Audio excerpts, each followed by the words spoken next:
Chapter 1446, Ancient Jade. Chapter 1446, Ancient Jade. After the events at Black God Fort, the entire city of Discord was placed on high alert. When the city lord learned that Lin Ming had escaped, he used a 1,000-mile sound transmission to inform the guards to start the Great Array formation and seal up the city. The city lord did this because he thought Lin Ming might not have necessarily left the city of Discord. If he searched the city, he might be able to make some gains. And more importantly, the city lord wanted to place a total blockade on all news. He then scanned the logbook for that day in Black God Fort and captured all the martial artists that had appeared there, imprisoning them all. Then, each one of these people had soul-searching god runes used on them to comb through their memories. If any one of them had passed on news to others, those other people would also be equally captured and imprisoned. Then they would have memory-sealing god runes placed within them. This sort of crazy method reflected the tyrannical rules of the Azura Road. Here, strength was everything. With strength, one could ignore all public opinion and do whatever they wished. As for things like mercy or benevolence, that was simply a joke. The reason for blocking this news was to prevent other top masters from joining a hunt for Lin Ming. Normal martial artists wouldn't know just how valuable the thing Lin Ming obtained was. They only went to look for the fun of it. Even the silver-armored guard captain was the same. Although he knew that what Lin Ming obtained was rare, he didn't know just what it meant. But just because these ordinary martial artists didn't know what it meant didn't mean that the other city lords didn't. If this news spread out and other city lords decided to join in on the action, it would be far more difficult for the city of Discord's city lord to capture Lin Ming. At this time, Lin Ming was completely unaware of all the changes occurring within the city of Discord. He had already fled 50,000 miles north. Here was a forested mountain range. Lin Ming carved his own cave dwelling in this mountain range and temporarily went into seclusion. He had already changed to a completely different appearance. He wore a black robe made from energy, and he was of medium height with average, ordinary looks. His complexion was a bit yellower, and his chin a bit pointier.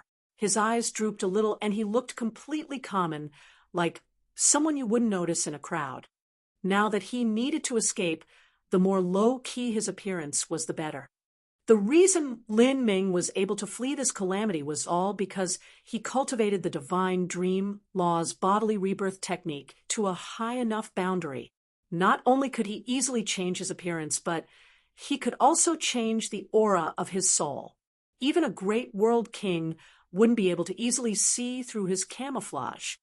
When he had planned to leave Divine Dream Heavenly Palace to go on an adventure and temper himself, the first place he chose was not the Azura Road, but the Saint Convocation Heaven, where the Saint race ruled supreme. Lin Ming had dared to go to the Saint Convocation Heaven because he was able to rely on the bodily rebirth technique. Just from this alone, Lin Ming felt a heartfelt admiration towards Divine Dream. She had actually managed to research the soul forging system to such a refined degree and establish her profound divine dream law.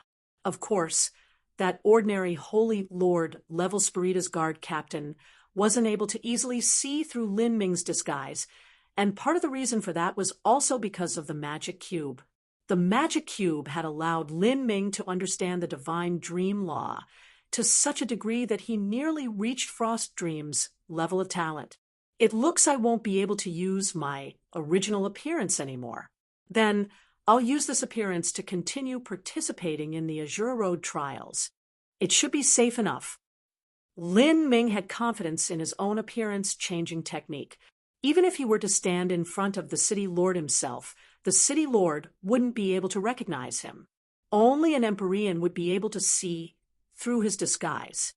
Now that the dangers had abated, Lin Ming focused on his right hand. He wanted to see just what it was he drew. Whatever it was, he had risked his life to obtain it. Moreover, it was something that hadn't been seen for several hundreds of millions of years. It shouldn't be too bad. A faint green light appeared in Lin Ming's right hand, slowly gathering together. Finally, it formed a green jade. Lin Ming looked at this jade. It was a deep green and the size of a baby's palm, just like a jade pendant. The surface of the jade had strange carvings on it, compared to the complex language of the divine realm or saint race. This sort of writing was far simpler, only comprised of 4 strokes. Lin Ming looked at the jade for half a day. He couldn't recall anything about these characters. Just what is this? There isn't any explanation at all. Lin Ming couldn't understand just what effect this ancient jade had. All he could feel from this ancient jade was a vague primal aura, as if it had existed for countless years. However, even after hundreds of millions or even billions of years, this jade remained clean and bright. As he held it in his hands, there was even a slightly warm feeling. Perhaps it can be used when opening the final trial. Lin Ming thought out loud. Just as he was preparing to place it in the magic cube space, a sudden spiritual message flashed in his mind. This message had no words, but it still managed to transmit some blurry information to him. Lin Ming's mind stirred, and he poured his divine sense into the ancient jade. Immediately, he could see some faint lines within the ancient jade. These lines formed a complex design. As Lin Ming looked at it, he could feel that it was somewhat similar to a map. And all around this map were blurry comments. As for these words, Lin Ming was able to understand them. They consisted of the divine realm's language, as well as the saint race's language. During the period of time after Lin Ming came into contact with the saints and the spiritas, he slowly studied their language. A martial artist had photographic memory, and it wasn't too much of a hassle to learn a new language, especially for someone with peerless perception like Lin Ming. Great Desolate God Trove. Lin Ming slowly read the words one at a time. Soul White, do you know what the Great Desolate God Trove is? Soul White emerged from Lin Ming's extreme violet ring, slightly startled. Great Desolate God Trove? This old servant does not know, but I have heard of the Great Desolate before.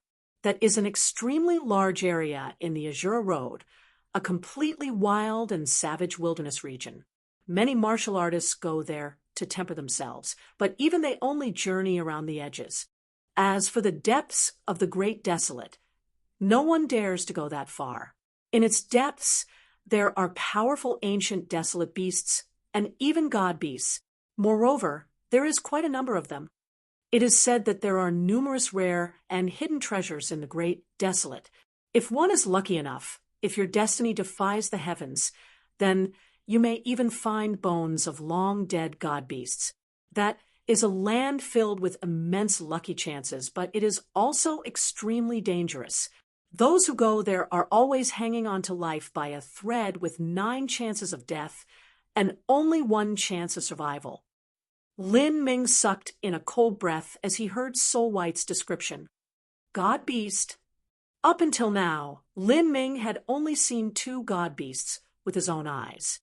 The first was the black dragon in the eternal demon abyss, and the second was Empyrean Demodon's contract beast. A normal god beast was slightly weaker than an Empyrean, but there were some god beasts with powerful bloodlines and inherited strengths that were able to compare favorably with peak Empyrean powerhouses. In terms of strength, Empyrean Demodon's god beast and the black dragon in the eternal demon abyss were on completely different levels. Although Lin Ming had never seen the black dragon within the eternal demon abyss fight, he could confirm that it was no weaker than Empyrean Primordius was in the past.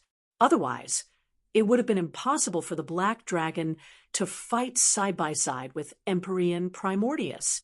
In this Great Desolate, there really might be a god trove, and the lines in this ancient jade might be the map to that ancient ruin.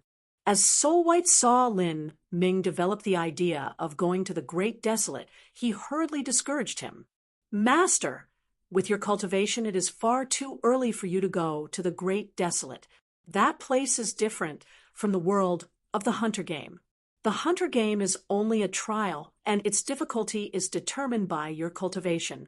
However, The Great Desolate is different. That is the true world, where only your strength matters.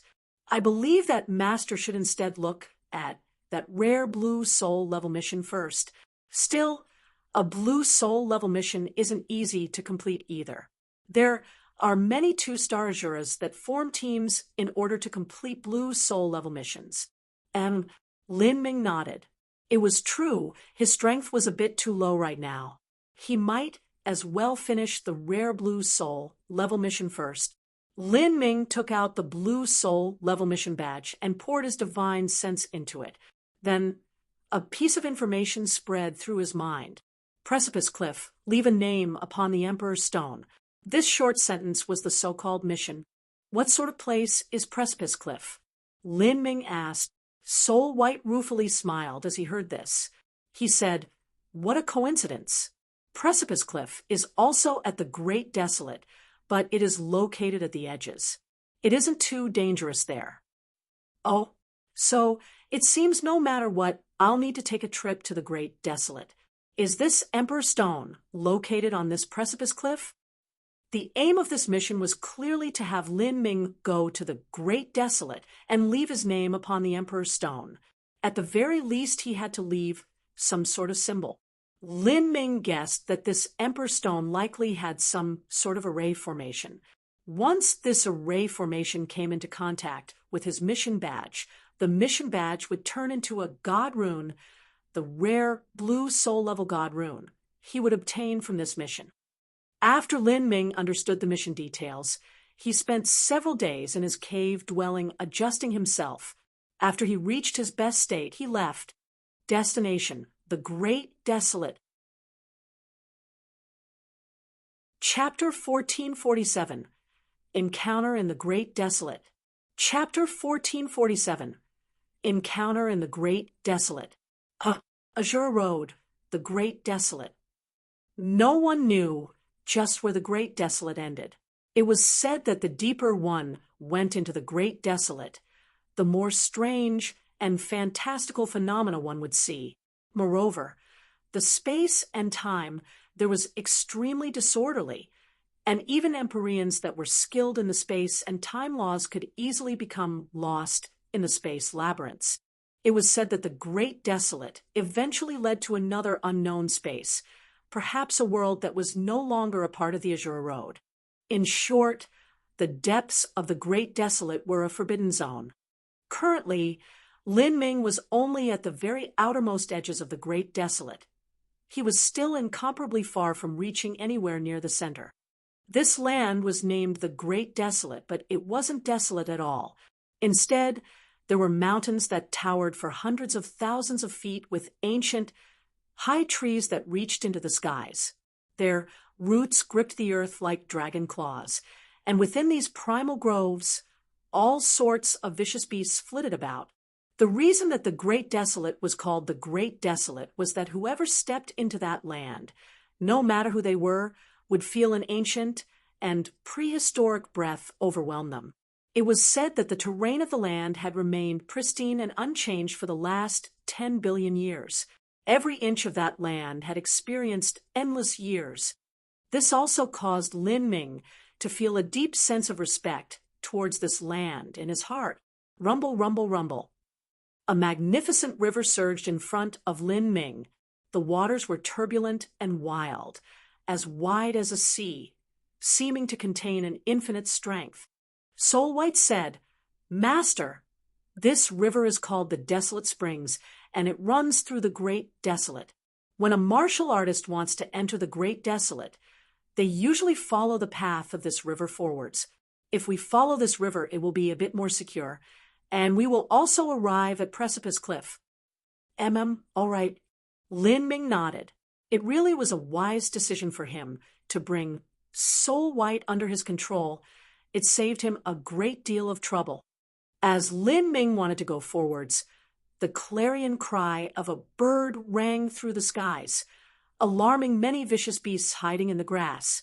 Lin Ming saw a massive bird as large as a hill soar through the heavens, its wings blocking out most of the sun. This scene left Lin Ming secretly dumbfounded. This bird was several miles long. Although it was far smaller than a golden-winged rock, it was still on a completely different level from other birds. Bang! Crash! The giant bird landed atop a cliff. Lin Ming silently revolved the divine dream law, shielding his own figure as much as possible to avoid being spotted by the giant bird. In this great desolate, he had to remain absolutely vigilant. Otherwise, it would be easier for him to encounter some existence that he couldn't afford to provoke. If he did that, then escaping would be an impossible hope. Soul White said, "Master, we are only about 1,000 miles away from Precipice Cliff. We should be a bit more careful when we follow the desolate springs, and we won't encounter any dangers. The vicious beasts around the desolate springs have low striking power. As long as they are not provoked, they won't attack others. Once we reach Precipice Cliff, then Master can leave a name upon the Emperor's Stone and complete the mission." "I understand." Lin Ming nodded. As they walked forwards, they actually encountered a fair number of martial artists.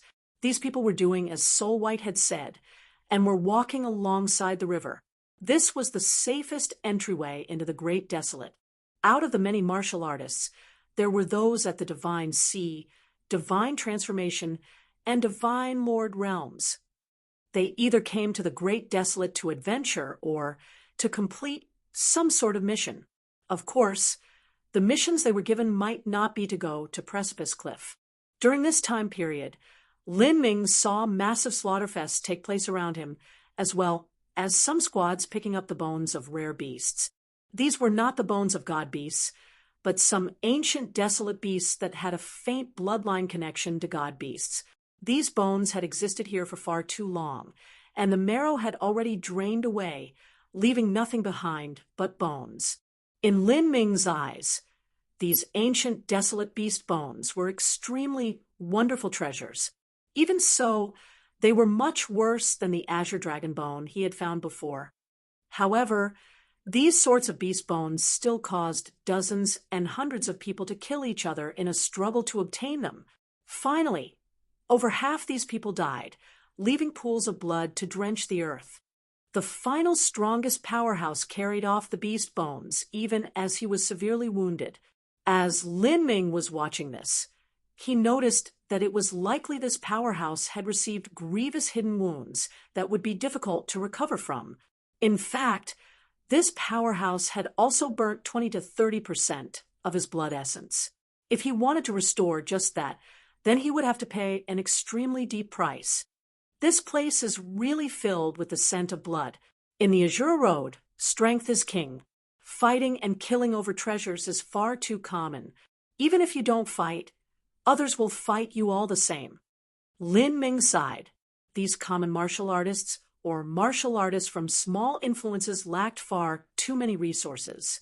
Their only recourse to advance in their road of martial arts was to desperately struggle with their lives on the line. "Hey, Brat, have you been here all along? Have you seen any beast bones? Did you see who they were taken by? Where did that person go?" Lin Ming didn't jump into the struggle for beast bones. Even so, trouble came knocking on his door regardless. Lin Ming turned around to see several saint and imp race martial artists approaching him. They were backup called in by their comrades, but while they had been catching up, their comrades had all been killed. They didn't feel anything towards their comrades' death. Rather, what they were concerned about was the whereabouts of the beast bones. "I have no idea." Lin Ming shook his head. He didn't bother telling these people which direction the severely wounded martial artist had run off in with the beast bones. "Heh, don't try to lie to me. Let me search your soul a bit. If what you say is true, then I won't kill you." Out of the small group, an old imp man spoke as he licked his lips, chuckling as he reached out a hand towards Lin Ming. He simply didn't believe Lin Ming's words. If Lin Ming were here, why wouldn't he have seen who took the beast bones? Lin Ming frowned. This imp wanted to search his soul, and said it in such a calm and casual manner, as if he were asking for directions. He didn't want to kill anyone here, but some people actually came seeking their own death. The old imp laughed as he saw Lin Ming was resisting. "Ha ha, Brat, I already know you are lying. You might be the friend of whoever took away the beast bones, or perhaps the bones are on your body." The old imp stretched out his skinny chicken claw-like hand to grasp Lin Ming. A thick, killing intent flashed in Lin Ming's eyes. In the next moment, a red and purple light flashed out, slicing through the void. The old imp suddenly shook, his entire body shivering. His stretched-out hand also froze where it was as his fingers trembled. He looked down with disbelief etched in his eyes. There was a massive bloody hole in his chest. You, damn it, kill him.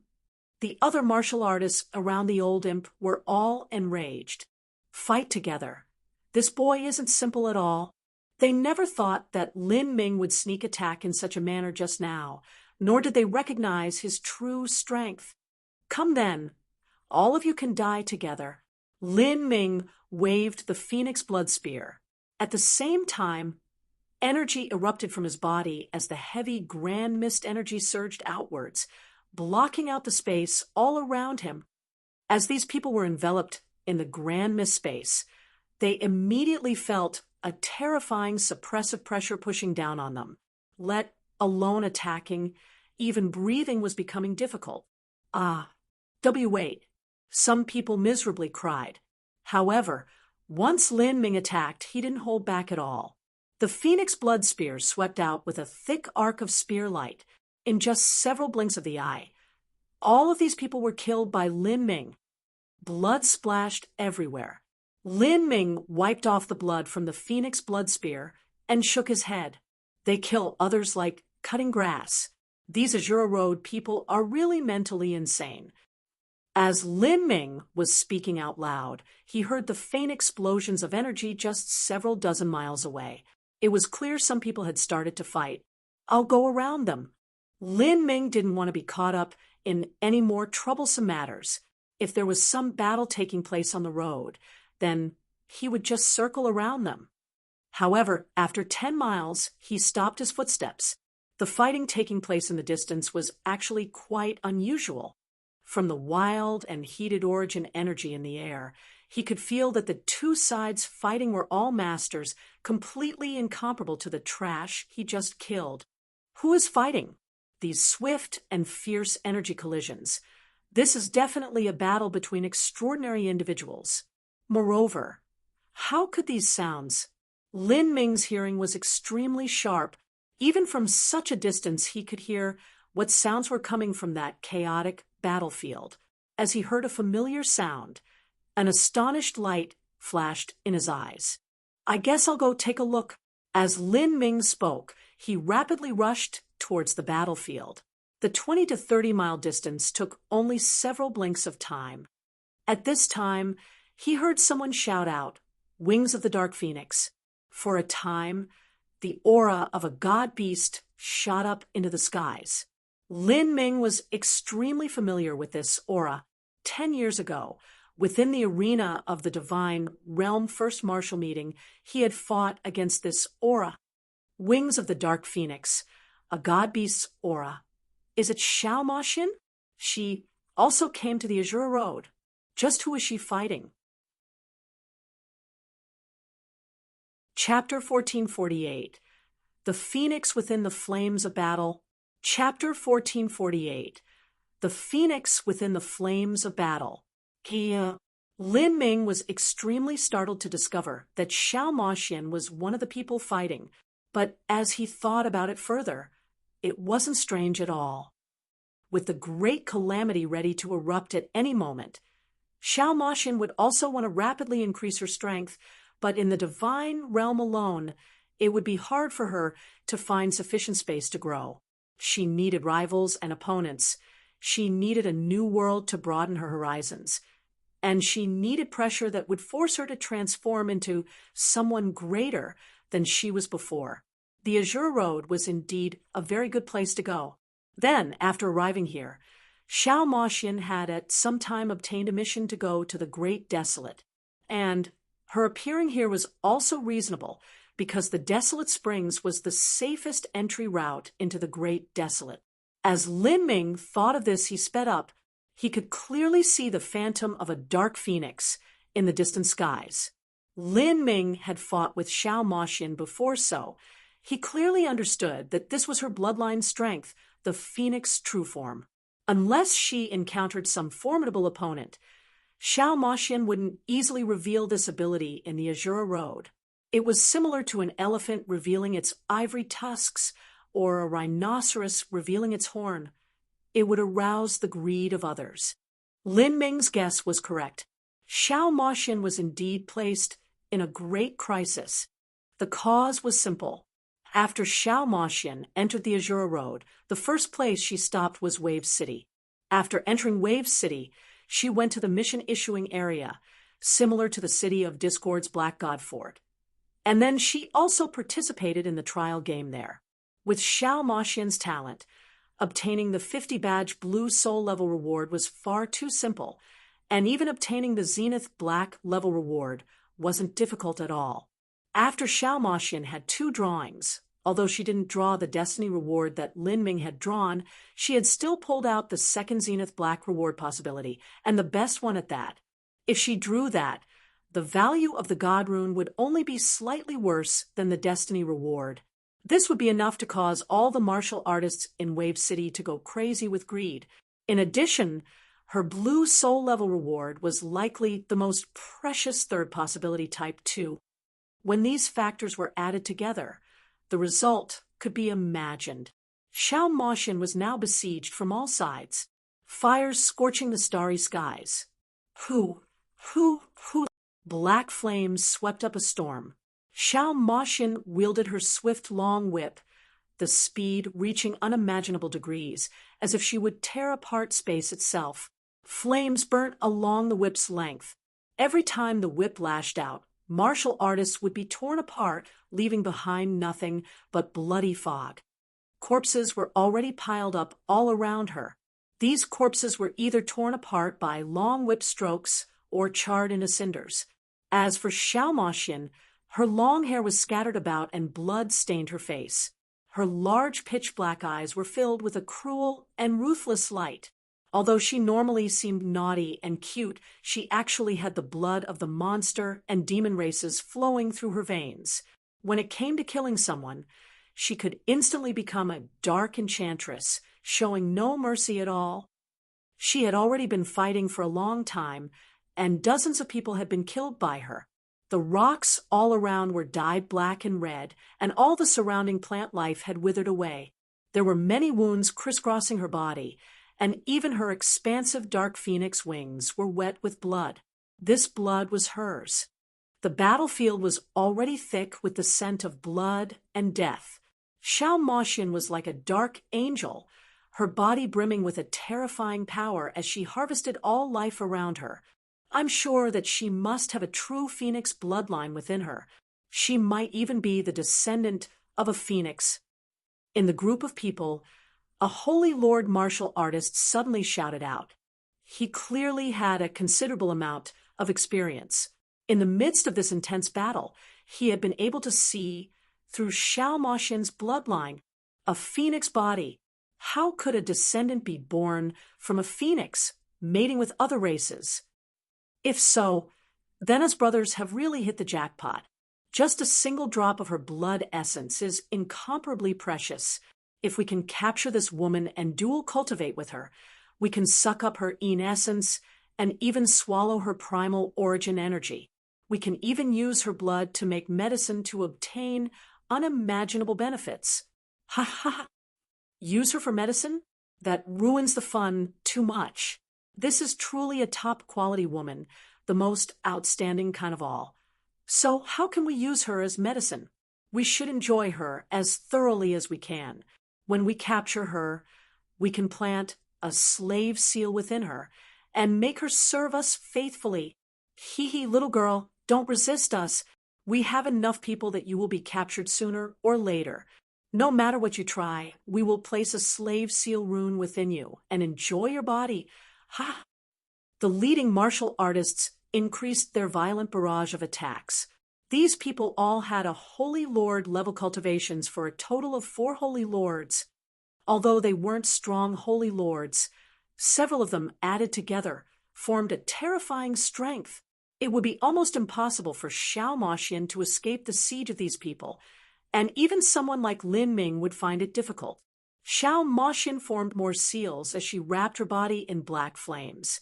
Mystical runes began to shine over her face, neck, and arms. These runes were the law runes of a dark phoenix that were inscribed into her body. They were the miracle of laws that she inherited from her mother, the symbol of a god beast. These runes shimmered with a brilliant black light. The power of laws began to crazily surge around Lin Ming. Black flames soared to the heavens, sweeping across the skies. Don't struggle, little girl. It is useless for you to delay for time. Do you really think that that old man will be here to rescue you? Perhaps he already died at Wave City, or at the very least he was mutually wounded together with Wave City's City Lord. Otherwise, how would the four of us be able to enjoy such a lucky chance? He. The four holy lords spread out, attacking Xiao Moxian from afar. Bang! Flames crazily detonated. Several martial artists that attacked Xiao Moxian were turned to ash. But the four leading holy lord powerhouses actually retreated. One of them even casually grasped a minion beside them to use as a shield. That unlucky martial artist was directly burned down to nothing, but the holy lord powerhouse behind him was completely fine. The ones sieging you are all our slaves controlled by god runes. Don't you know that there are god runes that can specifically act as slave seals for others? If you burn them, that isn't any loss to us at all. In fact, you will have needlessly wasted your strength. Ha ha! This holy lord was from the demon race. He was short with pointy ears and nearly black skin. At this time, he was fiendishly smiling as his eyes greedily swept over Xiao Moxian's body. In truth, they also knew that Xiao Moxian was extremely strong. If they were to truly attack in a head-on fight, then no single one of them alone was Xiao Moxian's match. Even if they joined forces, Xiao Moxian could still counterattack and kill off one or two of them.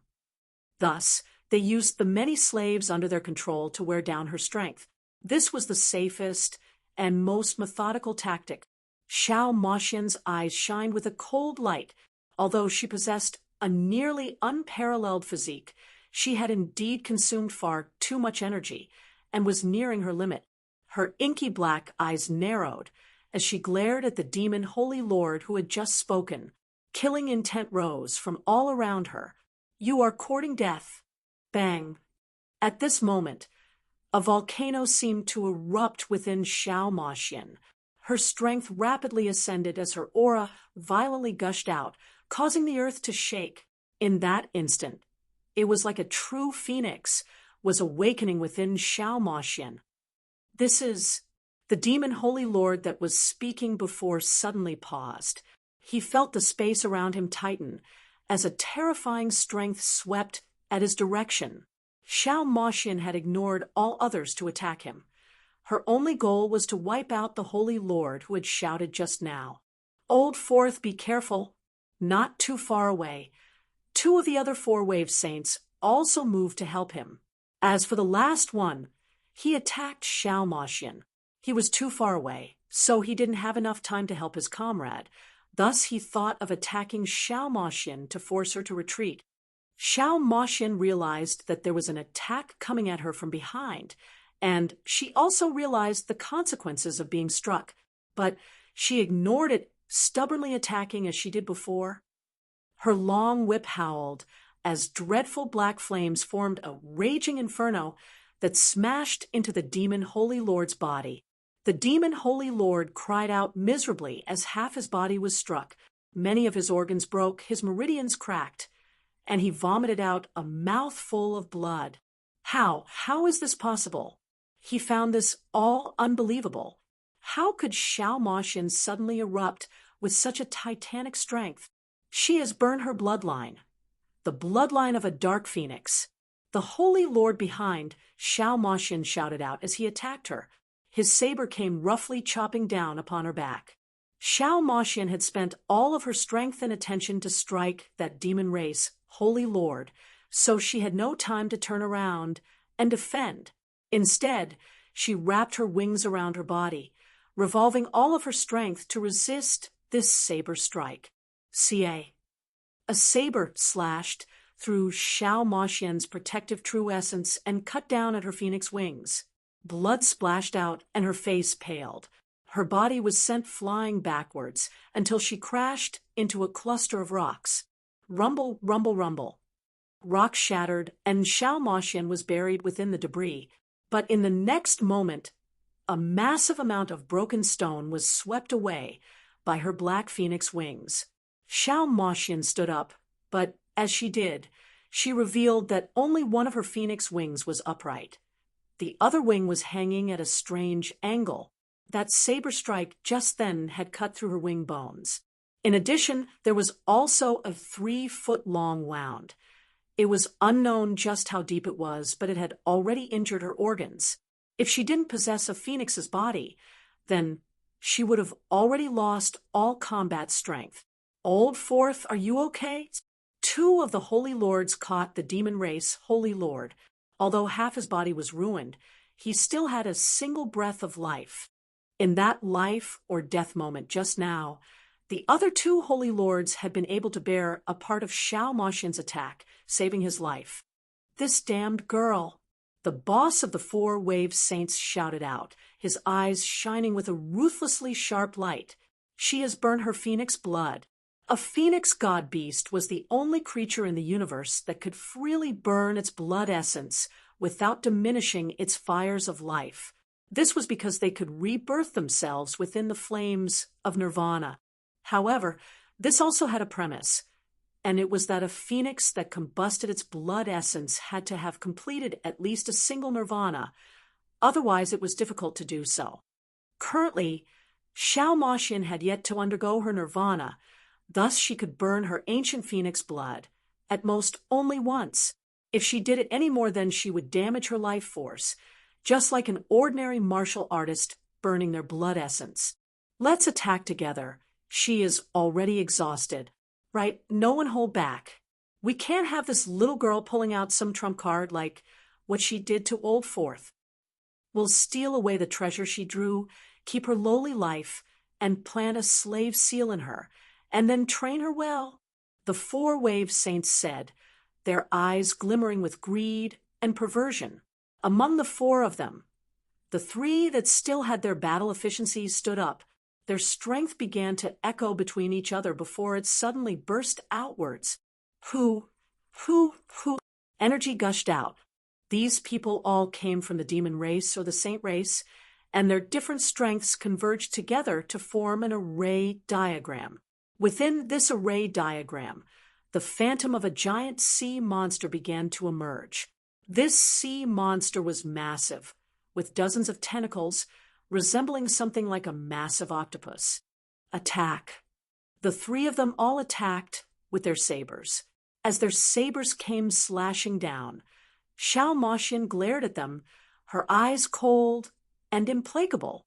At this time, it was no longer possible for her to burn her ancient phoenix blood any further. Even burning a little of her blood just now had placed a tremendous burden on her body. Even in this completely exhausted state, where she was like a flickering candle in the wind, she still slashed out with her whip at the 3 sabers. At the same time, she took out a jade slip from her spatial ring and poured her true essence into it before crumbling it. This was a defensive-type jade slip. Although it was very valuable, it was impossible for this alone to defend against the joint attack of the 3 Holy Lords. At most, it would reduce the wounds that she received. Accept your fate. The 3 Holy Lords cruelly cackled, their speed increasing until they were like 3 meteors that hurtled towards Xiao Moxian. The array diagram appeared above their sabers, and the giant sea monster behind them savagely roared as it sent several tentacles thrusting towards Xiao Moxian. In that moment, the earth suddenly shook and space was torn apart. The mountain stones tumbled down in an avalanche as the power of space groaned in the air. The 3 Holy Lords didn't even have time to respond. They saw Xiao Moxian disappear from their sight, replaced by a thick ancient stone gate that fell down from the clouds, separating them from her. What is this? Cut it down. The three holy lords were extremely fast. Their attacks didn't slow down in the least as they slashed out at the stone gate. In fact, it was impossible for them to slow down, just like someone that was racing suddenly coming to a complete stop. If they did, so then the energy and momentum in their attack would create a backlash against them and injure them instead. The array diagram upon their sabers shined even brighter. The octopus-like sea monster roared out and slammed its tentacles at the stone gate. Rumble, rumble, rumble. Energy exploded. All of the attacks fell down on the stone gate. Wild shockwaves spread outwards, causing all the nearby stones to disintegrate. The sea monster phantom that bore the brunt of this impact was torn apart. As for that heavy stone gate, it merely shook a little without showing any signs of damage. After that, the array diagram atop the three holy lords' sabers also cracked apart because they were too fast.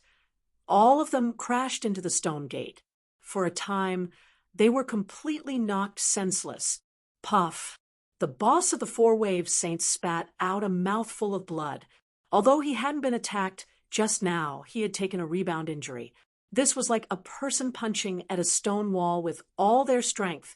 Although the wall would be fine, their hand would be injured. What happened? This sudden change in events left the Holy Lords all perplexed and startled. The Holy Lord boss suddenly looked up in the sky to see a youth wrapped in a black cape. This youth held a long spear. His build was ordinary, as was his appearance. His face was a bit yellow, making him seem like someone that would never be noticed in a crowd. Without a doubt, the stone gate that came down just now had come from this person. Chapter 1449, Fighting the Four Saints. Chapter 1449, Fighting the Four Saints. Who are you? The Four Waves Saints' expressions changed as they saw this common-looking youth appear in front of them. He seemed quite young, but his first move was to put forth such a strange magic tool. It was unknown just what this magic tool was forged from, but its defensive power was unmatched and unshakable. Just by looking at it, one could tell it was an extremely precious treasure. Normally, they would have had thoughts of stealing it away, but if they were to fight now, they would have to fight both Xiao Moxian and this strange youth together. That was a completely unwise decision. He is a human. Moreover, he is at a divine transformation realm cultivation. It doesn't seem like he is that girl's companion, so he should know what treasure she has on her. No one should know our whereabouts either. One of the Four Wave Saints said, when Xiao Moxian had escaped Wave City, she had undergone a void shift and escaped. Luckily, one of them had a rare tracking rune that was able to lock onto her position from afar. There was an extremely small number of these tracking runes, although it wasn't just them who possessed one. The Four Wave Saints were sure that when Xiao Moxian escaped, there were no surrounding martial artists that had won on them. As the wave boss looked at Xiao Moxian, he could tell from her expression that she didn't know just who this other person was. As long as they weren't companions, then everything would be much easier. Don't look down on him just because it seems he has a divine transformation realm cultivation. He could be using some sort of secret method to hide his cultivation. After all, he is definitely not a fool, and no one would attack someone clearly stronger than they are. The Four Wave Saints didn't lower their guard because their enemy had a mere divine transformation realm cultivation. The black-caped youth grasped his long spear and slowly floated down between the four-tide saints and Xiao Moxian. This youth was naturally Lin Ming. After Lin Ming changed his appearance, not only did his looks become plain and ordinary, but even his soul aura had been altered. Not even Xiao Moxian could see who he was. Friend, I advise you to not meddle in the business of others. In this Azura Road, we rule by the law of the jungle, and the strong eat the weak. Those who can't mind their own affairs are likely to die. If you leave now, then we might give you some benefits before we send you on your way, But if you insist on sticking yourself into this situation, then don't blame us four wave saints for being rude. The wave boss warned Lin Ming. Four wave saints. Lin Ming's eyebrows arched upwards. It seemed that the martial artists of the Azura Road really preferred to form teams and give themselves some silly name. The Black Iron Ghost triad he met before was also the same. Lin Ming glanced over at Xiao Moxian. As he arrived, he saw Xiao Moxian burn her ancient phoenix blood to nearly kill one of the four wave saints. It had to be known that the four wave saints were all holy lords. Their cultivation could not be compared to that of the Black Iron Ghost triad. If the four of them joined together, their strength would rise even further. Even so, Xiao Moxian had been able to persist for such a long time and nearly kill one of them. The corpses that littered the ground all around were an alarming scene. These massive numbers of divine transformation and divine Lord Realm martial artists were all slain by Xiao Moxian. Their lives had been cut down with single strokes, their blood dyeing the stone, and earth red. This strength was absolutely bewildering. This is incredible. Perhaps even that Imperial Prince Naki isn't any more talented than Xiao Moxian. But Xiao Moxian is also far younger than he is.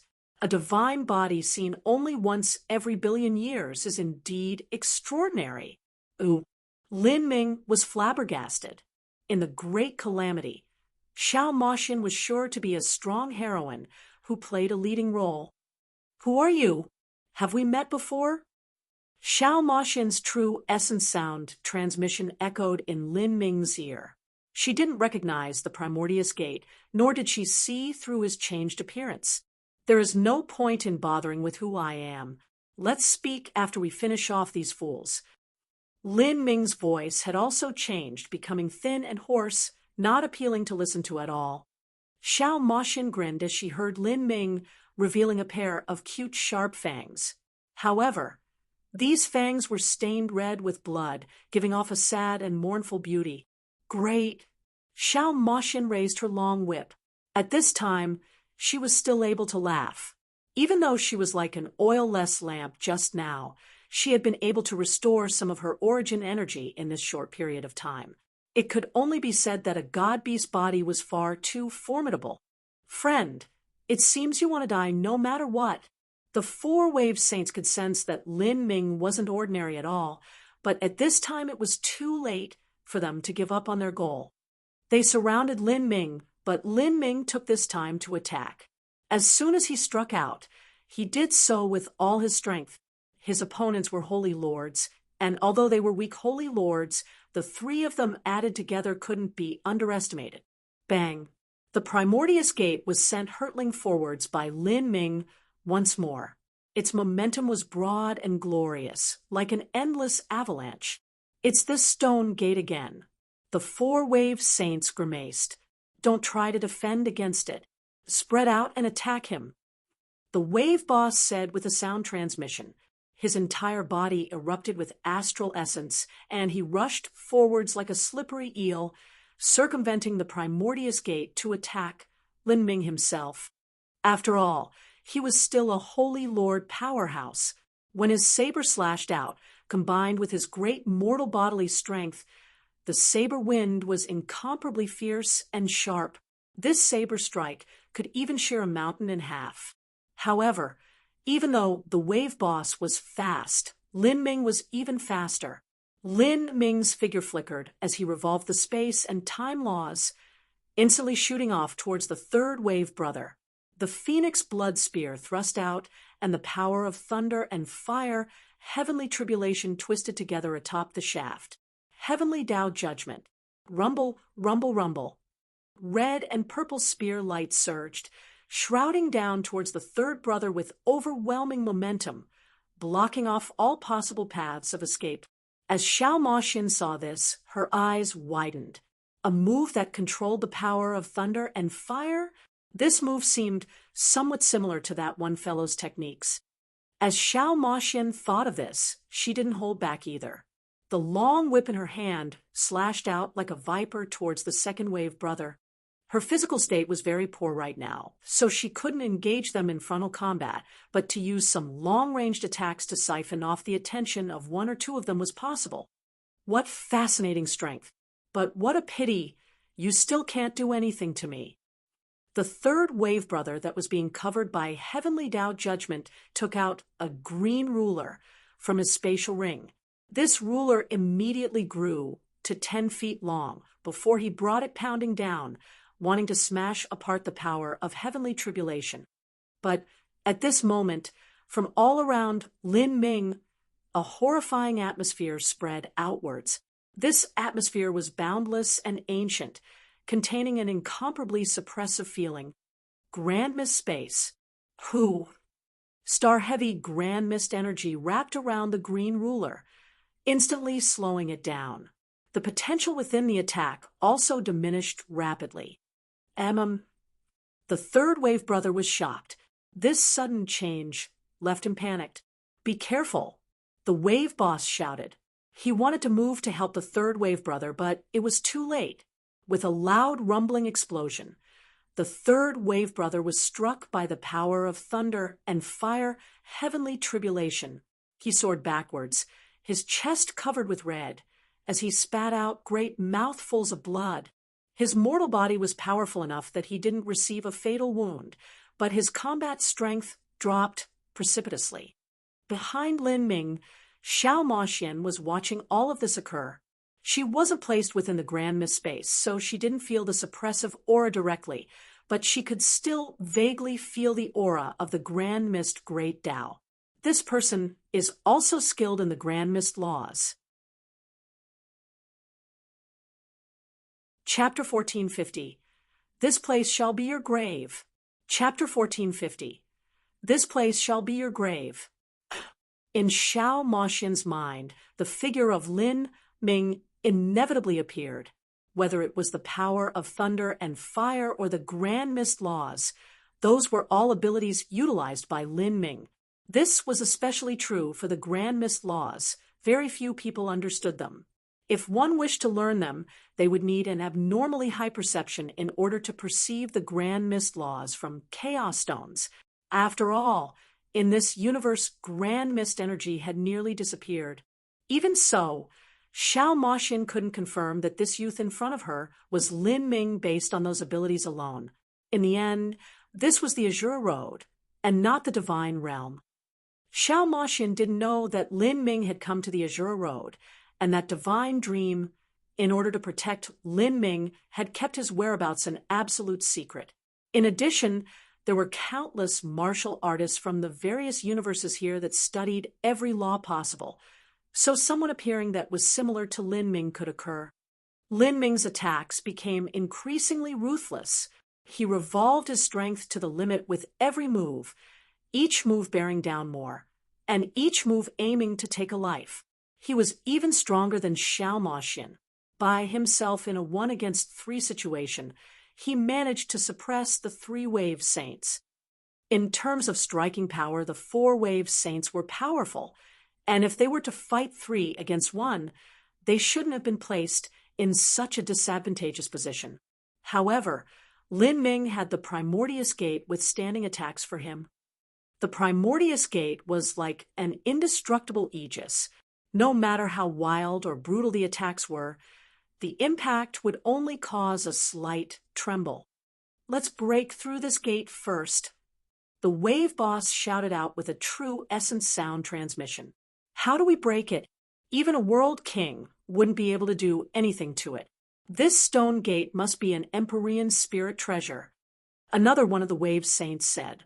Out of the 3 of them still standing, their third wave brother had already been severely wounded by Lin Ming's heavenly Tao judgment. Even speaking caused him to vomit blood. That's right.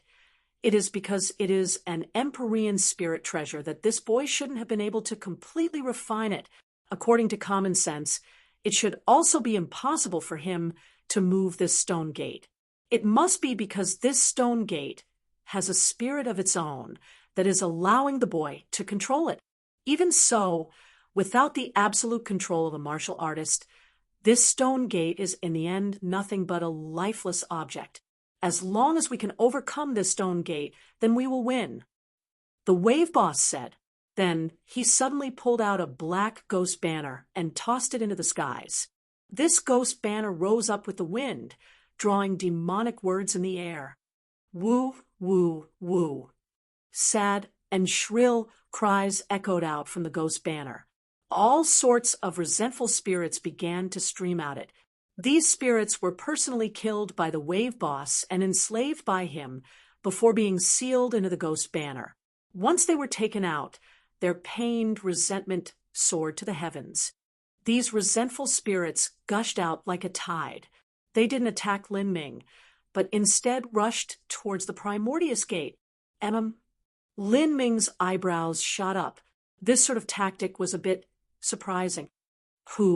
A massive number of tortured spirits screamed out, hurtling towards the stone gate without a care for their existence. The Primordius Gate contained the aura of the Grand Mist laws. Once these spirits rushed towards it, they would be torn apart by the Grand Mist laws.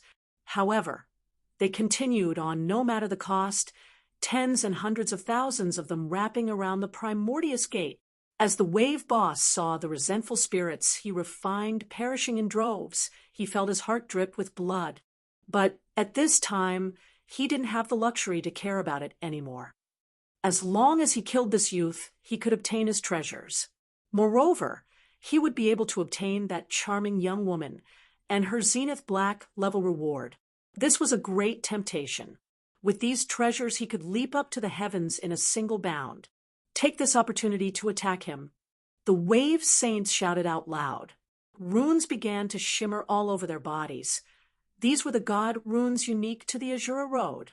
The god runes of the Azura Road, besides the special functions they had, could greatly increase a martial artist's strength every time a complete set was gathered.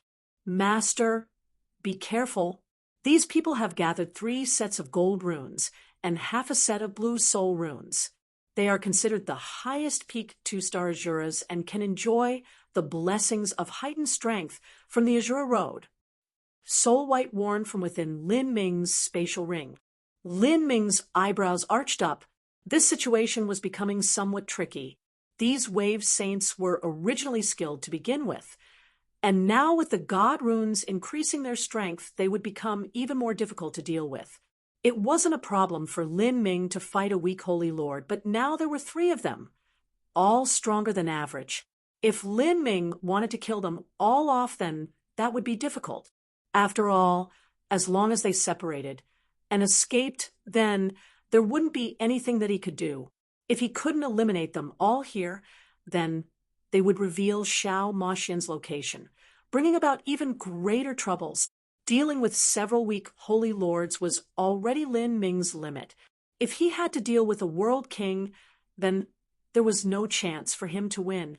Moreover, because those resentful spirits had wrapped themselves around the Primordius Gate, it would be hard for him to move it for some time. This was the weakness of him being unable to completely refine the Primordius Gate. Because of that, he was only able to treat the Primordius Gate as a shield and not as the immeasurably powerful Empyrean spirit treasure that it was. Otherwise, if Lin Ming had fully refined it, then he would have been able to erupt the energy contained within with just a thought and cause all those hateful spirits to disintegrate instantly. Master, you also have god runes.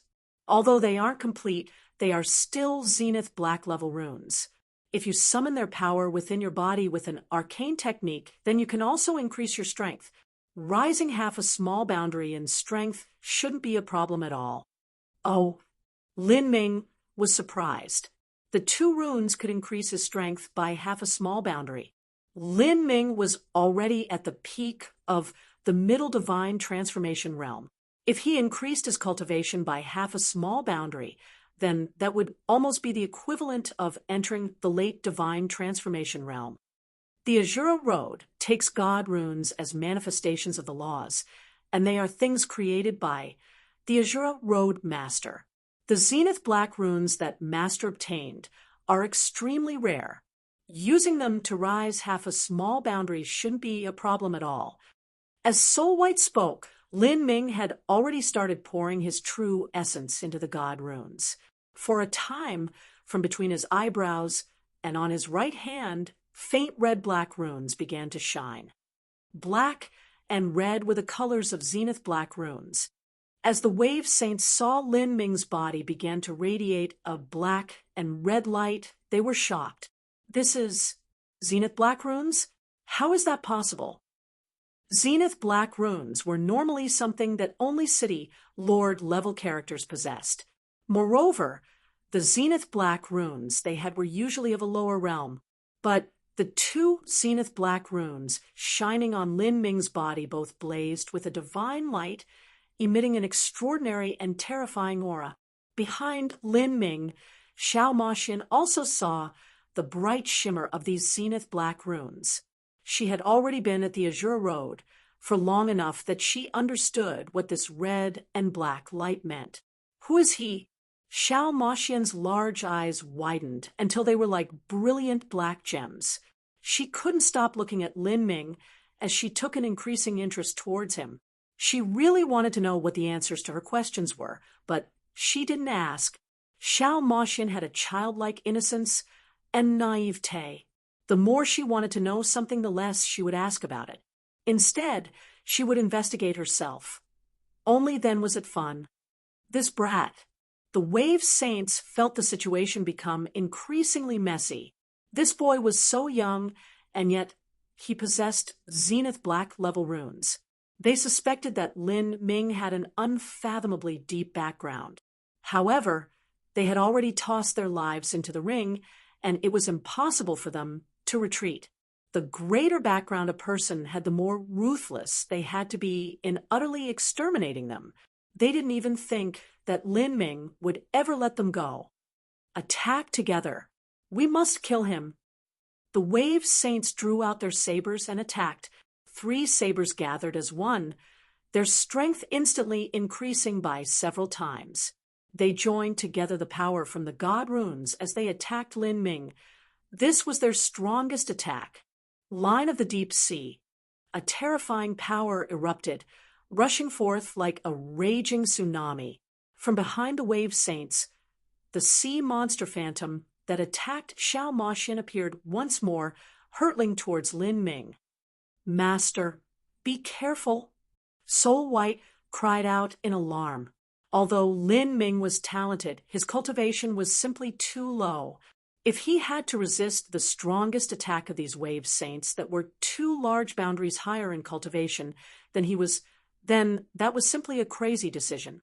Xiao Maxian was also worried for Lin Ming. Without caring for the exhaustion that racked her body, she slashed out her whip, hoping to reduce the pressure on him.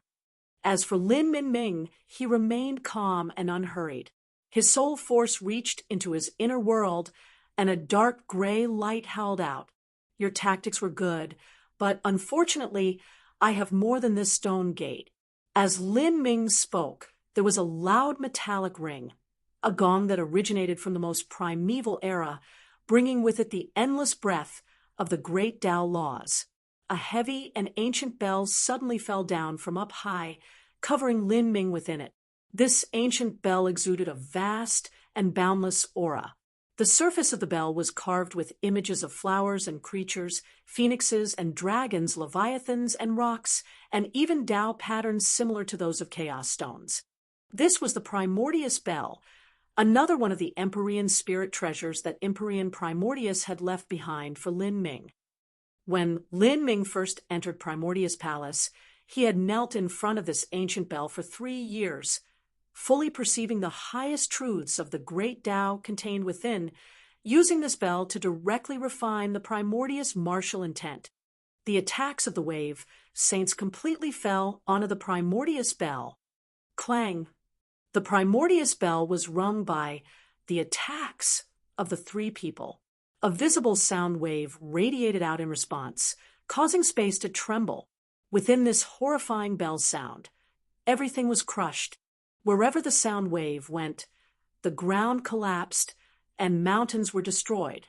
The Wave Saints bore the brunt of this attack. Their blood swelled up within their bodies, tumbling about, nearly causing them to fall from the skies.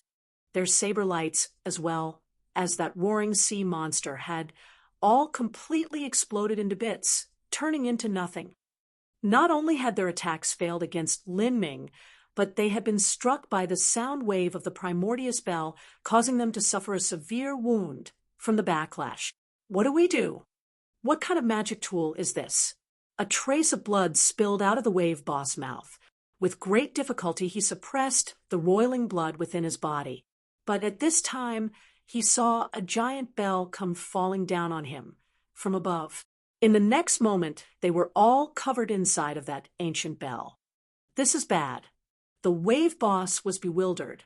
Without a doubt, this ancient bell was also an Empyrean spirit treasure. Just by attacking it, the reverberating shockwave had caused such massive damage. If someone were actually able to activate this ancient bell, then they could likely extinguish a person's body and soul. Push away this bell and fly away. It's impossible for this human boy to truly control this bell. It must also be a lifeless object. As long as we don't strike it, we won't suffer a backlash. The wave boss instantly judged. As a Holy Lord level powerhouse, he had a rich depth of combat experience. But at this moment, the space in front of them distorted, and a black-caped youth stepped out. Lin Ming had actually entered the space covered by the Primordius Bell. Now, within this mere 100-foot radius of space, there were 4 people. What sort of concept was 100 feet to a top master? That was the same as being face-to-face. None of you will leave here. This place shall be your graveyard. Lin Ming's expression was coldly indifferent as he raised the Phoenix blood spear. Chapter 1451, Back to the Wall. Chapter 1451, Back to the Wall. This damned brat. The Wave Saints were shocked. Their first thought was that this boy in front of them had gone out of his mind. 4 masters to fight within a small 100-foot radius space that was no different from melee combat. It would be difficult to use any moves, and one would barely have enough time to attack, much less defend. This was a suicidal method of fighting. Even a saint race martial artist wouldn't choose such a violent and extreme method of fighting. They would leave some space between them and their opponents so that there was a reaction buffer time. Moreover, Lin Ming was a human, and humans focused on the essence gathering system. What they specialized in were long-distance attacks. Even though the Wave Saints saw that Lin Ming dual cultivated in body and energy, he was still nothing but a human. How could a human compare with a saint? Not just that, but within this sealed space, any explosion of energy would be increased by several times. This was a completely desperate combat tactic. Brat, do you want to die? He's dug his own grave. Let's kill him together. Just as the 3 Holy Lord powerhouses were about to attack, a sharp light flashed in Lin Ming's eyes. The grand mist space suddenly erupted as it flooded the entirety of the Primordius Bell. OM dash! OM dash! Grand mist energy spread out, bounced back again, and again by the Primordius Bell, its strength constantly superimposing. In that instant, the power of Lin Ming's grand mist space increased by several times. Not just that, but the Primordius Bell forcefully condensed the grand mist space, causing the power of this force field to become far more formidable. It had to be known that when Lin Ming was in Primordius Heavenly Palace perceiving the Primordius martial intent, he had done so by kneeling within the Primordius Bell and withstanding the horrifying pressure of grand mist energy. For 3 whole years, Lin Ming had withstood an immeasurable degree of pressure. And now, Lin Ming had released the grand mist space to the limit. Its power constantly increased beneath the shimmering Tao patterns of the Primordius Bell. He planned to engage the Wave Saints in a brutal battle beneath this suffocating pressure. What is this? What a terrifying pressure! The Wave Saints' complexions changed. Trapped within this space with the heavy pressure crashing down on them, they were able to display less than half their strength. Don't let this brat take the initiative. We must forego all defense to attack and kill him. 3 sabers chopped down on Lin Ming. In an all-out attack situation within a 100-foot radius of space, Lin Ming had nowhere to dodge. This was because those blazing saber lights had already covered all the space within the Primordius Bell. Lin Ming's tactic could be said to be fighting with his back against the wall. This was a do-or-die situation. In order to create a situation where he could display his greatest degree of strength, he had also fallen into great danger. But the advantage of this was that every escape route was cut off, including even his own. There was no one that would be able to run away from this small battlefield. Even if someone were skilled in the space laws, it would still be impossible for them to escape at such a close distance and with such a powerful force field, suppressing them. In the violent combat within the Primordius Bell, only one side would emerge alive. Lin Ming had chosen this tactic in order to stop the 4 Wave Saints from escaping. Otherwise, there was no way he would be able to keep all 3 of them from fleeing. Lin Ming's eyes were grim. At this moment, a walnut-sized black sphere spun out from his inner world. This was Lin Ming's black hole seed. A black hole was the most peaceful and also most terrifying celestial body in the universe. In a radius of 100 feet, the might created by summoning this black hole seed was hard to imagine. In that moment, all of the energy within the Primordius Bell was sucked into the black hole seed. This included even the power of space and time, leaving distortions all around. With a massive gravitational force used within this small space, any movement would consume an incalculable amount of strength. When this was combined with the dreadfully heavy suppression of the Grand Mist space, the Wave Saints' 3 sabers came to a screeching halt, as if they had fallen into a swamp. All of the saber light was being sucked into that black hole seed. What is this? Shit, do you really plan on dying together? As the black hole seed appeared, the Wave Boss felt a chill shoot up his back. He instantly realized just how dangerous this move was. In this sealed space, if the force field and that black sphere were to collide with their ultimate attacks, then the resulting explosion would contain an unimaginable destructive power. Lin Ming himself would also have to withstand heavy injuries. At this time, they couldn't dodge even if they wanted to, and if they didn't attack, and only Lin Ming did, then they would be left in an even more miserable state. Stop. Stop. Are you insane? You want to die together with us? Lin Ming ignored all their shouts. The black hole seed he summoned shot towards the Wave Saints. Eternal darkness. As the Wave Saints saw this life-reaping black whole seed fly towards them, they all fiercely clenched their teeth and slashed out with their sabers. Their saber lights collided with eternal darkness. Bang! A horrifying explosion sounded out in that sealed space. Divine light wantonly fired off into the walls of the Primordius Bell, bouncing back and forth with an even more terrifying potential. That tyrannical shockwave along with that dangerous force field was enough to tear everything to pieces. Even a martial artist's body was no exception. Although Lin Ming had absolute confidence in his defensive abilities, even he didn't dare to use his own body to directly withstand such an attack. Thus, the moment that Lin Ming hurtled out eternal darkness, he also summoned the Primordius Heavenly Palace from within his inner world. Primordius Heavenly Palace contained spatial array formations. It could be shrunk or enlarged and was an indestructible fortress. This was Lin Ming's own safety shelter. However, 100 feet was simply far too short a distance, and the explosion was far too fast. Even though Lin Ming had summoned the Primordius Heavenly Palace when he had attacked, he was still struck by the wild shock wave as he was entering it. Pung! With a dull thump, Lin Ming felt as if he was struck in the back by a billion-gene divine hammer. All of his blood vessels, muscles, and organs seemed as if they would explode. He was sent flying forwards before smashing into a wall of Primordius Heavenly Palace. Bang! Lin Ming bounced on the ground.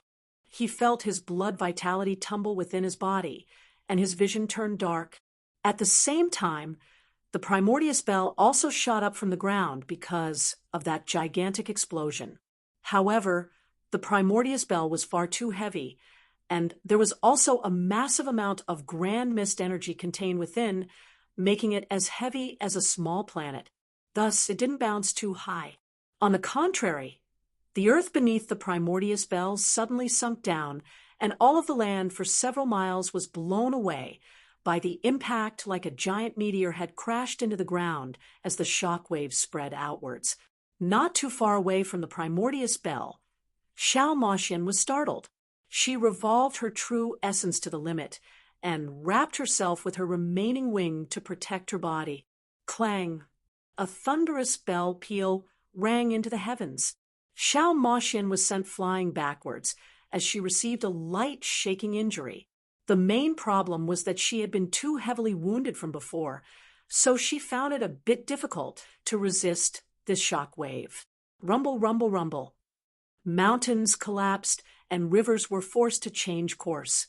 Several surrounding mountains were flattened by this shock wave, and numerous frightened people and vicious beasts were sent tumbling through the skies. The wave saint that Xiao Moxian had nearly killed before exploded into a mass of bloody fog underneath the shock wave. As Xiao Moxian saw this, she was well aware just what had happened, and she also correctly guessed how that shock wave was produced.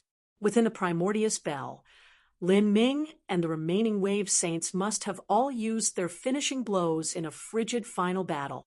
Even in the outside, such a dreadful collision of finishing blows would cause near-fatal injuries. And within the limited space of the Primordius Bell, the destructive power of that collision would be increased by several times. Even though Lin Ming dual-cultivated body and energy, and even though his defensive abilities were extremely high, if he were still sucked into that sort of explosion, he would inevitably suffer a miserable fate. After all, when exchanging finishing blows like that, both parties would use at least 90% of their energy to attack, so where would they have the strength left to defend? Hey, don't you dare die! Xiao Moxian shouted out in panic as she saw the Primordius Bell still shaking. Stop scaring me. I haven't even figured out who you are. You can't die like this. I don't want to owe anyone any favors. Xiao Moxian ran over to the Primordius Bell. Someone she had never met before had suddenly rescued her. If this mysterious person had even paid with his life, then Xiao Moxian would be at a loss for what to do. And at this time, within Primordius Heavenly Palace, Lin Ming was wiping the blood from the corners of his lips. He stood up and looked down at himself. His clothes and battle armor beneath it had completely broken apart. But this was only a minor problem. He waved his hand, forming new clothing with energy. He had received some minor wounds on his back that weren't too serious. This was because he hadn't been made to withstand too much of the impact, and also because the Zenith Black God rune, the protection of God, had provided him with a considerable increase to his defensive abilities. What a fearsome strike! Lin Ming flew out from Primordius Heavenly Palace. He reached out his hand, and Primordius Heavenly Palace rapidly spun as it shrank before flying back into his inner world. And around Lin Ming, there was nothing but bits and pieces of flesh and blood everywhere. The wave saints couldn't be any deader than this. The explosive effects of the black hole seed in such a small and sealed-off space had surpassed Lin Ming's imagination. The wave saints had likely never imagined that this was possible. The wave boss and third wave brother were from the saint race, and their mortal bodies were tenacious enough that they left behind pieces of their bodies. But as for the wave's second brother, he had become puddles of goo. At the middle divine transformation realm, Lin Ming had eliminated 3 holy lords. This sort of battle success would have caused even the good fortune saint's son to drop his chin in shock. Of course, Lin Ming had been able to accomplish this mostly because of the treasures that Empyrean Primordius had left behind to him. If they had fought outside of the Primordius Bell, then even though Lin Ming would have been able to defeat them after several rounds of combat, it wouldn't have been possible for him to kill them.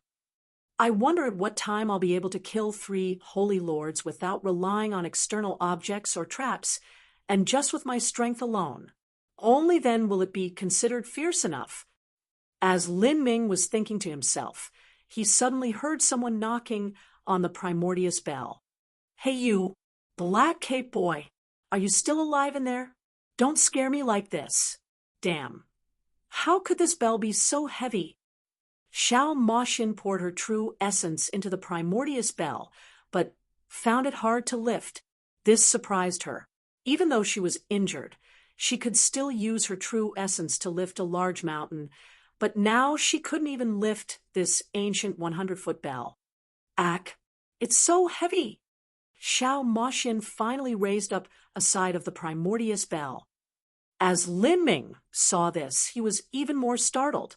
The Primordius bell contained a great deal of grand mist energy within it.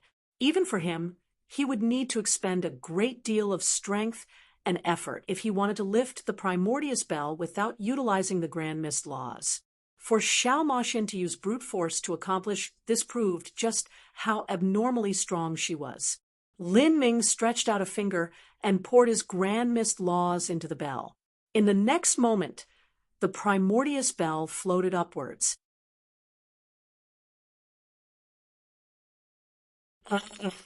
Outside of the Primordius bell, Xiao Moxin felt this ancient bell she was struggling to lift suddenly lighten and float upwards, leaving her surprised.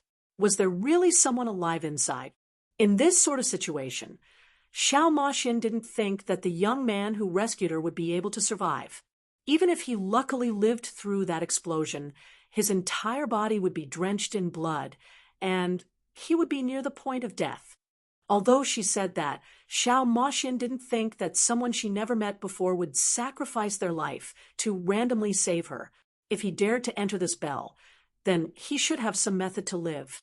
Thinking of this, Xiao Moxin quickly took out life-saving pills from her spatial ring to prepare to save him. These pills even included a transcendent divine pill that was especially prepared by Empyrean Demon Dawn to save her life. However, when the Primordius bell completely floated upwards, Xiao Moxin was shocked as she saw the scene within. There were scattered pieces of flesh and blood everywhere, as well as broken bits of sabers. Standing amongst these bloody ruins was the black-caped youth. He didn't seem wounded at all, and still had a calm appearance, as before, as if he had been uninvolved in the vicious battle within the ancient bell. Xiao Moxin's jaw dropped, her overly large eyes becoming even rounder. You aren't injured at all?" Xiao Moxin couldn't help but admit that at this moment, Lin Ming was exuding a brave and dashing air, unfathomable like a sea, where it was impossible to tell just where the limits of his strength were. If it weren't for his yellowed skin and ordinary looks, if he were just a bit more handsome, then he could be described as a perfect young, heroic elite. "Hey, are you okay?" Xiao Moxin's 2 fingers continued to twitch. She wanted to walk up and touch Lin Ming to see if he would strangely fall apart once he was touched. "I'm fine, but you should hurry and take some medicine. It isn't safe to be injured in this Azura Road's great desolate," Lin Ming faintly said. Xiao Moxin was sincerely convinced of this youth's tenacity. In the end, she was the one who needed medicine more. Just what sort of feed had this farm animal eaten that he grew up so fierce? Xiao Moxin undid her phoenix true-form body transformation, with half a wing broken. Even though she possessed a heaven-defying god-beast body, she still had to take some time to heal herself. After swallowing down some pills, Xiao Moxin sprinkled some valuable golden healing powder on her wounds. As she did this, she would occasionally glance over at Lin Ming, her eyes filling with curiosity. "Hey, you're really amazing. Do you have some sort of special physique? In that bell, what sort of technique did you use to block the impact of all that energy? Hey, are you one of those martial artists that are born in the Azura Road? I see that your cultivation is at the middle divine transformation realm. How old are you? Xiao Moxian was like a curious child. She immediately asked many questions. When Lin Ming was in the Primordius Bell, he had used eternal darkness. However, because he was hidden within the bell, Xiao Moxian hadn't seen this. Otherwise, she would have been able to confirm his identity. Heavenly Tao judgment, grand mist laws, in addition to eternal darkness, when these three things were added together, it was more than a coincidence. Lin Ming didn't even have time to respond to this barrage of questions before Xiao Moxian giggled. You remind me of this one abnormal fellow I knew before. Well, I mean that he was so strong that it was abnormal. Lin Ming wouldn't have been surprised at all if Xiao Moxian recognized who he was. Although he could change his appearance and his soul aura, he couldn't change his techniques. Then, a little bag that hung on Xiao Moxian's waist suddenly wiggled, as if there was something that was struggling to climb out. Xiao Moxian seemed to recall something. She chuckled and then opened the bag. This bag was only the size of a fist, but after it opened, a little furry ball came rolling out. Lin Ming was stunned. As he fixed his eyes on this ball, he saw that it was a little yellow dog. Its entire body was plump and round and looked extremely cute. As this little yellow dog appeared, it began to whine towards Xiao Moxian several times, like the howls of a baby wolf. Big Yellow, you are being naughty again. I already said that you are too young, so you can't fight yet. Be a good little boy and stay in the beast bag. Xiao Moxian said. Lin Ming was bewildered. This round yellow puppy was Xiao Moxian's contract beast. Xiao Moxian came from Demon Dawn Heavenly Palace and was a proud daughter of heaven. Just what sort of contract beast would she have? Just by looking at this big yellow in front of him, it was hard to imagine what sort of bloodline a round little puppy like this had. That's right, Big Yellow. This brother here has saved us. About that, Xiao Moxian suddenly turned to Lin Ming. You're quite fierce. The two of us should form a team together. Don't worry, I am also very fierce. I won't drag you down.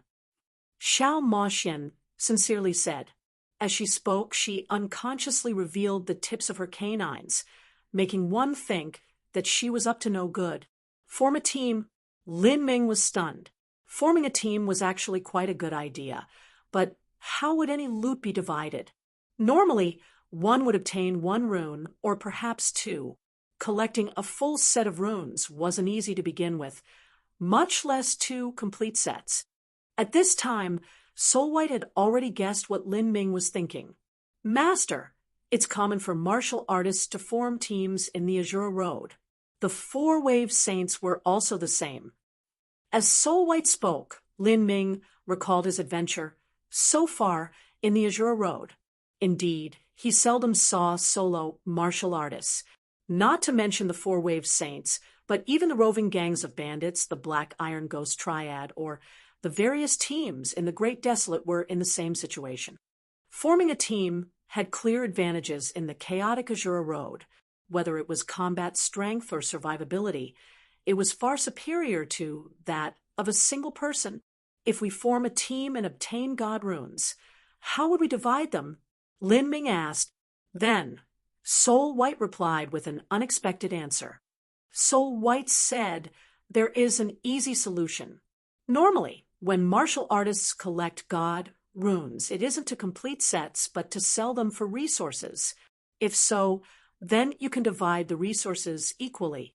For extreme geniuses like Master who are gathering complete sets of God runes to participate in the final trial, then that can also be done by several people together.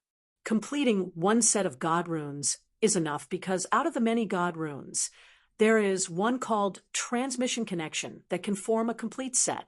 There are 5 God runes in this set, and it allows a person, no matter how far they are, to directly transmit themselves to another person's side.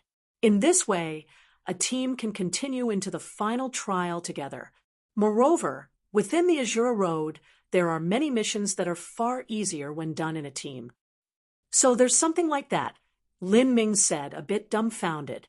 It seemed that these God runes had many mystical and wonderful uses that he had yet to learn. During his battle with the Four-Wave Saints, Lin Ming had felt some of the benefits of having God runes.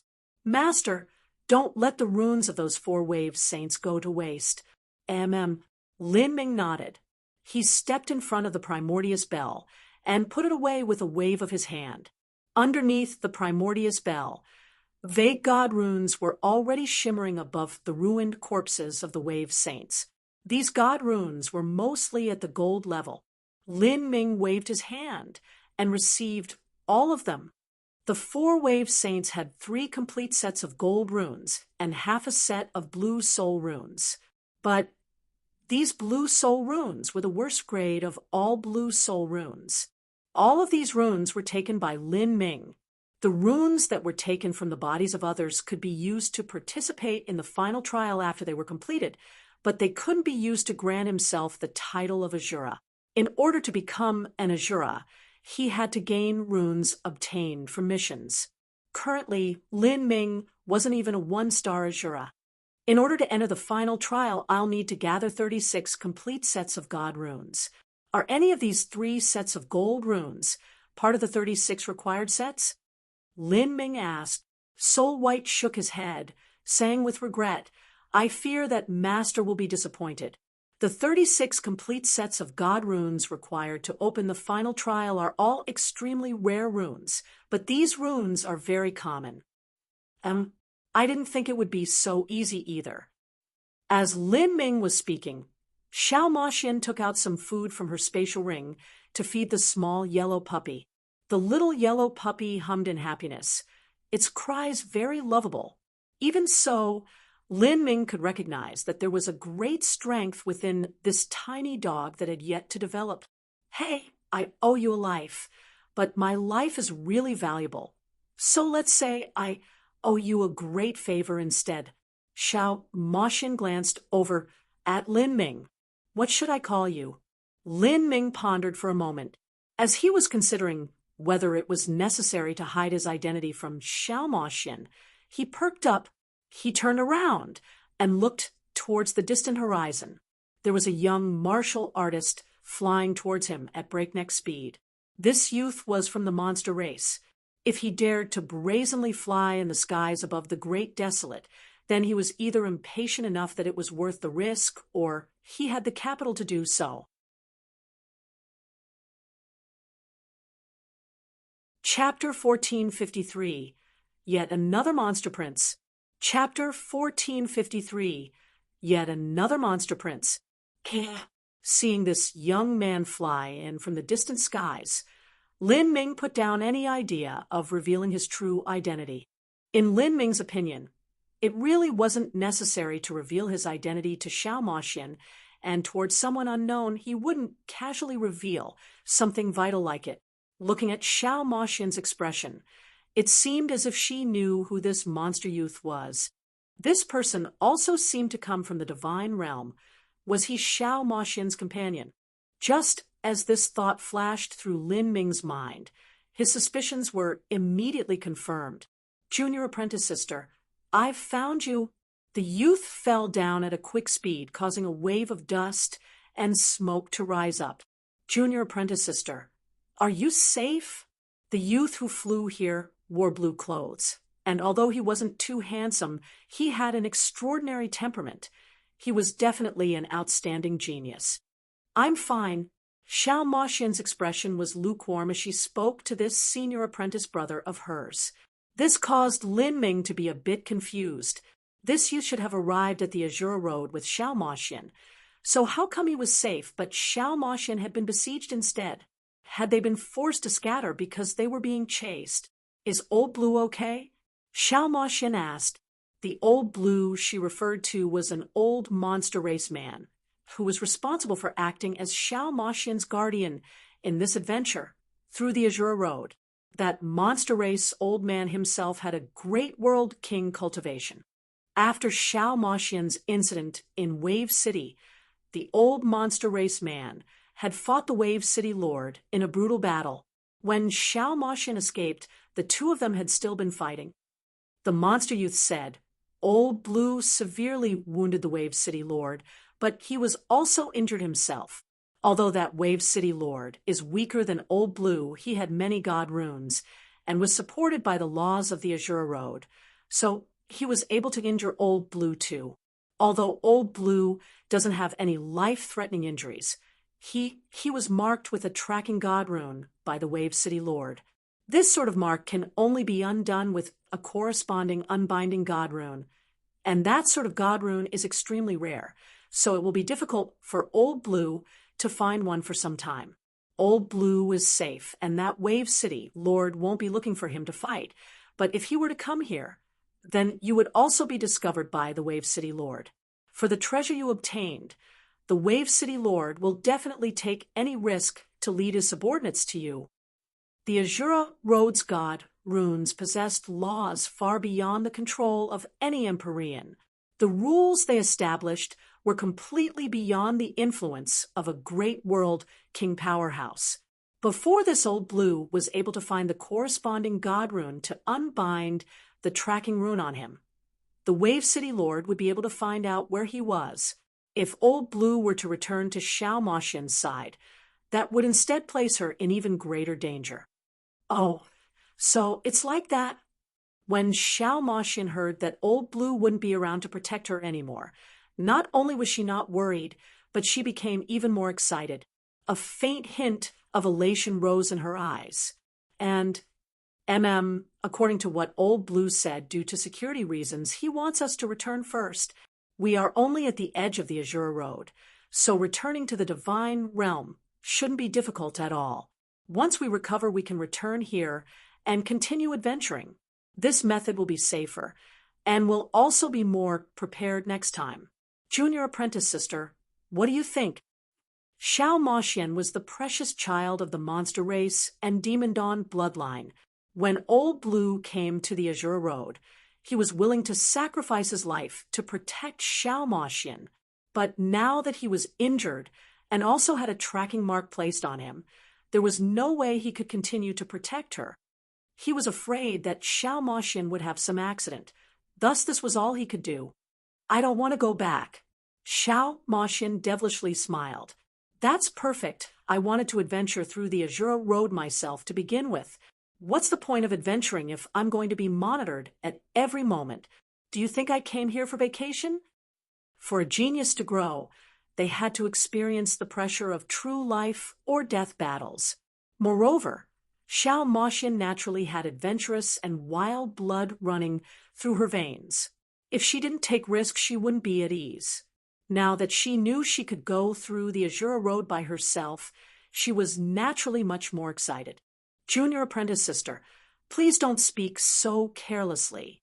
Although a genius truly does need pressure to grow, you are different from those common geniuses.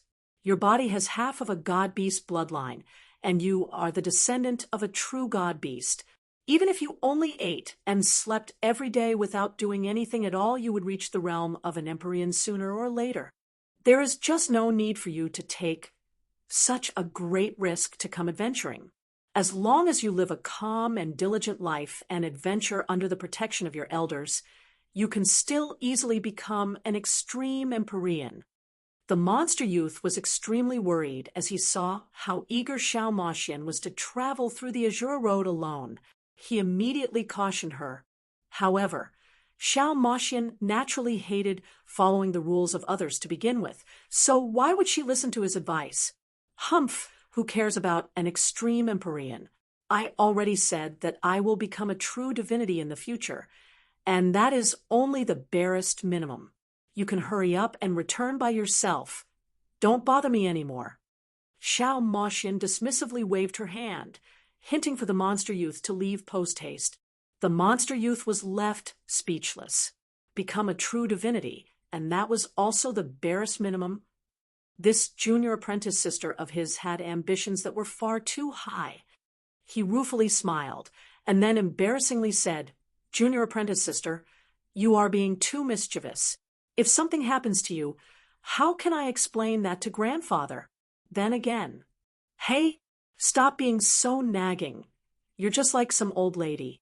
Do you still have something you need to say? If not, then we're going to leave first. Xiao Maxian broke apart the monster youth's argument. She raised her chin towards Lin Ming, indicating for them to leave. The monster youth's smile froze on his face. This was an extremely embarrassing matter for him.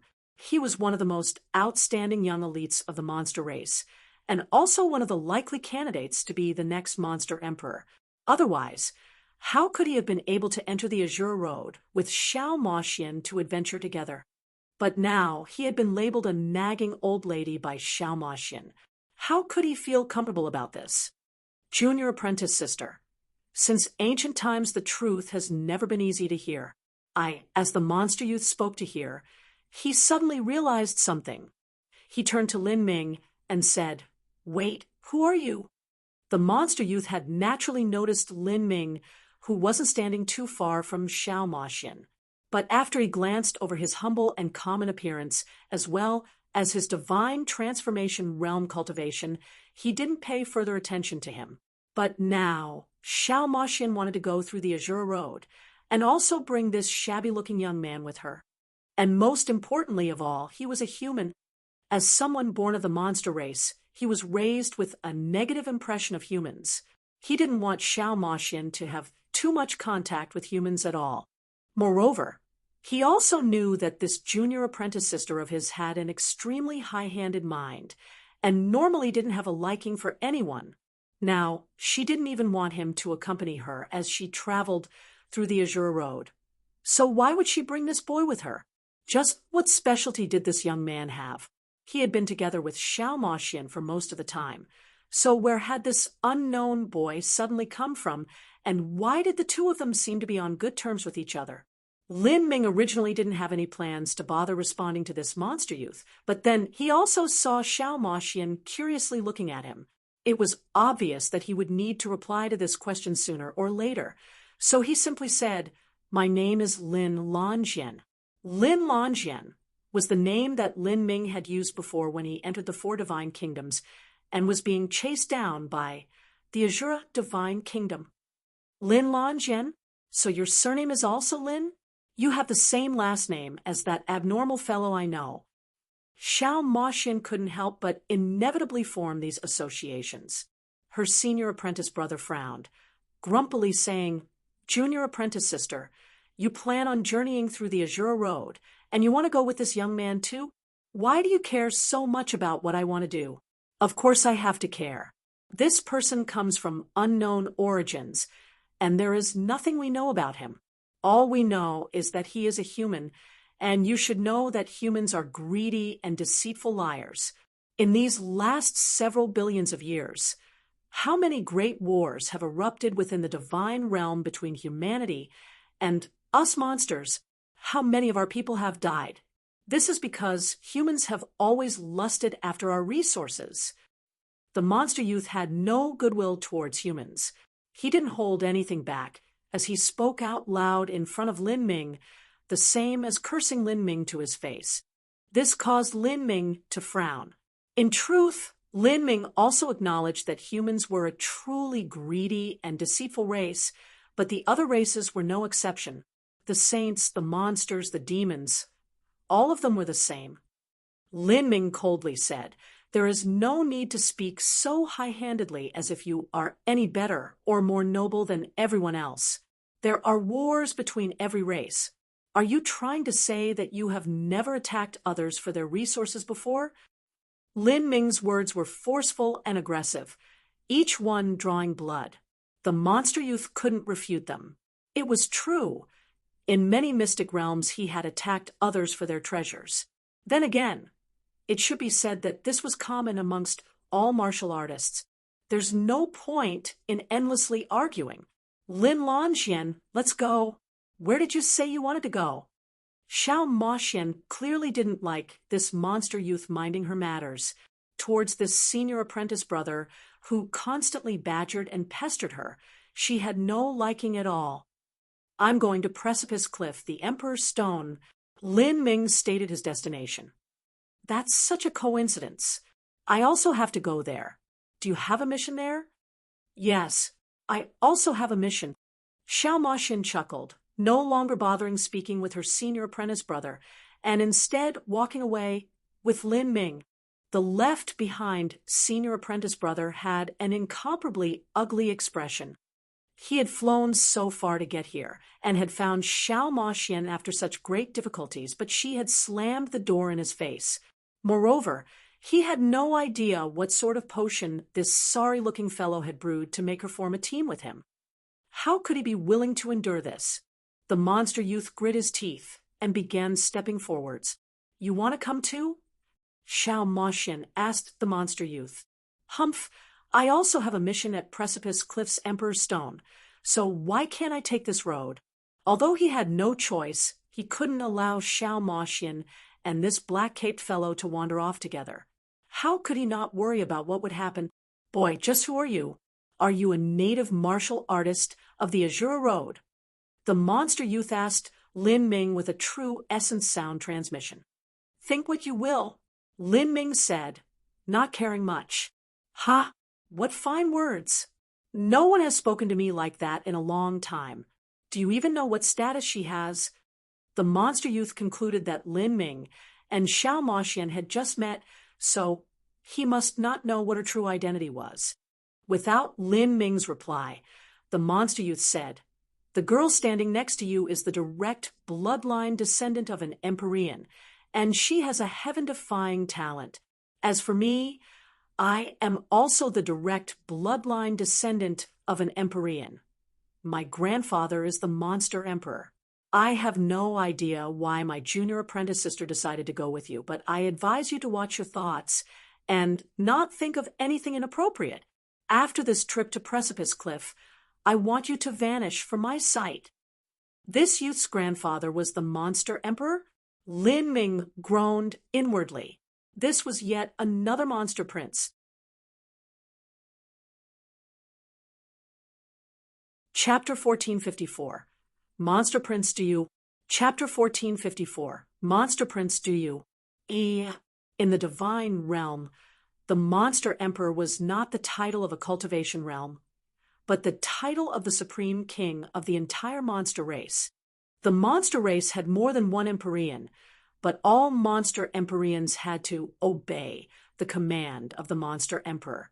The Monster Emperor represented absolute authority, and the descendants of the Monster Emperor naturally belonged to the most illustrious and magnificent family of the monster race.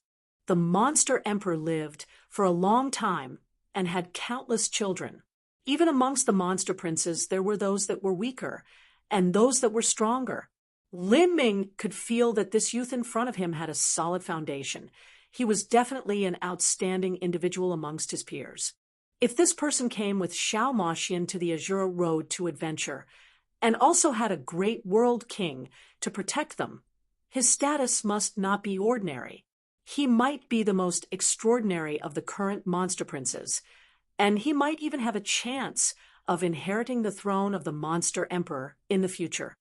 Lin Ming quickly surmised, if this monster youth was so confident in himself, he must have the abilities to back it up. His guess was correct. This monster youth in front of him was Monster Prince Duyu, the grandson of the Monster Emperor.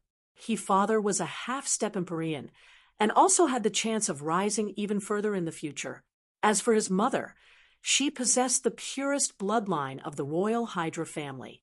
The monster race had a smaller population than humanity, but for them to exist for all these years in the divine realm without being destroyed, they definitely had their own strengths. In terms of numbers and the ability to reproduce, the monster race was far inferior to humanity, but in terms of individual talent, the average talent of the monster race was higher than the human average. During the divine realm first martial meeting, there had also been a monster prince that had participated. Although he had been ruthlessly and mercilessly beaten down by both Lin Ming and Xiao Moxian, one had to admit that he was also a master, someone stronger than even vast universe Heavenly Palace's White King. If it weren't for this being the era in which countless miraculous young elites were being born, then he would definitely have been able to bloom in wonder at the first martial meeting. Without a doubt, this monster youth in front of Lin Ming was far stronger than the monster prince that he had encountered at the first martial meeting. Although he was worse than Dragon Fong, Hang Chi, and the others, He was talented enough to look down at most geniuses within the divine realm with contempt of the Emperorian descendants. He was among the best. However, it was just that Lin Ming's current worldview was too high. He had seen far too many chosen, and had personally experienced the terror that was the good fortune saint's son. To the current him, any sort of Emperorian descendant was ordinary, but to common geniuses, not to mention peak Emperorian descendants, even the worst Emperorian descendants were considered legendary existences. When great world king geniuses or even geniuses of ordinary holy lands were to arrive at some small place in the middle of nowhere, they would shine with a brilliant light, too bright for anyone to look up to them. In this sort of situation, the monster prince Duyu naturally had an inherent sense of superiority. If he were to encounter a common mortal genius and speak a few words to them, that was their good fortune. Monster Prince Duyu thought that Lin Ming was shocked by his status. After being satisfied with the deterrence created by his status, he said, "Your foundation also seems solid, so you should be considered a somebody at least. What sort of background do you have? Do you have some special bloodline in your lineage? Do you have an extreme master teaching you?" As Monster Prince Duyu asked all of this, Lin Ming said, "I don't have any background at all. My ancestors were all mortals." What Lin Ming said was nothing but the truth, but Monster Prince Duyu didn't believe him.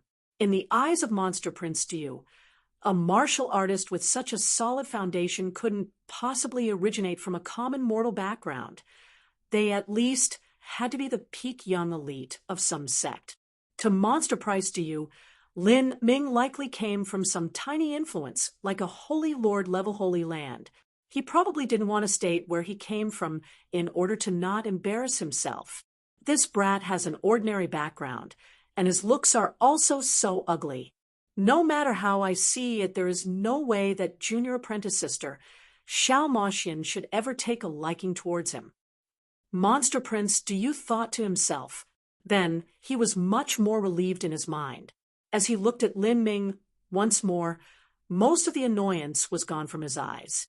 He was extremely hostile and antagonistic towards Lin Ming at the start because he himself was interested in pursuing Xiao Moxian's affection.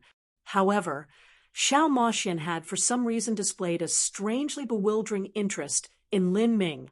Moreover, she even refused his suggestion to return to the divine realm and then expressly stated that she wanted to continue through the Azure Road's trials together with Lin Ming. How could Monster Prince Duyu feel comfortable about this? To Monster Prince Duyu, Xiao Moxian was the perfect wife. Xiao Moxian's background and bloodline were without question. If it weren't for her grandfather being Emperorian Demon Dawn, then the current Monster Emperor might have already positioned her to be the next Monster Empress. In addition, as Emperorian Demon Dawn and the Monster Emperor grew increasingly close in their relations, there became countless young elites in the monster race chasing after her hand. Forgetting the advantages of dual cultivating with Xiao Moxian, just her status alone was enough for anyone to ascend to the heavens in a single leap. However, there was something that happened after that had plunged Monster Prince Duyu into a deep inner conflict. It was that his grandfather seemed intent on engaging Xiao Moxian to the good fortune saint's son, in exchange for the good fortune saint's sovereign gifting him with the method to break into true divinity. In front of this massive temptation, even Emperorian Demon Dawn wavered. This matter was one of the greatest secrets of the monster race. It was only because Monster Prince Duyu was the most likely candidate to be the next Monster Emperor that he was able to obtain a whiff of this rumor. This left Monster Prince Duyu in a conundrum. On one hand, he hoped to obtain Xiao Moxian, and on the other hand, he hoped that his grandfather would be able to become a true divinity. If his grandfather was able to pave the road to becoming a true divinity, then Monster Prince Duyu would be able to follow in his footsteps and perhaps even challenge the realm of true divinity one day. After several days of consideration, Monster Prince Duyu developed a plan. Even if Xiao Moxian were to marry the good fortune saint's son, who knew just when that would happen? And if they did marry, that was only due to political needs. It wasn't known whether or not Xiao Moxian and the good fortune saint's son would have marital relations.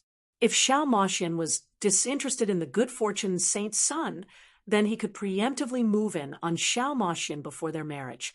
Like this, all the advantages would be obtained by him. In any case, what mattered the most to the saints was that the monster race would assist them in the great calamity. Xiao Moxian was only a secondary consideration. Thus, Monster Prince Diyu had terminated his seclusion early so that he could come to the Azura Road together with Xiao Moxian, all in order to cultivate her feelings.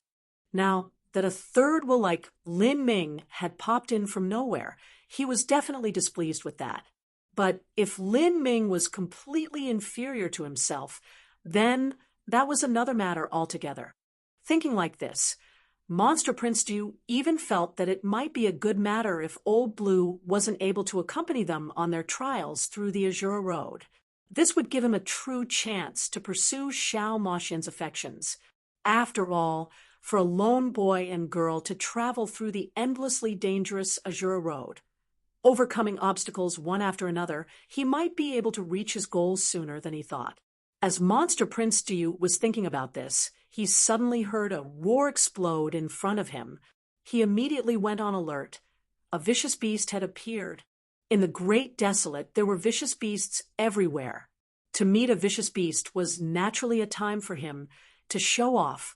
However, he didn't hurry to take action because there was also this Lin Longyan nearby. He planned on allowing Lin Longyan to fight first. If this human male was weak then, he might even be eaten up by this vicious beast. As Monster Prince Diyu was thinking this, there was another loud roar as a 100-foot-long rhinoceros appeared in front of the three of them. This rhinoceros contained a terrifying strength. As it rushed forwards, the earth shook in its wake.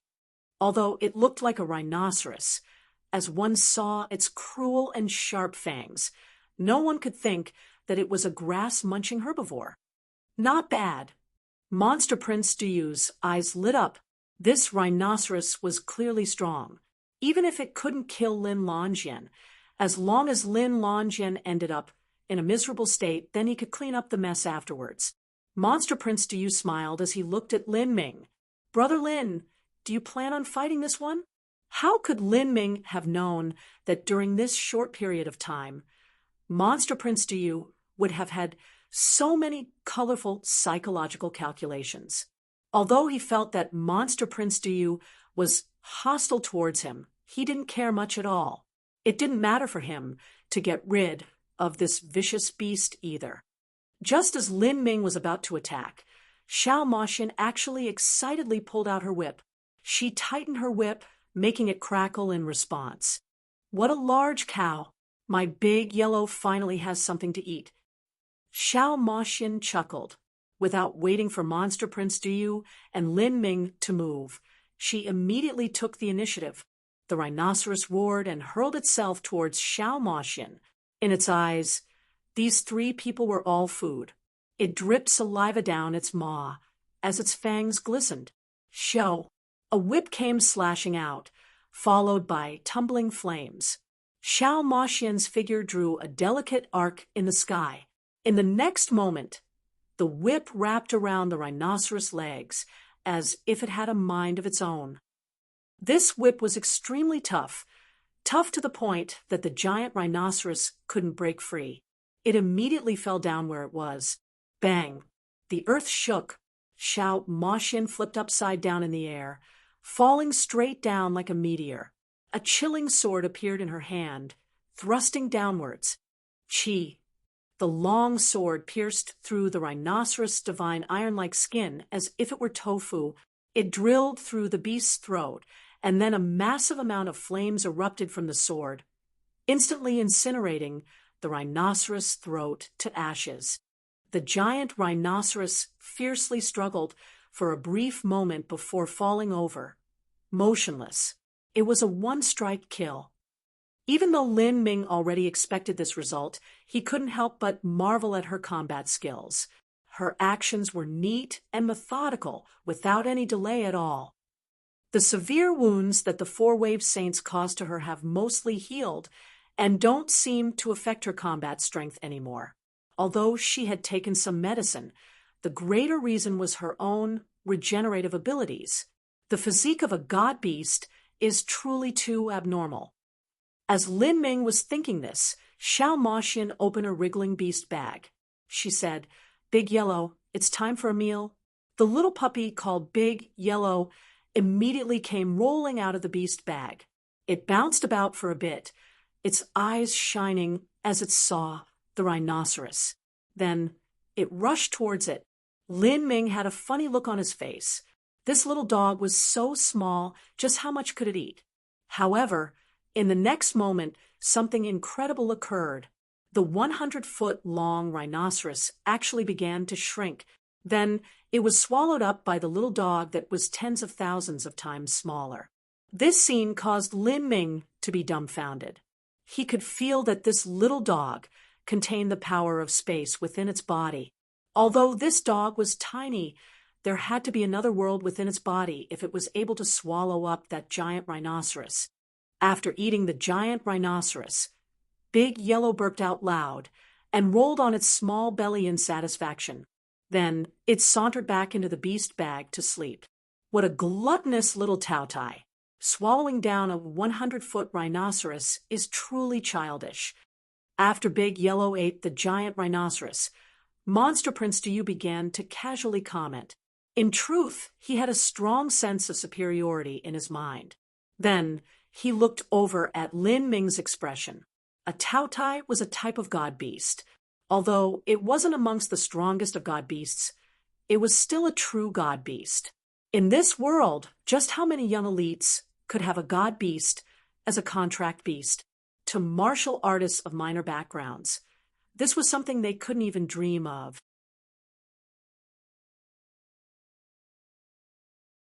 Chapter 1455. Weakness. Chapter 1455. Weakness. Tao-Tai. As Lin Ming heard this name, he was startled. The legendary Tao-Tai was said to have a swallowing ability that surpassed a golden-winged rock.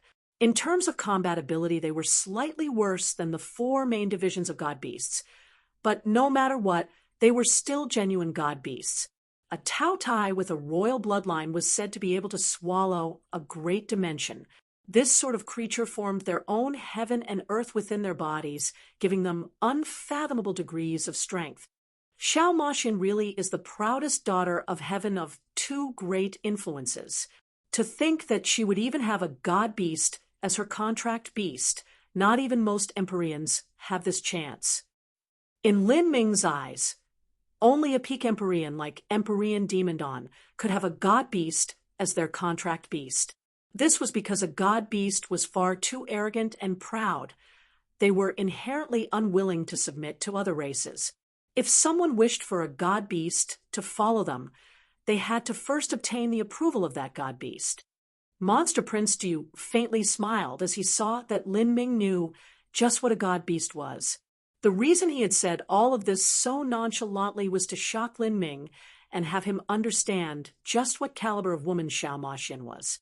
Xiao Moxian carefully put away her beast bag. She clearly loved this Big Yellow a great deal. "Ha ha, junior apprentice sister, you are becoming stronger with every passing day. For you, dealing with an ancient vicious beast is as easy as lifting a hand. But that little fellow is eating more and more. The more a Tao-Tai god beast eats, the faster they grow. If this little fellow follows junior apprentice sister in the future, it will surely be able to swallow up even more powerful ancient vicious beasts. Once it grows into an adult, it will surely be a great help to junior apprentice sister." Monster Prince Diyu was envious that Xiao Moxian had such a contract beast, and he didn't. However, when he thought that Xiao Moxian would become his in the future, he relaxed. Xiao Moxian clearly enjoyed Monster Prince Diyu's flattering. She laughed quite happily. Xiao Moxian and Frost Dream were different. Frost Dream was cold and aloof, and she rarely came into contact with the other sex. This included even people like Lin Ming. But Xiao Moxian wasn't disgusted with men. She still had a childlike innocence to her, like she didn't understand the concept of the relations between men and women. Instead of being annoyed by her many cloying pursuers, she instead thought they were amusing. She would even use all sorts of pranks to have fun, at the expense of others. Monster Prince Du would occasionally fall for these tricks, giving him a great headache. The three of them continued forwards. After another 10 miles, they encountered another vicious beast. The beast that appeared this time was a horned lizard. Its aura was far greater than that of the giant rhinoceros they encountered before. Xiao Moxian wanted to take it down, but she was blocked by Monster Prince Du. Junior apprentice sister, we still have several hundred miles to travel until we reach Precipice Cliff. Adventuring is something we're all here for, so we should share the burden. If you fight every time, then we won't have the chance to do anything. How about we take turns with these vicious beasts?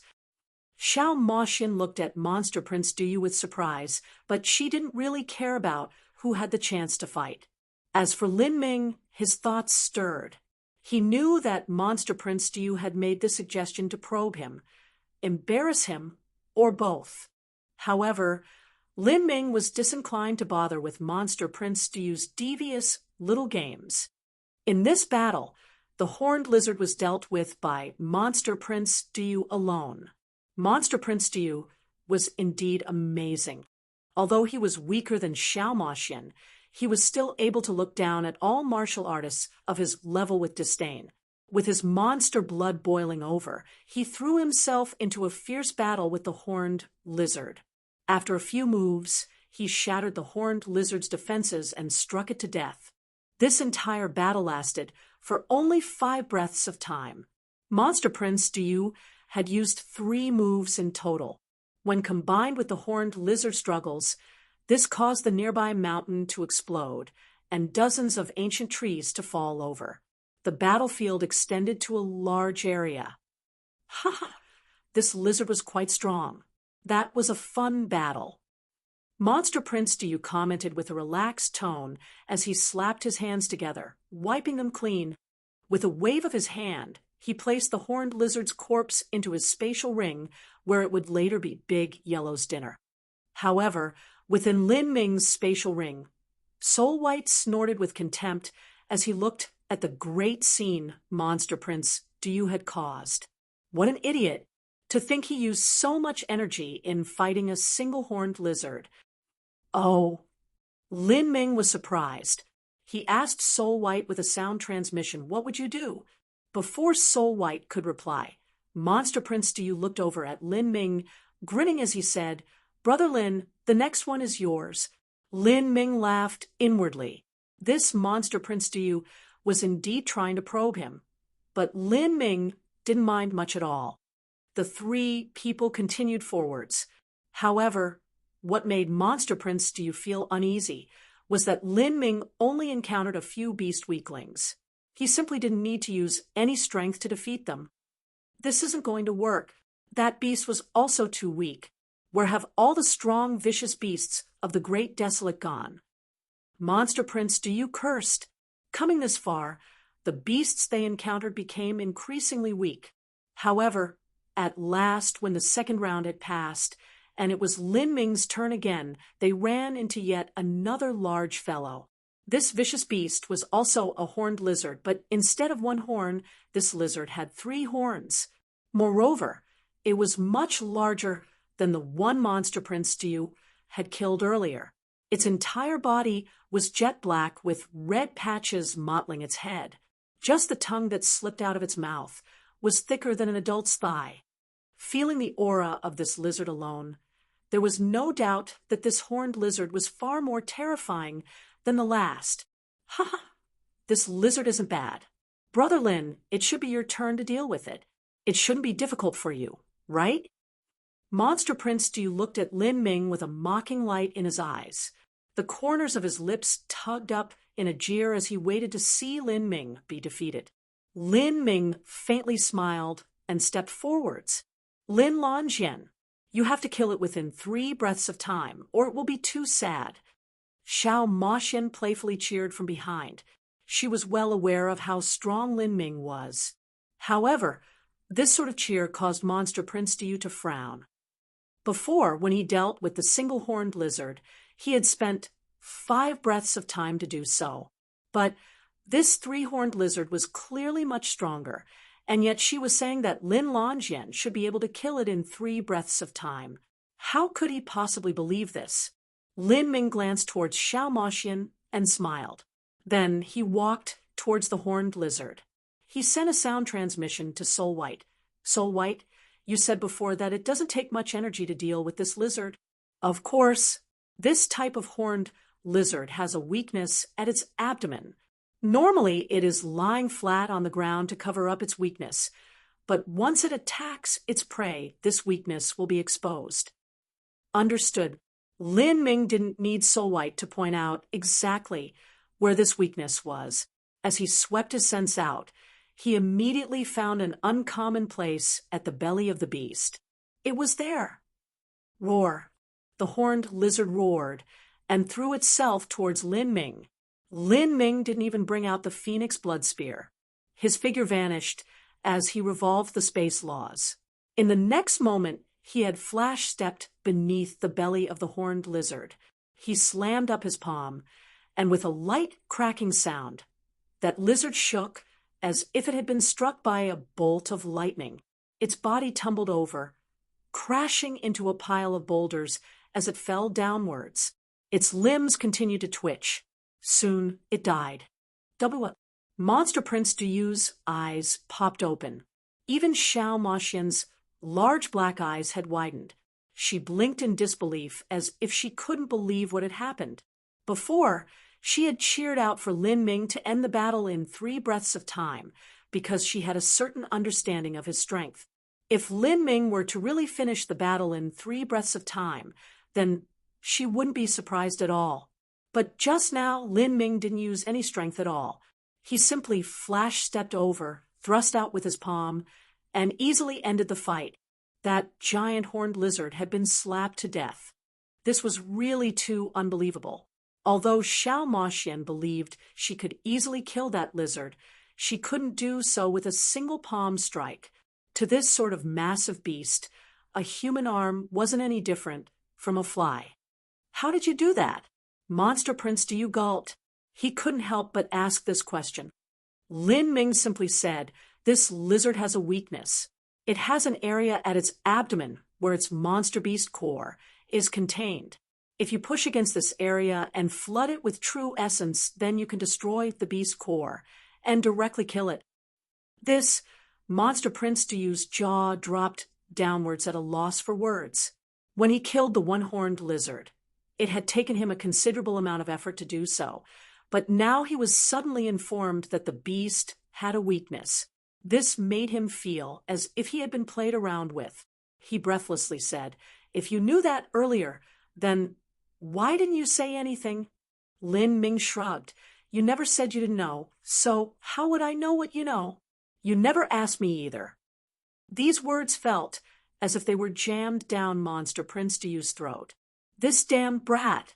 Monster Prince Diyu originally wanted to test out Lin Ming's strength, but he never imagined that he would resort to shortcuts to bring down the 3-horned lizard. He simply didn't use any strength at all. "So you're a native martial artist of the Azure Road?" Monster Prince Diyu assumed that Lin Ming was a martial artist born within the Azure Road. If so, then it wouldn't be strange for him to understand the specific weaknesses of the lizard. Lin Ming didn't comment further. Since he planned on hiding his status, he'd let this monster youth assume whatever he wanted. "This brat, I never thought he would have such tricks up his sleeve," Monster Prince Diyu thought to himself. And at this time, they had already arrived at Precipice Cliff.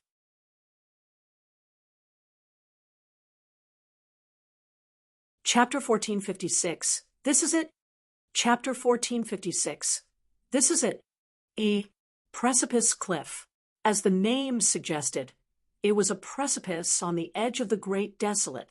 This precipice was 36 miles high and as smooth as a mirror without any curve at all. The only roughness on this precipice were the marks left behind by other powerhouses. If one wished to leave behind their mark on Precipice Cliff, it required more than cultivation alone. They had to be an outstanding genius amongst all geniuses. At this time it was the thick of night. The silver moon hung high in the sky, reflecting a crystalline sheen upon the smooth wall of Precipice Cliff, as if the entire land was shrouded in liquid mercury. It was a beautiful sight. This was an important stop at the Great Desolate because Precipice Cliff itself was a wonderful safe zone. It exuded a faint pressure and aura of a great emperor, making it so that no vicious beasts dared to approach. Because of this, many martial artists came to Precipice Cliff to rest and adjust their condition. This was one of the few safe zones in the entire Great Desolate. Ha! We've finally arrived at Precipice Cliff. Monster Prince Diyu smiled. This Precipice Cliff is a divine treasure of the Great Desolate. It is said that it is related to the Azura Road Master. If one can leave their mark upon Precipice Cliff, then they can obtain the destiny of an emperor. It will be greatly beneficial to your future growth. Junior Apprentice Sister, since we're here, we must leave our mark upon Precipice Cliff so it can be recorded for all posterity. As Monster Prince Diyu spoke, he readied himself to fly up Precipice Cliff. However, he was stopped by Lin Ming. Hold on, what are you doing? Monster Prince Diyu frowned, looking towards Lin Ming. I think it might be better if you change your appearance. Although you said no one knows where you are, this is Precipice Cliff, one of the common trial areas for new young elites in the Azura Road.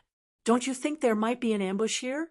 With so many people around, you might be noticed by some more ambitious individuals. Xiao Moxin didn't tell Lin Ming just why she was being chased by others. Although she didn't state it, he had already guessed the approximate reason. Appearance changing? Have you? Xiao Moxin's thoughts stirred. A sly look entered her large eyes as she glanced over at Lin Ming. As Lin Ming saw that interest flash through Xiao Moxin's eyes, he was a bit embarrassed. He knew that Xiao Moxin had some guesses about who he was, or at least suspected it. Why are you looking at me like that? Lin Ming awkwardly said after Xiao Moxin stared at him for a full 10 breaths of time. Besides Xiao Moxin, Monster Prince Diyu was actually filled with jealousy. Although this junior apprentice sister of his never disregarded the opposite sex, she had never revealed such interest in anyone. This Lin Longjien was ordinary in appearance and background, so what qualifications did he have to attract his junior apprentice sister? I'm looking at you because you remind me of someone. Xiao Moxin blinked her eyes, her gaze still locked onto Lin Ming's face. Oh, are they your friend? Lin Ming abashedly replied. In truth, he didn't have any deliberate plan to conceal his identity from Xiao Moxin, but Xiao Moxin didn't seem to be the most reliable of people, and there was also the hostile Monster Prince Diyu. With him here, he definitely couldn't reveal himself. Not a friend. I wouldn't mind beating him up if I saw him, but maybe I wouldn't be able to beat him. Xiao Moxin giggled, revealing her cute little canines. Lin Ming was dumbfounded. He wasn't sure if Xiao Moxin was joking or not, but it seemed that she still held her defeat at the first martial meeting close to her heart. Then there was a small interlude as Lin Ming helped Xiao Moxin and Monster Prince Diyu change their appearance. His bodily rebirth technique was itself a sort of spiritual illusion that could be applied to others. However, when he performed it on others, he could only change their appearance and not their soul, aura. It wouldn't be enough to conceal them from a great world king. However, Lin Ming also believed that the world king level city lords wouldn't personally run out from their cities to lie in ambush for Xiao Moxin. After reaching the bottom of Precipice Cliff, Lin Ming discovered that there were 3 or 4 groups of people already waiting. The Azura Road was extremely large, and yet there was only a single precipice cliff. Every day, there would be many martial artists coming here in order to try and leave their name. It is said that it is common for people to receive missions to leave a name on precipice cliff, but there actually are many who can do this. A martial artist said from the base of precipice cliff, "Hey, what do you mean it is common? Leaving a name on precipice cliff is a rare mission, and many people can obtain such a mission badge. Those that can are definitely ruthless individuals with considerable abilities. It's only because the Azure Road is so large that there are people coming here every day, making it seem that this mission is a bit more common. Even outstanding individuals might not be able to leave their name behind." As everyone was speaking, they were looking up at the high precipice cliff. However, no one actually moved. After all, they only had a single chance. Once they failed, it was over for them. Thus, no one would recklessly begin. Once they tried and failed, they would have used their mission badge in vain. Lin Ming carefully observed the area. He discovered that the 36-mile high precipice cliff had many marks, but the truth was that there were massive differences even between these marks. Some marks were deep, and some marks were shallow. Some people left behind their name, and some people left behind runes. Between these marks, the greatest difference was in their heights. The higher one went up precipice cliff, the fewer marks there were. At the very top of precipice cliff was a giant purple boulder, and this purple boulder had the least marks of all. However, every mark on it revealed a devastatingly breathtaking aura. What is that purple boulder? Before Lin Ming could ask Soul White this question, the eager and high-spirited monster Prince Diyu suddenly spoke first. The ones that were asked seemed a bit annoyed. "That is the Emperor's Stone, didn't you know? The Emperor's Stone is at the summit of Precipice Cliff. If you can leave a mark on the Emperor's Stone, then you can obtain extra rewards, but leaving behind a mark on Precipice Cliff itself is difficult to begin with, and trying to leave behind a mark on the Emperor's Stone is 10 times as difficult. It's simply impossible for commoners." As this random traveler spoke, Lin Ming remembered that the contents of his mission was to leave a name on Precipice Cliff's Emperor's Stone. The mission had specifically stated the Emperor's Stone, and not Precipice Cliff. It seemed that the Azure Road really thought highly of him. Could this even still be considered a blue soul-level mission? Lin Ming looked up at the Emperor's Stone. There were only several dozen marks on it, including sword marks, saber marks, fist marks, runes, spear holes, and so forth. All of these different marks contained the aura of laws, and they felt as if they had existed since the most ancient of times. Only several dozen marks? In all the endless years of the Azure Road, only several dozen people have been able to leave behind their own marks? That means on average there isn't even one mark every several 100 million years, right? Lin Ming asked Soul White. Soul White responded, "Master, even the marks left behind on the Emperor's Stone will not last forever. They will eventually slowly fade away. Only by leaving by a deep mark will it remain for a long time. For instance, that sword mark at the highest point was left behind 100 million years ago by the ancient evil sword Duke using his evil divine sword. When he left behind that sword mark, he had a divine lord level cultivation. The sword mark that Soul White mentioned was in truth a bit blurry because 100 million years of time was simply too far off in the distance. There was only a single character carved there, evil. Lin Ming was basking in the concepts left behind in this evil character when he heard some people arguing. Fine, then let's have a little competition. Our Blue Sword faction isn't afraid of you at all. Haha, your Blue Sword faction has already been left breathless these past years by the suppression of the Snow Moon Holy Lands. Do you really think you could defeat our Chalk family? Let's see just whose disciples are more amazing. As the two sides of people were arguing, someone from the Blue Sword faction group suddenly flew up.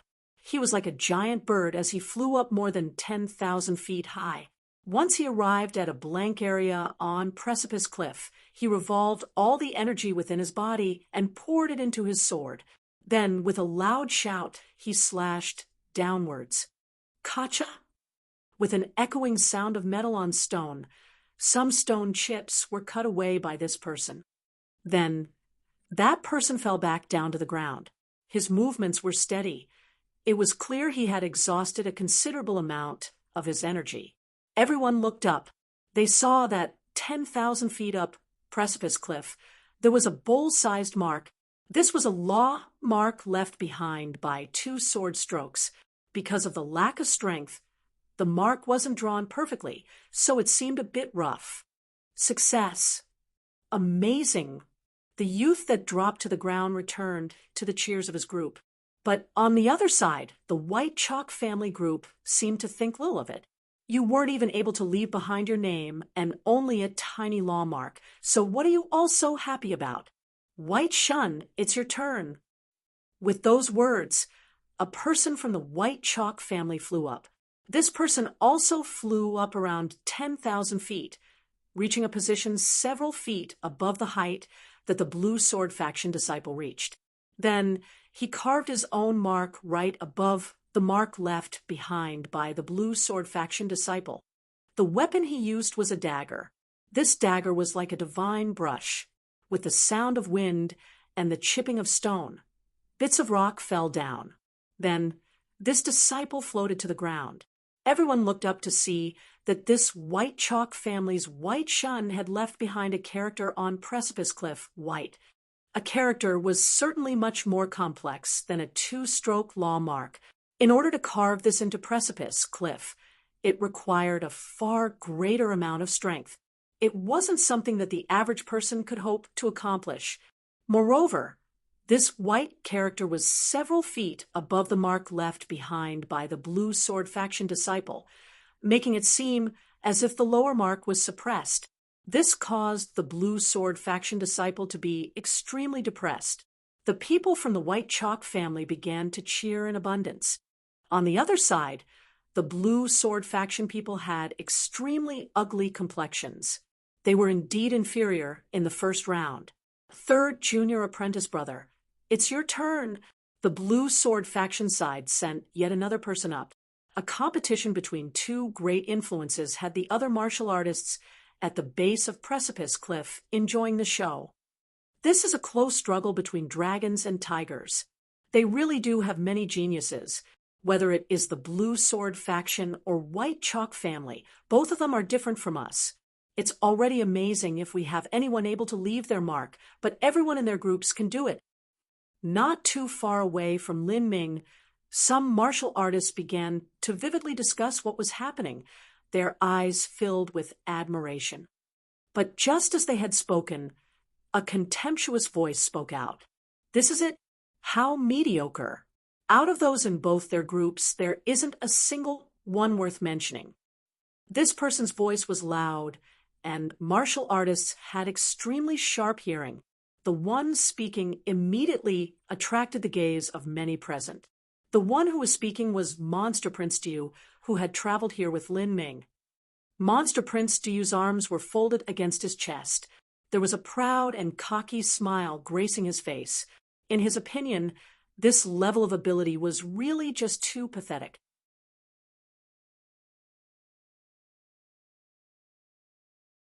Chapter 1457.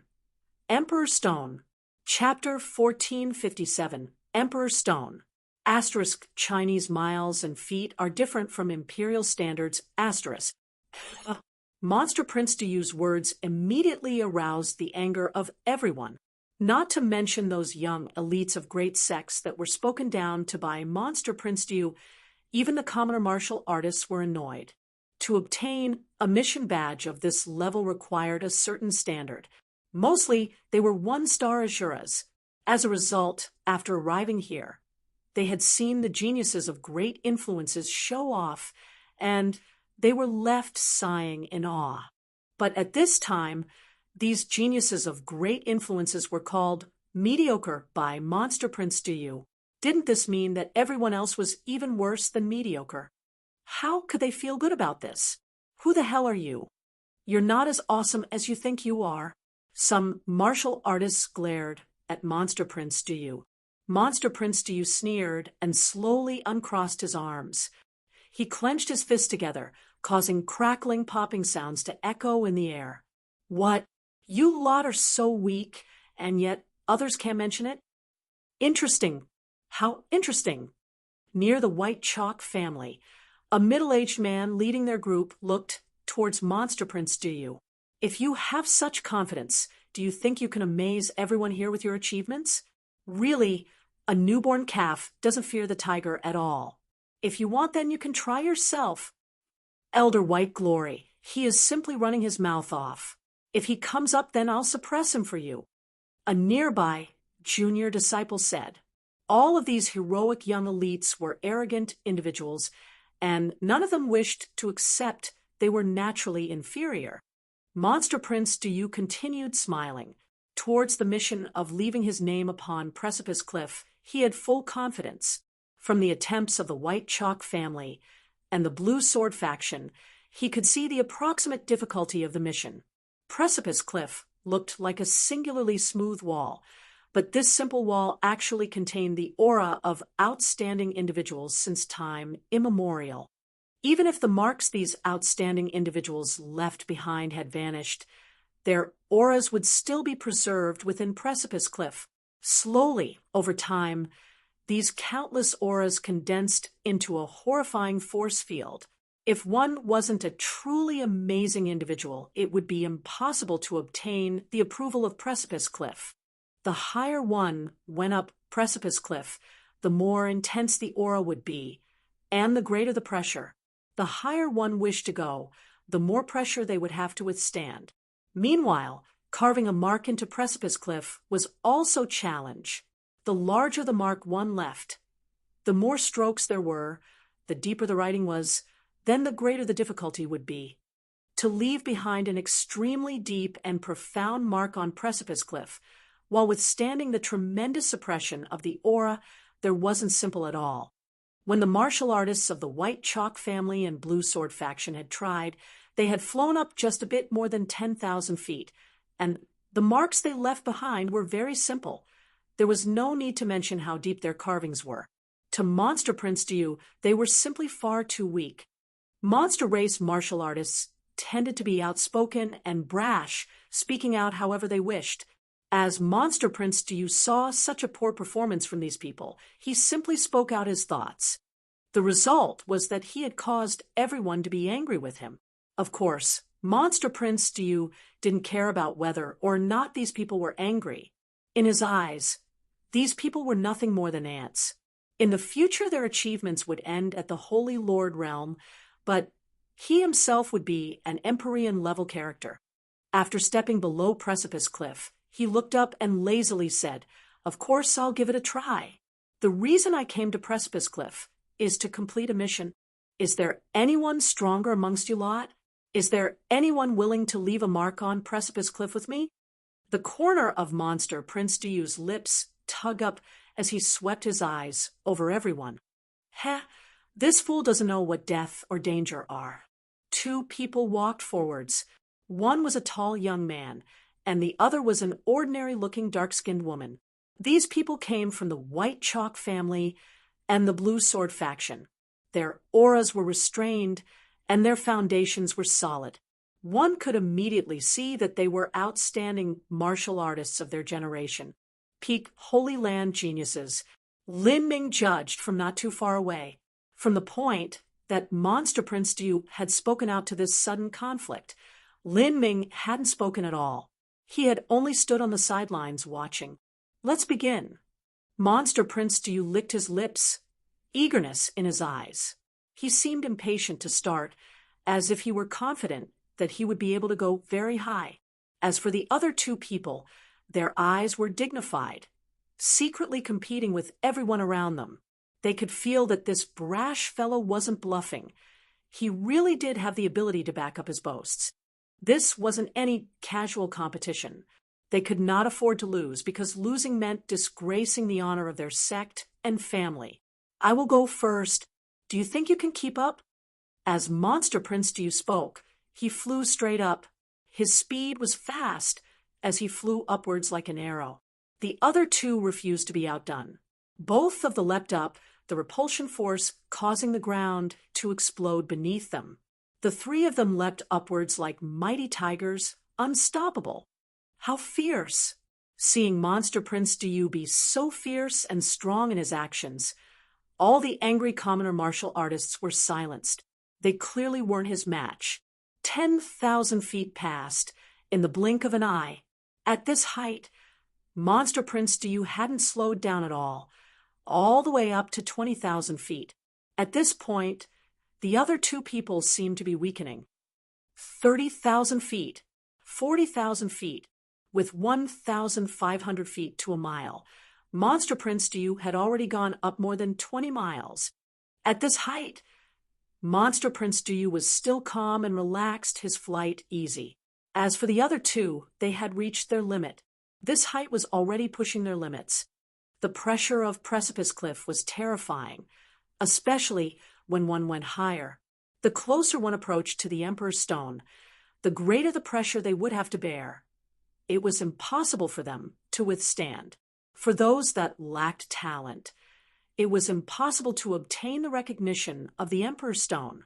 If they continued to fly upwards, they could still go several thousand feet, but they would have consumed far too much energy by then. It would be impossible for them to leave any mark on Precipice Cliff at that point. How could this be? The disparity was too great. The two of them found this unbelievable. They originally felt that Monster Prince Du was some talented character, but they didn't think he would be above them by so much. At this point, the two of them could not longer ponder what to do. They had to stop where they were to leave a mark behind on Precipice Cliff. Saber and sword crossed. The young man from the white chalk family was just barely able to leave behind the simple mark of his family on the wall. As for the young woman from the blue sword faction, she was only able to leave behind a single shallow sword mark. She didn't have the strength to leave behind another stroke. Then the two of them began to fall beneath the weight of the massive pressure. As for Monster Prince Du, he rose even higher. What? How could this be? The surrounding martial artists were all left dumbfounded. This disparity was not minor at all. The elders of the white chalk family and blue sword faction also had extremely ugly expressions. Several miles away from Precipice Cliff, Lin Ming shook his head. The peak geniuses of Holy Land level influences simply cannot compare at all to outstanding Empyrean descendants. This sort of competition is only a one-sided stomp. He had expected this result from the start. After all, a peak Empyrean descendant wasn't a common cabbage. In the entire divine realm, there were no more than 10 such characters. Now, Monster Prince Du had casually come to a little corner of the Azura Road. To ordinary common geniuses, he was an unfathomable existence. As everyone saw Monster Prince Du reach just under 30 miles, all of them were clear what this meant. Even if he didn't leave behind a mark on Precipice Cliff, just reaching this height was as difficult as ascending to heaven. But Monster Prince Du clearly had plenty of strength left over. Was he planning to shoot straight to the Emperor's Stone? Many martial artists had guessed correctly. Monster Prince Du's goal was indeed the Emperor's Stone. He was the #1 young genius of the divine realm monster race. He had sufficient pride in his status. As the great calamity arrived, he had to give an even greater performance than all previous geniuses so he could show his worth. What he needed was to be recognized. He needed to prove just how amazing the young geniuses of the monster race were. Of course, it was also convenient for him to reveal his wondrous strength in front of Xiaomoxian. At a height of 33 miles, Monster Prince Du began to truly feel the pressure. The closer he reached to the Emperor's Stone, the more terrifying the pressure became. This is more difficult than I thought it would be. Monster Prince Du forcefully summoned true essence and rose another mile. Precipice Cliff was 36 miles tall, but the Emperor's Stone was a mile in diameter itself.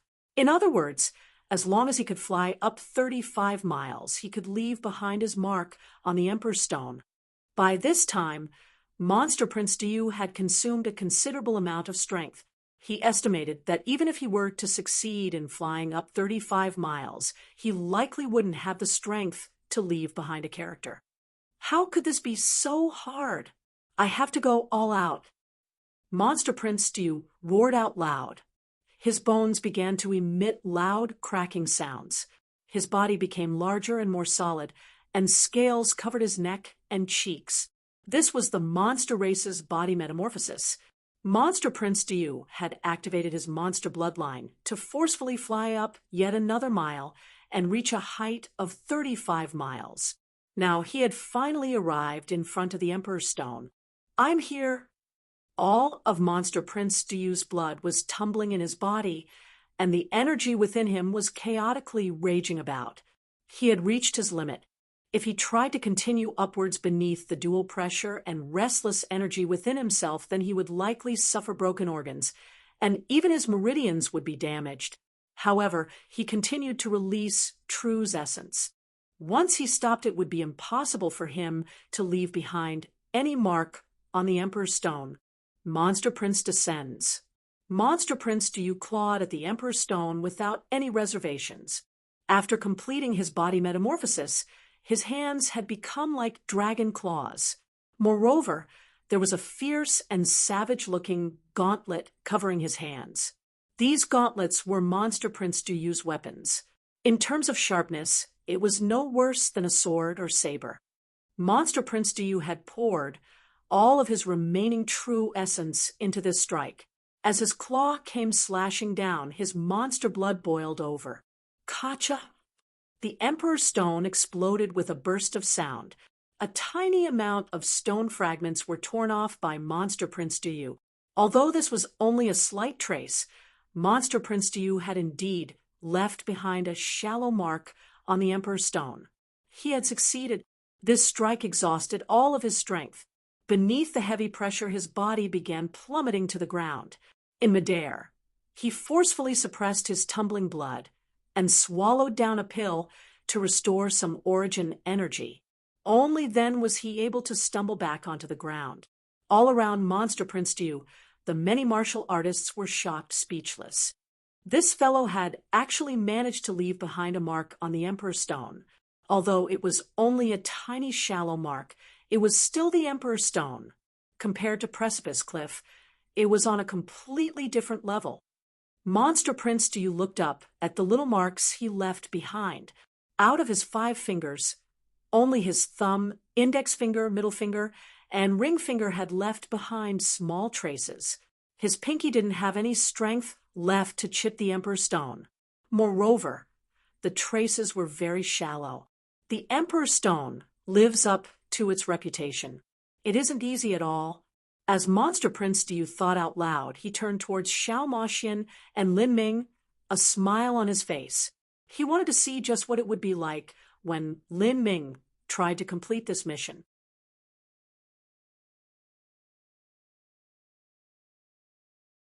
Chapter 1458, Prize. Chapter 1458, Prize. At the base of Precipice Cliff, dozens of martial artists looked up at the mark left behind on the Emperor's Stone.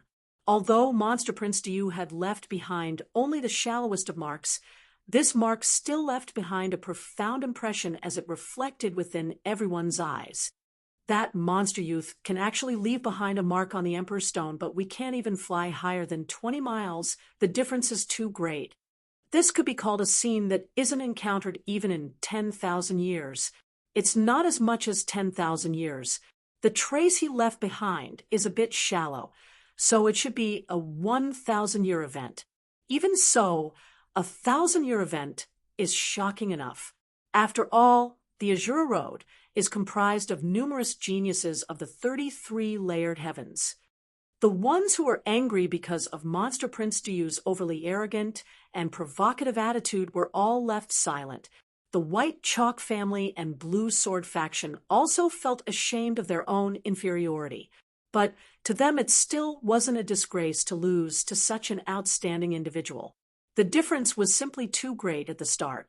This monster youth might be an Empyrean descendant. Someone said in whispered hushes, the reason that the Emperor's Stone was called the Emperor's Stone was that those who could leave behind a mark on it could become an Empyrean in the future, an absolute emperor of the people. An Empyrean, that level of existence left far too great an impact on the average person. As everyone was speaking, Monster Prince Dew only faintly smiled, not thinking much about it. As for the White Chalk family and Blue Sword faction that had instigated a competition with him, he didn't bother with them anymore. He had already defeated them miserably enough. Rather, it should be said that slapping these people in the face didn't mean anything to Monster Prince Dew. The face he wanted to slap belonged to Lin Longjien. He had long been sick of seeing that brat. Thus, he sent Xiao Moxian and Lin Ming a true essence sound transmission. Junior apprentice sister, I only displayed a humble showing of my skills just now. It should be your turn to give it a try. And you too, Lin Longjien, you should try to complete your mission as well. Come and give it a try. Do you think you can reach 30 miles at least? As Monster Prince Dew spoke, the cunning light in his eyes grew even brighter. Xiao Moxian didn't reply to Monster Prince Dew's true essence sound transmission. At this time, her wide and blinking eyes were staring at Lin Ming. Hey, what mission do you have? Xiao Moxian lifted her own mission badge and stuck out her slender neck like a curious child, wanting to see just what Lin Ming's mission badge was. Precipice Cliff, leave a name upon the Emperor's stone, Lin Ming lightly said. As Xiao Moxian heard this, she revealed an expression as if she had already expected this. So it really was the Emperor's stone. I have the same mission. It seems we'll fail this mission if we can't leave our mark on the Emperor's stone. Lin Ming nodded.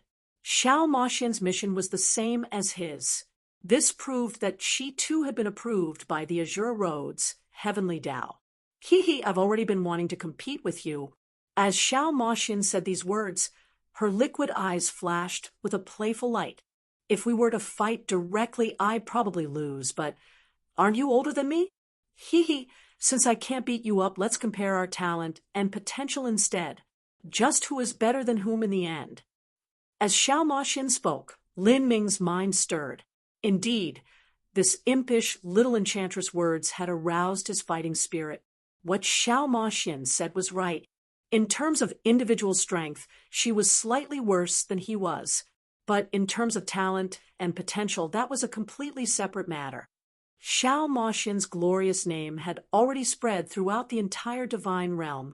Whether it was before the first martial meeting or after the first martial meeting, Xiao Moxian had been recognized as the one possessing the most talent in the entire divine realm. Even though Lin Ming and Frost Dream had the most dazzling performances in the first martial meeting and had taken first and second place, they still weren't able to shake Xiao Moxian's status as the #1 most talented individual in the entire divine realm. The physique of a god beast was formidable enough to stir the anger of the heavens. Just by growing up, she would reach a level close to an Empyrean.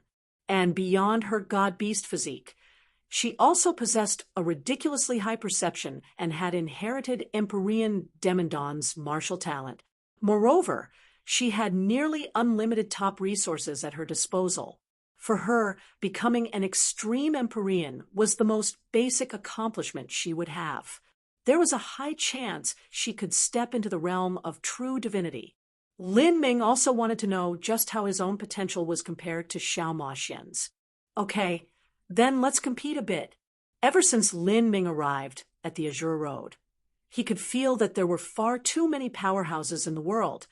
It was impossible to know where the peak of martial arts was. In his life, nearly every person he met could be an opponent of his. During the first martial meeting, Lin Ming had defeated Xiao Moxian, but he always felt that this victory was wrong because of his advantage in age. But now he could fairly compete with Xiao Moxian. Hearing Lin Ming agree, Xiao Moxian chuckled. Great.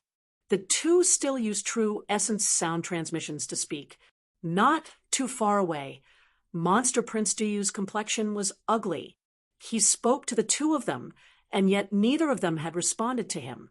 Instead, they spoke to each other, and also seemed to be having some fun and interesting conversation. This made him feel as if he were being treated as empty air. Hey, don't you think it would be a bit more fun if we had a little prize? Without some type of prize, it's a bit of a boring competition, don't you think? Xiao Moxian asked, full of enthusiasm, completely not noticing Monster Prince Duyu's expression. Lin Ming faintly smiled. It's only a casual competition. What sort of prize do you want? If I win, you undo your appearance-changing technique, and let me see just who you are. Xiao Moxian ground her teeth together, her eyes shining with challenge. She was trying to goad Lin Ming into agreeing. However, no matter how contemptuous she tried to be, it only looked as if she were having a great deal of fun. All right, Lin Ming agreed. In his opinion, revealing his status to Xiao Moxian wasn't anything at all. He only needed to hide the truth from Monster Prince Diyu. Xiao Moxian smiled, and she did so dazzlingly. She thought to herself, little guy, I'll be sure to defeat you this time. In terms of strength, even Xiao Moxian wouldn't call herself the top young elite of the entire divine realm. But in terms of potential and talent, she was confident she wouldn't lose to anyone. This was her pride, her road of martial arts. She wanted to become a true divinity. How do you know I am using an appearance-changing technique? Lin Ming asked with a laugh. Huh? A woman's intuition. Xiao Moxian said with a great deal of self-satisfaction. Lin Ming didn't know whether to laugh or to cry. In his eyes, Xiao Moxian was a young girl. For her to call herself a woman was a bit funny. As the two spoke, they had already reached the base of Precipice Cliff. Looking up, they could see the 36-mile high precipice cliff stabbing straight into the night sky like a divine sword. This Azure Road master seems to really like the number 36. After Lin Ming entered the Azure Road, he discovered that many places used the number 36. Even the Hunter game had an array formation of 36 people at the end. He looked towards Xiao Moxian and grinned. And if you lose, you can make any request you want. Xiao Moxian proudly and briskly waved her hand. Oh, yes, but in advance let me tell you that sacrificing my body or anything like that is an absolute no-go. A strange color flashed over Lin Ming's face as he heard this. Just what was going on in this girl's brain. My only request is, if something were to happen to me in the future, then I hope that you can look after several people for me and guarantee that they can live their lives in peace, Lin Ming said after a deep period of thought. His request left Xiao Moxian a bit surprised. The road of martial arts was filled with hardships and dangers. Moreover, in this great calamity, it was impossible to tell which way the tide would turn. Also, Lin Ming still had a showdown with the good fortune Saint Sun.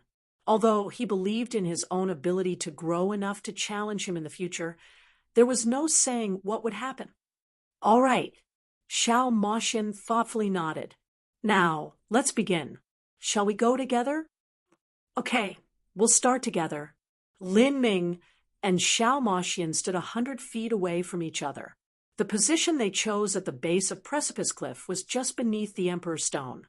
As for the other martial artists, they were still lost in the shocking scene that Monster Prince Diyu had created. Although they saw Xiao Moxian and Lin Ming, they didn't care too much about them.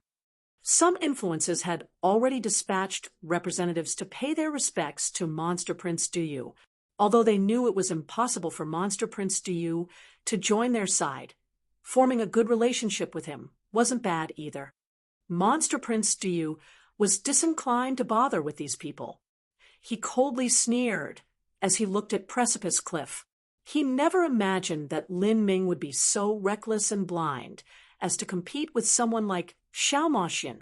Even he had to confess that he was flung miles away by Xiao Moxian. In terms of talent, she was fully deserving of being known as number one within the divine realm. A cold breeze blew past. Lin Ming immediately soared upwards. His movements were smooth and calm. Although he didn't seem to be going too fast, he was like a stream of water that ascended upwards, as comfortable and free as a horse racing through the grasslands. The pressure of Precipice Cliff wasn't able to affect him at all. And beside Lin Ming, Xiao Moxian was also enjoying this relaxing trip up. She was like a black butterfly soaring through a bush of flowers. Her movements were brisk and light as she shot straight up to the top. These actions immediately attracted the attention of many people. There are more masters going up. Not many people knew that Lin Ming and Xiao Moxian had arrived together with Monster Prince Diyu. Thus, no one paid attention to them. But now, as they looked at the pair's movements, they could tell that these two certainly weren't ordinary young elites. It shouldn't be. What is going on with today that there are so many masters? Look at their movements. It seems they are also capable of flying above 30 miles. To the current martial artists, 30 miles was an astounding result. And as they were speaking, Lin Ming and Xiao Moxian had already easily and swiftly crossed 20 miles. Without either of them falling behind, both of them flew straight towards the 30-mile mark. As Monster Prince Diyu saw this, he frowned. He wasn't surprised that Lin Ming could reach this height, but what he was surprised about was that Lin Ming remained as calm as Xiao Moxian. 25 miles, 27 miles, 29 miles. Lin Ming smoothly broke through the 30-mile mark, keeping pace with Xiao Moxian throughout. Xiao Moxian looked at Lin Ming and smirked. Her speed suddenly ramped up. Lin Ming merely faintly smiled in response and followed her pace. As the martial artists below saw this, all of them were shocked to the point that their jaws dropped. At over 30 miles, the pressure of the Emperor's Stone was obvious to anyone. But not only did they not slow down, they instead increased their speed. Just how were they doing this? As everyone was dumbfounded, Lin Ming and Xiao Moxian had broken through the 33 miles line. 33 miles represented the 33 layered heavens. This could be considered a dividing boundary. At this height, Lin Ming suddenly felt a deep resistance push down on him, as if he had fallen into a swamp. Every time he rose up another 10 feet, he would have to consume a good deal of energy. It made advancing upwards far more difficult. However, this was only a bit more difficult. He continued to rise, unstoppable. The Emperor's Stone was already within reach.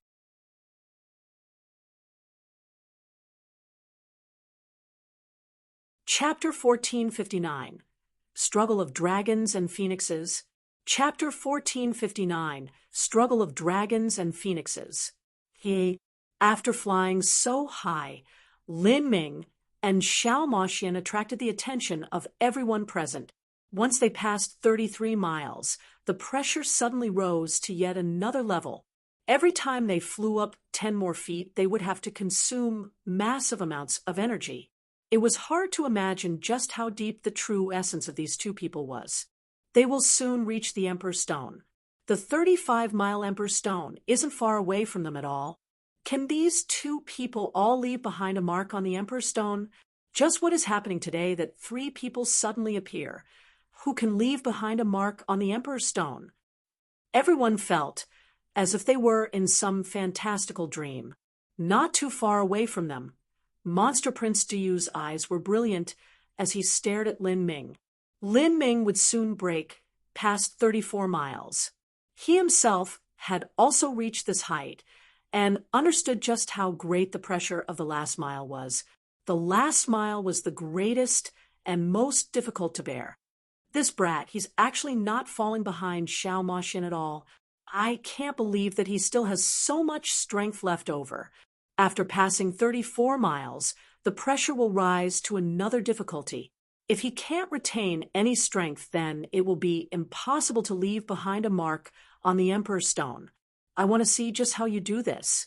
Monster Prince Diyu had thought that Lin Ming would fly to around 30 miles at most.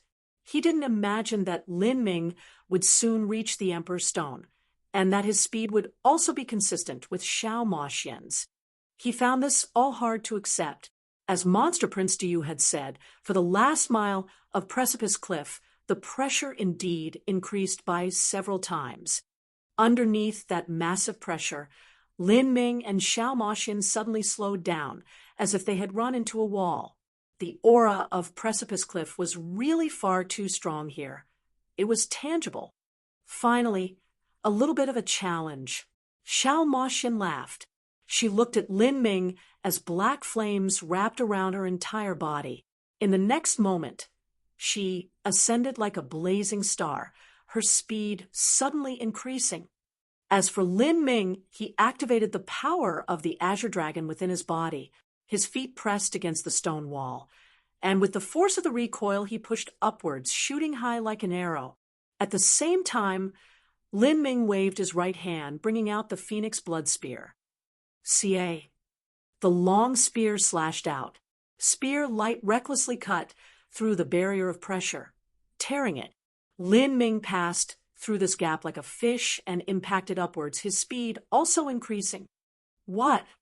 Monster Prince Diyu's eyes nearly fell out of their sockets. He was waiting for Lin Ming to admit defeat at this time, or at least approach his limit. But he never imagined that Lin Ming would rush upwards at an even fiercer pace than before. It was clear that he had retained a tremendous amount of strength. How was this possible? Monster Prince Diyu was shocked. To retain so much strength in such a situation, and even go up faster than before? Just who was he? He originally thought that Lin Ming was a native martial artist of the Azura Road.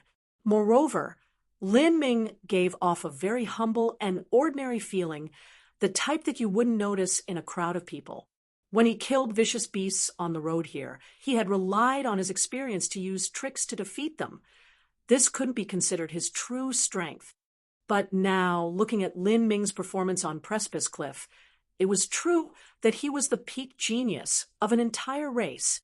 Good, great!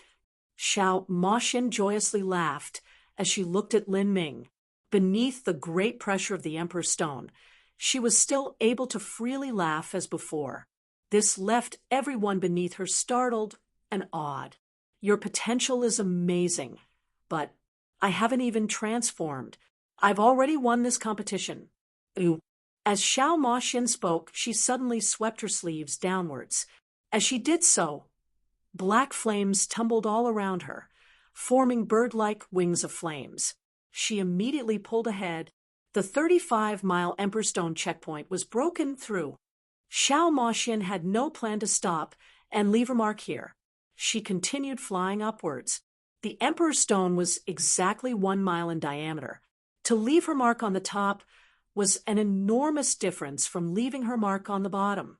Xiao Moxian clearly wouldn't be satisfied with leaving her mark on the lowest area. She wanted to leave her name on the highest peak. As for Lin Ming, he also had such a plan. When Xiao Moxian broke through the 35-mile mark, she felt as if she had stepped into a different space. All around her, the space and time laws were strangely distorted. At the same time, a dreadful force field came shrouding down over her body, forcefully preventing her ascent. What powerful space and time laws! And there is also this formidable force field. This Emperor's Stone truly is marvelous. After being blocked by this terrifying strength, Xiao Moxian felt the blood surge within her, and her energy become chaotic. Although she could withstand this, it placed a great strain on her. If this continued, then she might be able to go several hundred feet more at most. Phoenix true form. Xiao Moxian's eyes blazed with a divine light. Her pupils turned purple-black, as if a raging inferno grew there. With a resonant phoenix cry, a massive amount of fire origin energy gathered behind Xiao Moxian. The raging energy gushed out all around her, and a pair of pitch-black phoenix wings stretched out from her back, proud and strong. These black phoenix wings were over 15 feet wide together, twice the height of an adult male. Compared to these spacious wings, Xiao Moxian's figure appeared delicate and petite. She could easily wrap herself up in these wings. Hoo.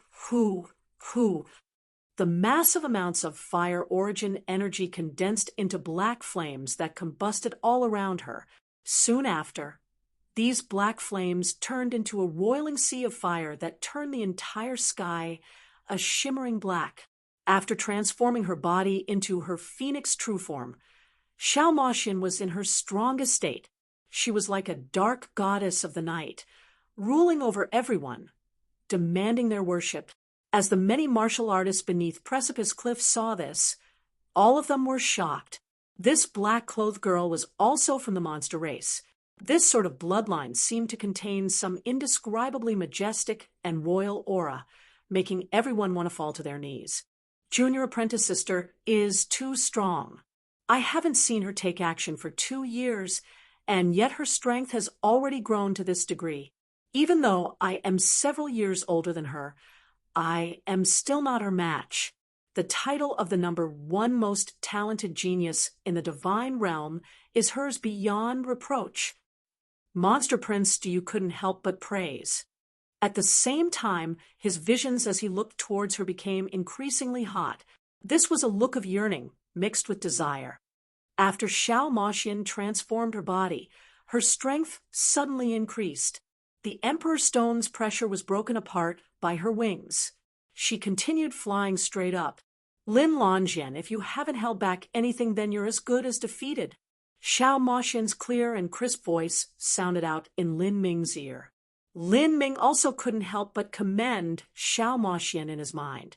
Her phoenix true form really did defy the heavens. At this time, Lin Ming sunk all of his energy into his inner world as he stepped upon the Emperor's Stone. The power of thunder and fire, heavenly tribulation within the heretical god tree suddenly exploded outwards. Behind Lin Ming, the phantom of the heretical god tree appeared. With the heretical god force opened to the limit, Lin Ming also opened the complete 8 inner hidden gates. With all 8 gates opened, surging waves of astral essence flooded through Lin Ming's body. His entire body emitted crackling noises, as if thunderbolts were rolling through his body, like a true dragon was awakening in his heart. In that instant, Lin Ming's mortal bodily strength rose to several hundred millions of genes. Even the starlight in the sky above was quickened by him. The silver threads of starlight converged within Lin Ming's body, gathering towards 9 acupoints, forming a faint mirage of 9 Dao palaces. As these Dao palaces emerged, they instantly vanished as if they were never there to begin with. This was the boundary of the 9 stars of the Dao Palace. In the eternal demon abyss, Lin Ming had already gazed upon the threshold of the 9 stars of the Dao Palace. Although he was still an extremely great distance from reaching the 9 stars of the Dao Palace, this was still something that the more ordinary 8 inner hidden gates couldn't possibly compete with. Bang! With a loud explosion of energy, Lin Ming was like a human-shaped beast after he released the 8 inner hidden gates to the limit.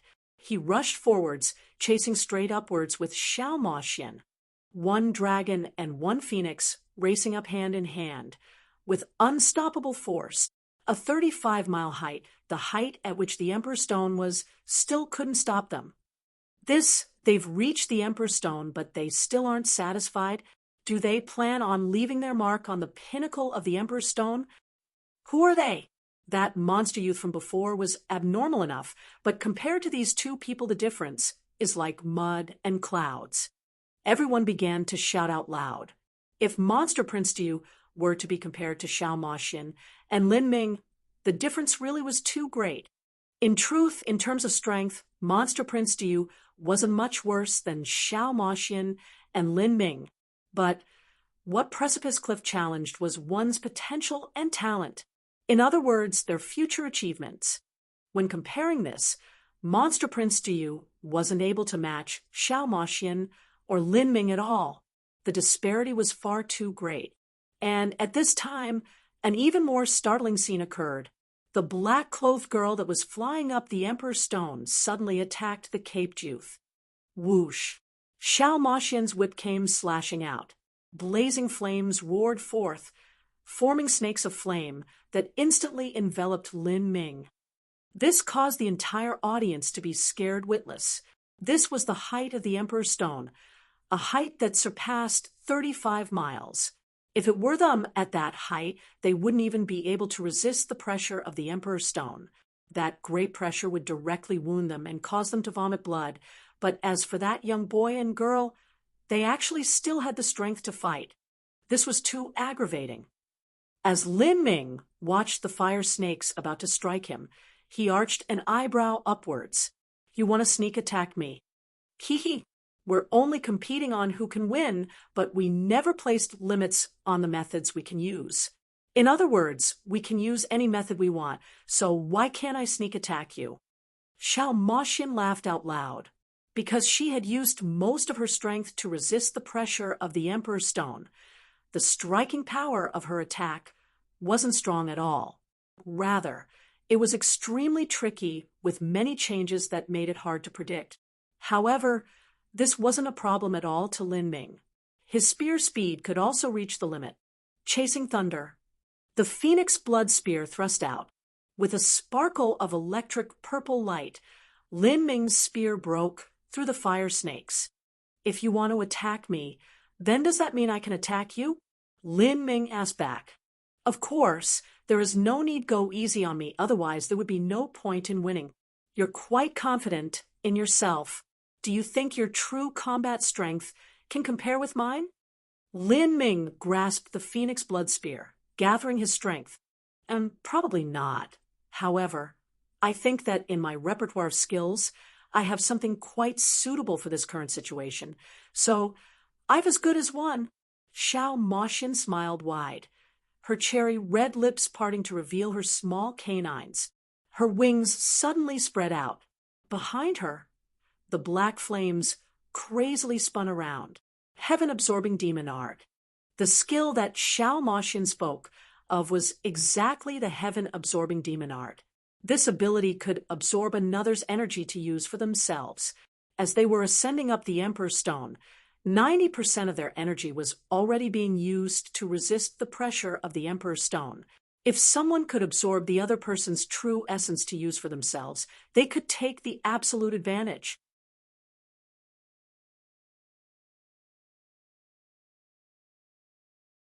Chapter 1460. Reach the Extreme.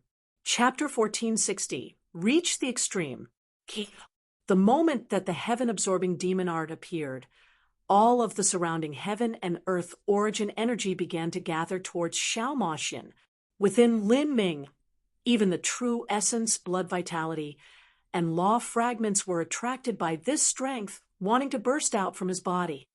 In just 10 years without seeing each other, Xiao Moxian's heaven-absorbing demon art had reached a completely different level than the one she displayed during the first martial meeting.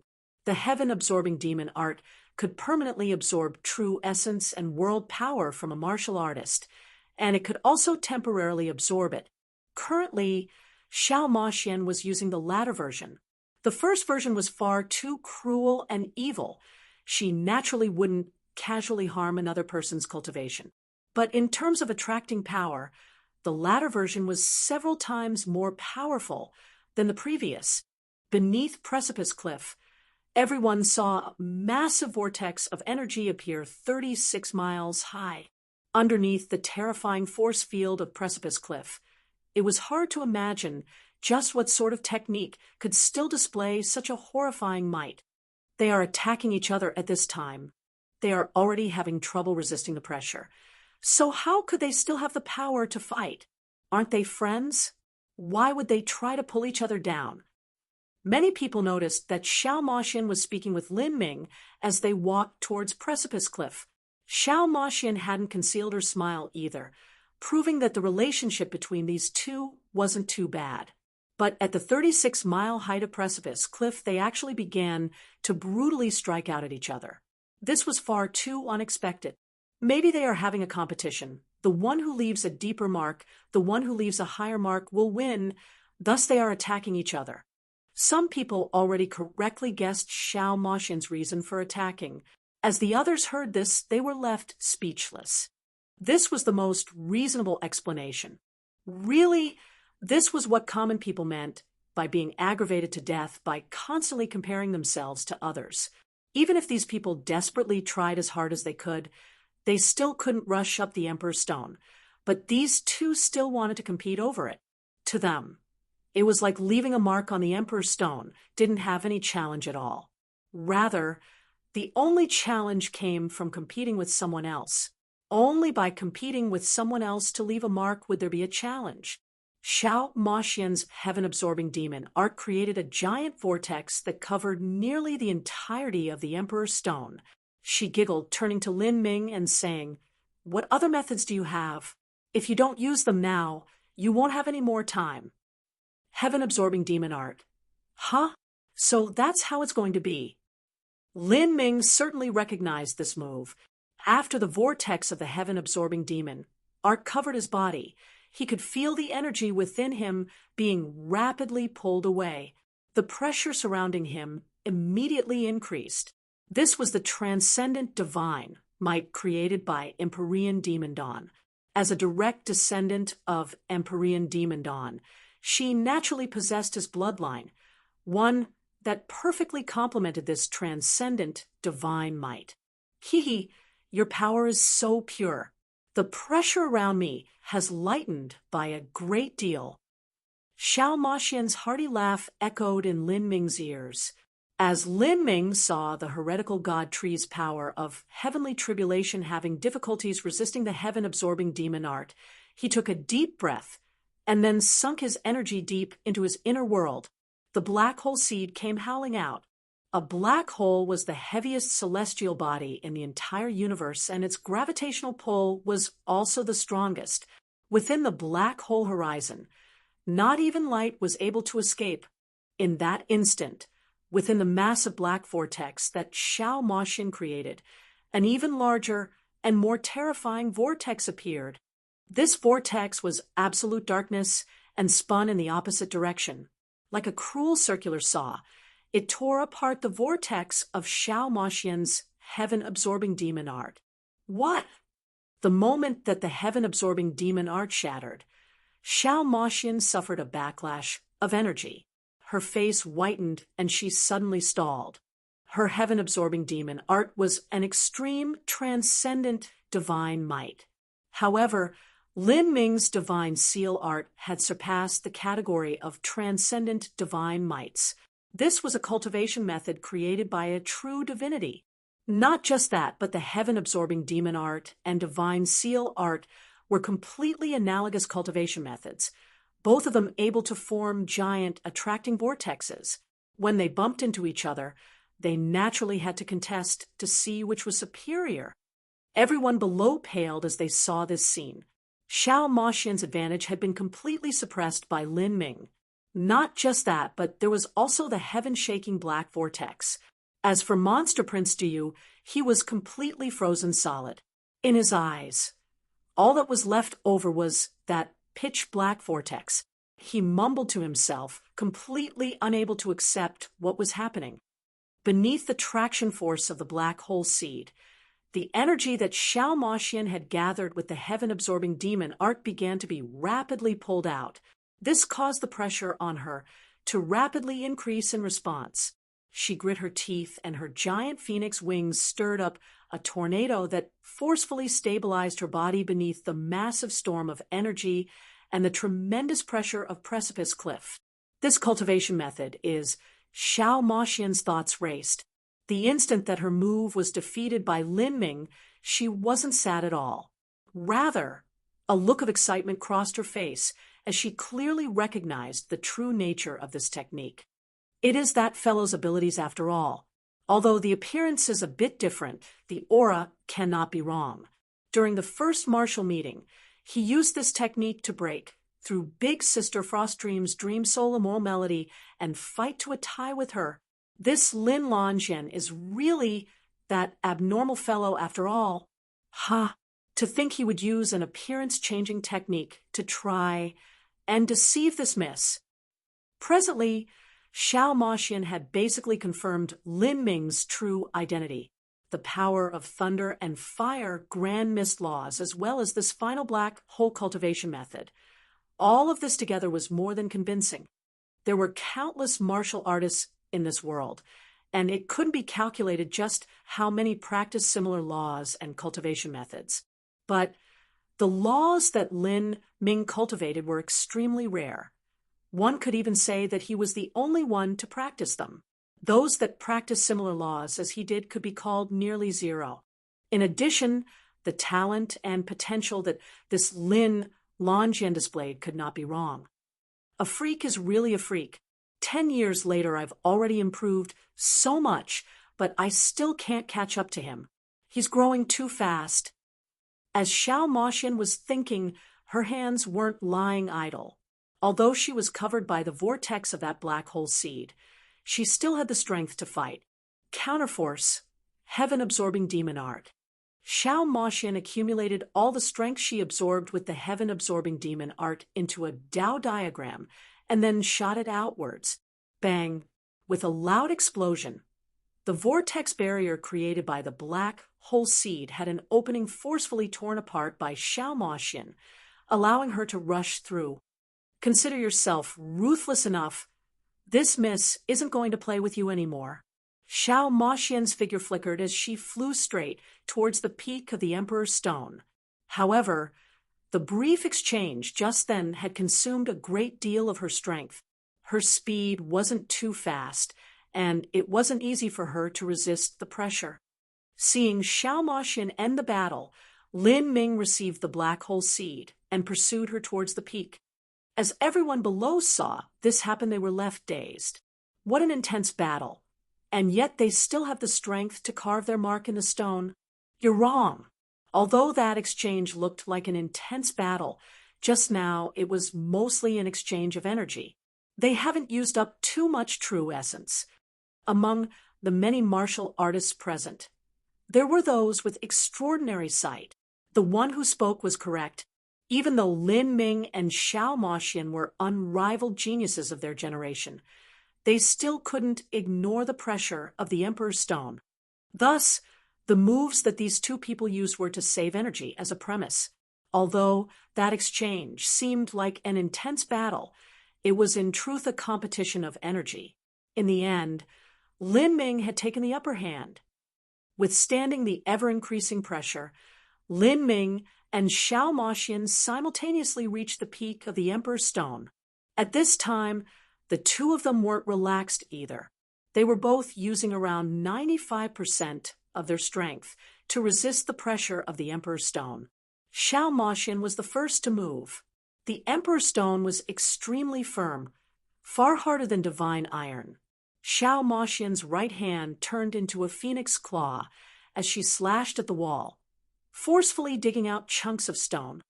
Although the Emperor's Stone was hard, Xiao Moxian still possessed a god-beast body. In addition to her true essence flooding her moves, carving something into the Emperor's Stone wasn't difficult at all. Pung, pung, pung, pung, pung.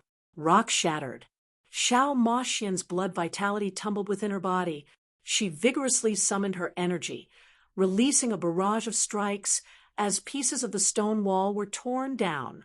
Each piece of crushed stone was no smaller than those brought down by Monster King Duyu's own claw strike. Meanwhile, Lin Ming used his fingers as a spear, pointing them towards the Emperor's Stone.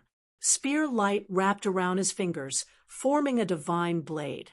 Wherever his fingers pointed, stone chunks would tumble down. He had already touched upon the threshold of the 9 stars of the Tao Palace. In terms of mortal bodily strength, he was no worse than Xiao Moxian. In addition, his true essence was many times deeper than Xiao Moxian's. The number of rock chunks he brought tumbling down was even more than hers. The two of them revealed their supernatural powers. After striking at once, they didn't stop at all, but rather continued with an onslaught of attacks. The two of them weren't satisfied with leaving just traces behind. They wanted to carve characters into the Emperor's Stone. The character that Xiao Moxian formed was a square foot large. As for the character that Lin Ming left behind, it was actually a bit bigger. On Precipice Cliff, being able to leave behind a small trace on the Emperor's Stone was already an accomplishment. For the average person to leave behind a simple character was extremely strenuous. They would have to use up dozens of times more strength. CA.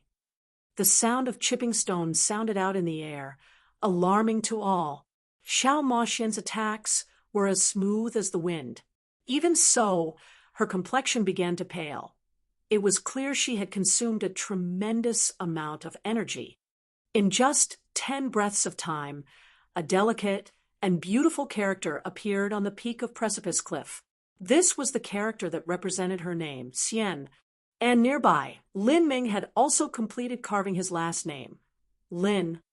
This Lin character had a penmanship that flowed like dragons and snakes, as if it were formed by dancing blades. Smooth strokes, sharp turns, a fierce momentum. Just looking at it made one feel as if the aura could injure them. It was like this character contained the mysteries of martial arts within it. It could be its own cultivation method inheritance. What a magnificent character. At this time, the people below were no longer marveling at the square-foot-long characters that Lin Ming and Xiao Moxian had left behind on the Emperor's Stone. Rather, their attention was attracted by the concepts left behind in those two characters. The Xian contained a nimble and elegant aura. One Lin contained a swift and fierce aura, like a divine spear. Both characters complemented each other, enhancing the beauty of the other, each with their own advantages. They really are amazing geniuses of the younger generation. Everyone held their breath as they looked at the scene upon the Emperor's Stone. No one knew that not too far away, two pairs of eyes were looking at everything happening upon Precipice Cliff from a space distortion. Those two must be the ones that completed the Hunter Game trial at the City of Discord and Wave City. One possesses the body of a phoenix god beast, and the other has inherited the legacy of an unrivaled powerhouse. These two youths have infinite potential. Interesting. How interesting in the great world of the 33-layered heavens. It seems an all-new story will be written. Perhaps it will be different from the past. As the two voices spoke, they gradually faded away.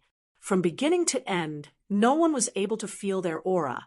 They seemed to have completely fused with the space around the Azura Road, no one able to sense them at all.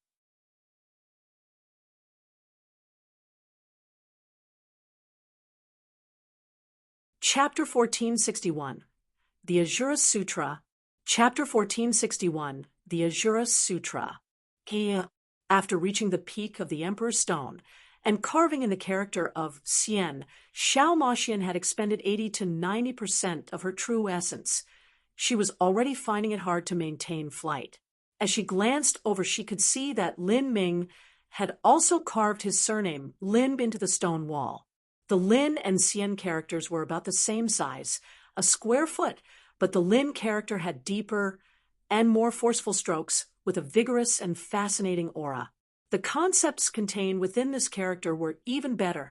This was the killing intent that Lin Ming had gathered by fighting over many years and passing through numerous battlefields where his life or death hung on the edge. The flavor of his life was reflected in the character that he drew. In this aspect, Xiao Moxian, who had grown up in Demon Dawn Heavenly Palace and had experienced far fewer hardships and tribulations, simply couldn't compare with Lin Ming. A freak is really a freak. His potential is actually so strong. I wonder just what secret he has on him, Xiao Moxian said. Unconvinced, she possessed a phoenix true form, and at the age of 26, she had reached the Middle Divine Sea realm, where she was able to contend with peak Empyrean descendants that were 40 years of age. Even so, in terms of talent and potential, she still wasn't able to surpass Lin Ming, but was instead faintly overshadowed by him. It was hard to imagine just what Lin Ming relied on to come this far. At this time, a deep purple light radiated out from the Emperor's Stone. This purple light wildly surged outwards, blinding the eyes of everyone below. What is this? Xiao Moxian was startled. She was already near her limit. Before this, she had used the heaven-absorbing demon art to confront Lin Ming's black hole seed, and had suffered a great loss, causing her to consume a considerable amount of energy. Now, this divine light had suddenly appeared, illuminating the world. She felt a strange power flow into her body along with the divine light. With a soft cry, she lost her balance and nearly fell down. But suddenly, she felt herself lighten as a hand gripped her wrist. A flow of true essence entered her body, revitalizing her nearly dried-up inner world. Even through her sleeves, Xiao Moxian could feel the strength in this hand. The grip was solid, and the fingers were strong. She didn't need to look to know who it was. Lin Ming originally had a deeper reservoir of true essence than she did, and after the confrontation in which he came out ahead, he certainly had strength to spare. Lin Ming only grasped Xiao Moxian's wrist for a minute. After pouring his true essence into her, he distanced himself. He originally wanted to ask if she was all right, but at this time a startling scene occurred on the Emperor's Stone. It wasn't just Lin Ming. Everyone beneath Precipice Cliff was looking upwards in astonishment. Above the Emperor's Stone, a dazzling divine light shimmered, eventually gathering into golden characters. These characters flashed into existence atop the Emperor's Stone, exuding a profound strength that blinded all. As everyone looked at these characters, they felt a stabbing pain in their eyes, as if they would soon lose their vision. Many people couldn't help but close their eyes and hide away. There were even some people that began bleeding from their eyes. What is happening? Is this a world phenomenon? Is it because two unrivaled geniuses both carved their name on the peak of the Emperor's Stone that they have stirred up a world phenomenon? Many people immediately thought, in this world, when someone extraordinary occurred, it was easy for world phenomena to be aroused. That Lin Lonjian, just what did he do? And what are those golden characters writing? Not too far away from Precipice Cliff, Monster Prince Diyu's eyes were wide open. He wanted to see just what was appearing on the Emperor's Stone. He could faintly feel that the golden characters were some sort of extraordinary treasure. After arriving at Precipice Cliff, he heard that if he could leave his name on the Emperor's Stone, not only would he receive the support of the countless destinies imbued onto the Emperor's Stone, but he would also receive a reward. Now, Monster Prince Diyu suspected that these glowing golden words were the contents of the reward. After looking at them, there would likely be some tremendous harvest. However, no matter how Monster Prince Diyu poured true essence into his eyes, he was unable to clearly make out these characters. Instead, the great pressure from them caused his eyes to bleed and balloon outwards, as if they would soon explode. Damn it! Monster Prince Diyu cursed, unwillingness swelling up within him. The blood vessels in his eyes had burst apart, leaving them dyed deep red. He had no choice but to close his eyes. But if his eyes didn't work, then he would use his sense. Monster Prince Diyu sent out his divine sense, wanting to probe the shining characters on the Emperor's Stone.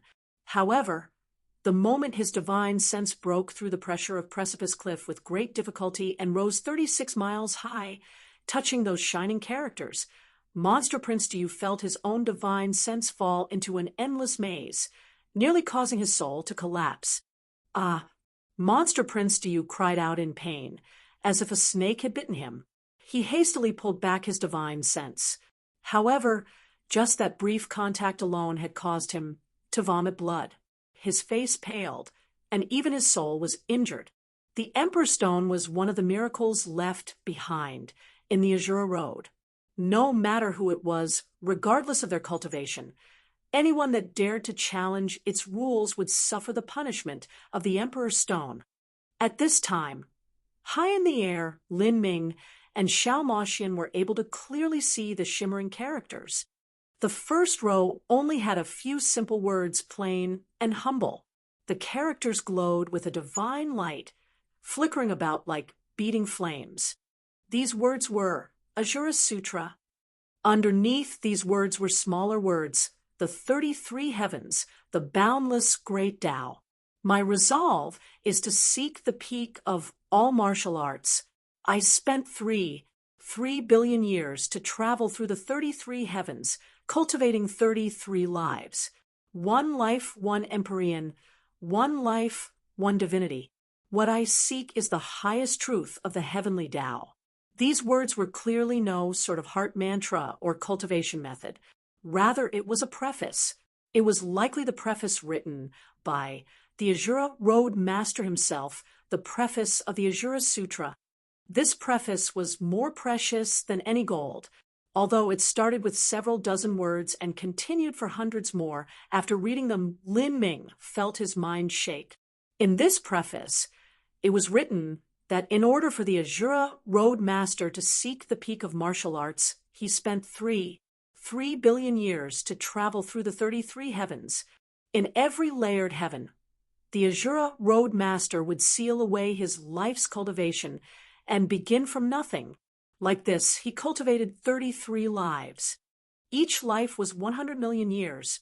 Moreover, through these 100 million years, he cultivated from a mortal to an Empyrean, and even stepped into the realm of God, becoming a true divinity. This was what it meant within the preface when it wrote, "One life, one Empyrean. One life, one divinity." However, even after fully cultivating 33 lives, the Azura Road Master still hadn't reached the goal he sought. Even after combining the 33 heavenly Daos, he still felt that something was missing. The 33 heavenly Daos were by no means the entirety of all martial arts. The Azura Road Master had used 300 million years to create his own world, the Azura Road. As a result, he speculated that the complete heavenly Tao was a total of 36. In other words, 36 layered heavens. It was only that for some reasons the last 3 layered heavens were unable to fully evolve, but rather became universe seeds. If one could breed these 3 universe seeds and gather all 36 heavenly Daos, they could become aware of the highest truths in all of existence, controlling the world, and even creating their own heaven, becoming the Lord of all creation. As Lin Ming read this preface, he felt his heart overwhelmed with awe, unable to speak at all. He naturally knew that these 3 final layered heavens were the demon bead, magic cube, and that mysterious purple card. These 3 divine objects were the essence of the universe seeds. If one could completely evolve them and gather all 36 heavenly Daos, one could become the ultimate ruler of all. The Azura Road Master, too terrifying. Lin Ming was bewildered. Just the preface alone meant that the Azura Road Master must have lived for at least 6 billion years. He had cultivated 33 lives, becoming a true divinity in each one. Then he spent 300 million years to create a world like the Azura Road. Just what sort of concept was that? It was hard to imagine just what boundary the Azura Road Master had reached. Such an existence, were they dead or alive? If they were dead, where was their body now? All of these questions raced through Lin Ming's mind, and at this time, he discovered that on the Emperor's Stone, after this preface, an incomparably ancient scripture began to appear. Each line contained shimmering traces of the great Tao. Every character of his ancient scripture contained unimaginably profound concepts. The traces of the great Tao mixed together 33 heavenly Daos, infinitely mysterious. Lin Ming's mind shook.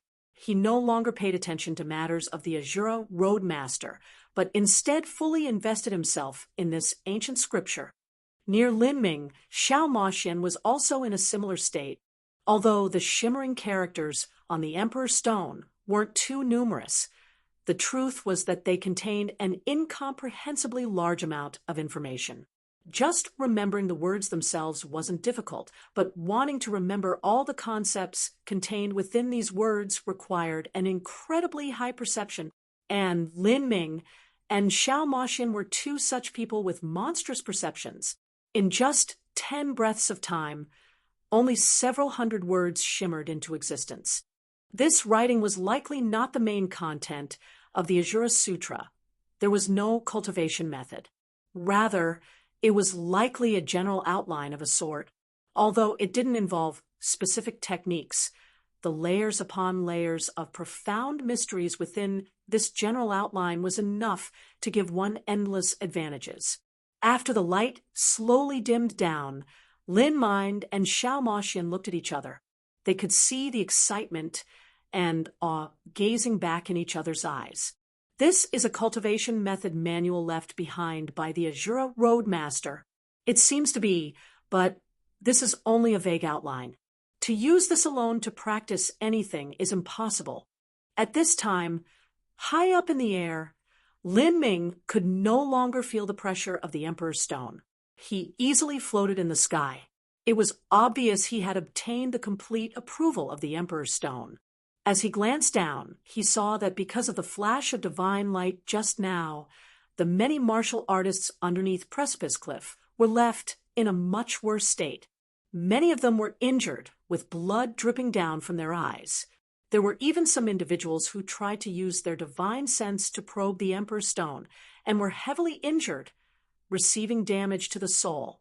As a result, were probably the only ones who saw the Azura Sutra. Lin Ming thoughtfully said. It seemed that this was the reward left behind by the Azura Road Master. This was also reasonable. The Azura Road Master naturally wouldn't let his own inheritance spread to the hands of common people. That would simply be a careless waste of treasures.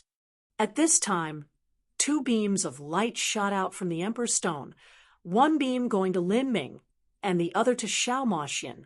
These beams of light sank into their mission badges. In the next moment, the 2 mission badges flew up and gradually dissolved, turning into shining god runes. However, these god runes were not the blue that Lin Ming expected from the start, but were black-red in color. These were Zenith Black level god runes.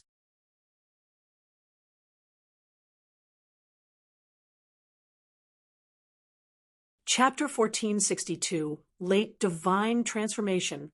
Chapter 1462, Late Divine Transformation.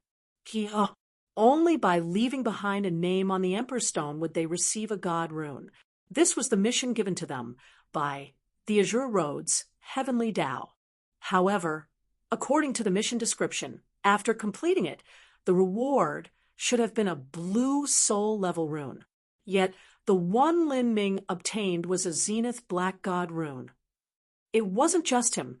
Xiao Moxian was also the same. This was now the 3rd Zenith Black God rune that Lin Ming had obtained. First were the protection of God and blessing of God. And now he had obtained another one from the Emperor's Stone. It must have been because me and Xiao Moxian both perfectly carved our names onto the Emperor's Stone. Thus, the original blue soul-level runes were upgraded to Zenith Black runes. As Lin Ming was thinking this, the Emperor's Stone rune turned into a beam of light that zoomed into his body, entering his inner world. In that instant, Lin Ming could feel the 3 god runes resonating beautifully within his inner world. In the next moment, they all broke apart, at the same time turning into pure energy. This energy was like fresh spring water, revitalizing Lin Ming's body. This energy was different from ordinary energy. It did not enter through his meridians or acupoints, but spread through his blood levels and fascia, swimming through his entire body. What Lin Ming cultivated was the power of divinity, true essence, astral essence, spirit essence. All of it could be used by him. The mellowness of true essence, the fierceness of astral essence, and the flexibility of spirit essence. None of these characteristics were found in this energy. Rather, this energy was warm like spring water as it flowed through his body, seeming to be independent of these 3 types of energy. This was a new type of energy. When the Azure Road Master comprehended the 33 heavenly Taos and created the Azure Road, this was an energy he created beneath the inherent rules of his heavenly Tao. After this energy ran through Lin Ming's entire body, it gathered in his inner world where it began to attack the boundaries of it. Lin Ming was shocked by this sudden change in the situation. He had long since reached the peak of the middle divine transformation realm. If his inner world were to continue evolving, he would directly step into the late divine transformation realm and complete the 6th shift of the 9 divine shifts. Lin Ming was immersed in energy that revitalized his entire being, an intoxicating feeling. At this time, the Emperor's Stone force field that had vanished reappeared, once more covering his body. However, this force field was different from before. Before, the force had placed a tremendous pressure on him. causing him to revolve most of his energy to resist it. But now, this force field was comfortable and light. The force field wrapped the entire area around Lin Ming, placing him in an invisible cocoon. Within the protection of this cocoon, Lin Ming felt as if he were placed back in his mother's womb, unimaginably cozy, vaguely, as if through the lens of a dream. Lin Ming could see Xiao Moxian also wrapped in this giant cocoon. Her eyes were closed tight, and her face was flushed red.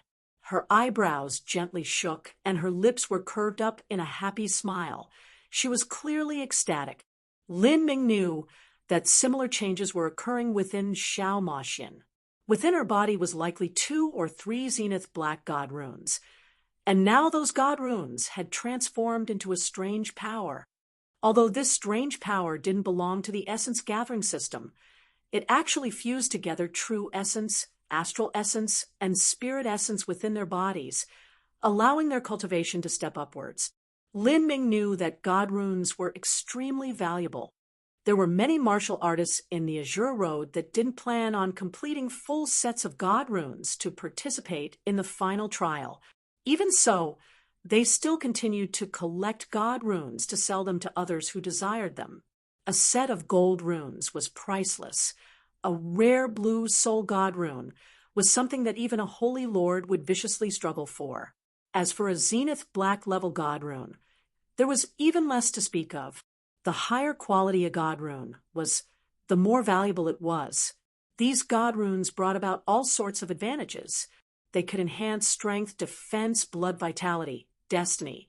There were even those that could directly increase one's cultivation and have them undergo breakthroughs in realms.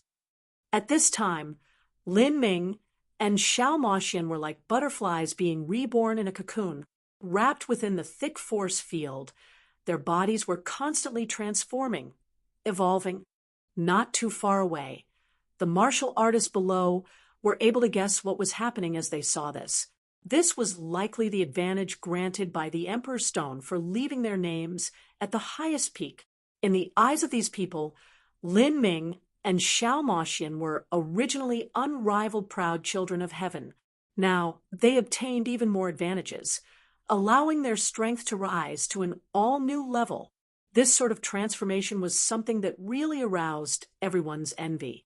In the crowd of people, Monster Prince Diu clenched his fists, his eyes shining brilliantly as he looked up at Xiao Moxian and Lin Ming, wrapped up together in a force field. His complexion was extremely ugly. This great lucky chance of transforming together with Xiao Moxian left his heart bleeding with jealousy. Why is it him? Why is it not me? Monster Prince Diu gnashed his teeth together. He recalled his high-spirited mood as he arrived at Precipice Cliff, and how he had stomped over the White Chalk family and Blue Sword faction. Everything he did was simply a joke. What meaning was there in competing with common mortals like them? Moreover, what he found that hardest to acknowledge was that he had a strong premonition that if he were to continue going forwards with Lin Ming, today's situation would simply repeat itself again and again. This Azure Road was a giant trial field to begin with. There were lucky chances everywhere. As long as you had the strength, as long as you had the destiny, everything was yours to obtain. The strong became stronger. The weak became weaker. The weak wouldn't even be able to find an opportunity. They would simply be weeded out by the Azure Road's cruel and merciless law of the jungle. Although Monster Prince Diu had a deep hatred and envy towards Lin Ming, he couldn't help but admit that whether it was strength or destiny, he was already cast miles off by Lin Ming. This meant that if he were to continue traveling with Lin Ming, every piece of bad luck would be his, and all the advantages would be Lin Ming's. This damned Lin Longyan, how can I get rid of him? A cold and ominous light flashed in Monster Prince Diu's eyes. Because of how hard he was clenching his fists, his nails had dug deep into his palms, drawing blood. He didn't want to travel together with Lin Ming. In the most extreme situation, if they were to enter some mystic realm where there were near-death perils everywhere, or if they were being chased down by some peerless powerhouse, then perhaps he would be nothing but cannon fodder for Lin Ming. His death might even help Lin Ming. If one lacked destiny, if one lacked strength, then dying in a dangerous situation wasn't strange at all. At that time, there would only be Lin Ming and Xiao Moxian left to travel through the Azure Road. Every good thing would be taken by Lin Ming. As for Lin Ming ever remembering him in a good way, that was impossible. Perhaps Lin Ming might think in his heart that he was lucky to have such an idiotic fool to act as cannon fodder to help him succeed. In this case, if anything were to happen between Lin Ming and Xiao Moxian again, Monster Prince Diyu could no longer bear to imagine what would happen further. He was so angry that his liver hurt, his gallbladder hurt, and his intestines twisted together. He had determined a single thing, and that was that he couldn't continue onwards with Lin Ming. As Monster Prince Diyu was lost in his own thoughts, time continued to pass. Soon, an hour passed. During this hour, Lin Ming and Xiao Moxian's bodies continued to float in front of the Emperor's Stone. The force field cocoon that wrapped around them had become thicker, nearly forming a separate space-time dimension. It was impossible for those outside to see either of them. This thick and large cocoon not only supported the process of Lin Ming and Xiao Moxian absorbing the energy of the God runes, it also provided a cultivation area for them. This was the best possible protection. Normally, it was already extremely difficult for a martial artist to fly past 30 miles up precipice cliff, much less break through this massive cocoon. In a hazy dream, Lin Ming seemed to experience an entirely different life of cultivation. He seemed to relive his time when he first started practicing martial arts at the body transformation realm. His fist struck the hard stump of an ironwood tree, each fist making dull thumping sounds. After a long, unknown period of time, the stump was wet with his blood. Without any raw materials for medicine, it was easy for hidden wounds to gather in his muscles, bones, and meridians, forming injuries that would eventually leave him crippled. However, Lin Ming marched day after day, never giving up. He continued to train, eventually reaching the breakpoint level of a martial artist, the pulse condensation realm. From that point, Houtian, Xiantian, revolving core, he continued to cultivate. The opponents he faced became increasingly powerful, and the many mystic realms he ventured through became far more dangerous. He didn't know how many times he risked his life, or how many times he teetered on the edge of death. But he grew stronger every day, and his cultivation grew increasingly high until he became an existence that could shake the earth heavens, freely walking through the divine realm, unstoppable. He didn't know how many years passed in this dream. Then, at some time, he suddenly woke up. At this moment, he discovered that his inner world had developed further. He had stepped into the late divine transformation realm. The late divine transformation realm was only a step away from the divine Lord realm, and the divine Lord realm was another great transformation for Lin Ming.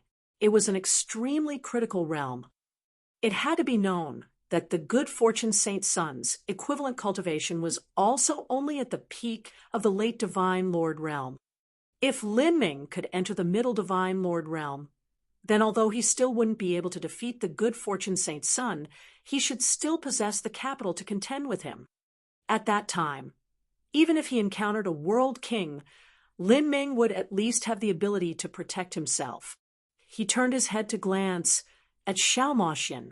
He could see that Xiao Moxian had yet to complete her transformation. Her pitch-black phoenix wings still wrapped around her body, like a beautiful black-winged angel. At this time, the bright moon had fallen and the eastern skies had brightened. Dawn was arriving. Then Xiao Moxian suddenly launched her wings. Flames seemed to burn between her eyebrows. At the same time, the giant cocoon floating in front of the Emperor's Stone also released a radiant light. As the martial artists beneath Precipice Cliff saw this, all of them came to full alert. They could sense that Lin Ming and Xiao Moxian were about to emerge. Everything that occurred today would be vividly recalled by everyone. 3 people had come to the Emperor's Stone and left behind their mark. of course, compared to Lin Ming and Xiao Moxian, the first person, Monster Prince Duyu, was simply not worthy of mentioning. When the stories were retold in the future, he was doomed to be forgotten. Rumors had long since spread that those who left their name at the pinnacle of the Emperor's Stone would obtain a reward from the Azure Road's heavenly Tao. And now, all of this was confirmed by the miracles occurring upon Lin Ming and Xiao Moxian's bodies. Divine light sparkled, the winds and clouds arose from all over the world. The rising sun in the east sprinkled its golden glory upon the world.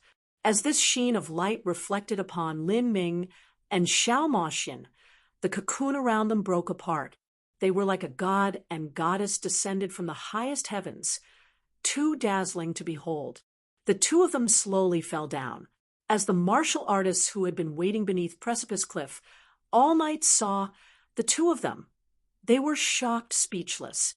Two unrivaled geniuses of their generation had left behind their name on the peak of the Emperor's Stone, one leaving the mark Xian, and the other leaving behind the mark Lin. These square-foot characters contained inherent concepts, similar to a martial arts inheritance. Just by looking at them, one would gain further awareness. Then, the two of them also broke through their realms before the Emperor's Stone, stepping in tandem into the late divine transformation realm. The so-called miracles of the world. This is what they were.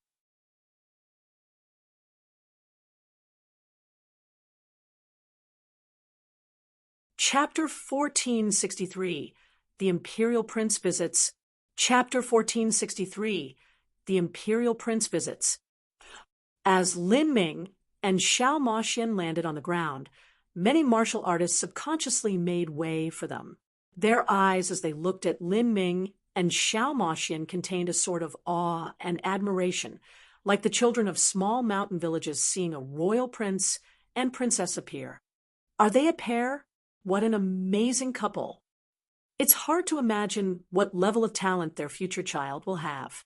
They should be the descendants of Empyrean Holy Lands, or even true divinity, Holy Lands. As the surrounding martial artists were speaking to each other, Monster Prince Duyu had an extremely dejected expression on his face. This was the same as pouring salt on his wounds. Junior apprentice sister, congratulations.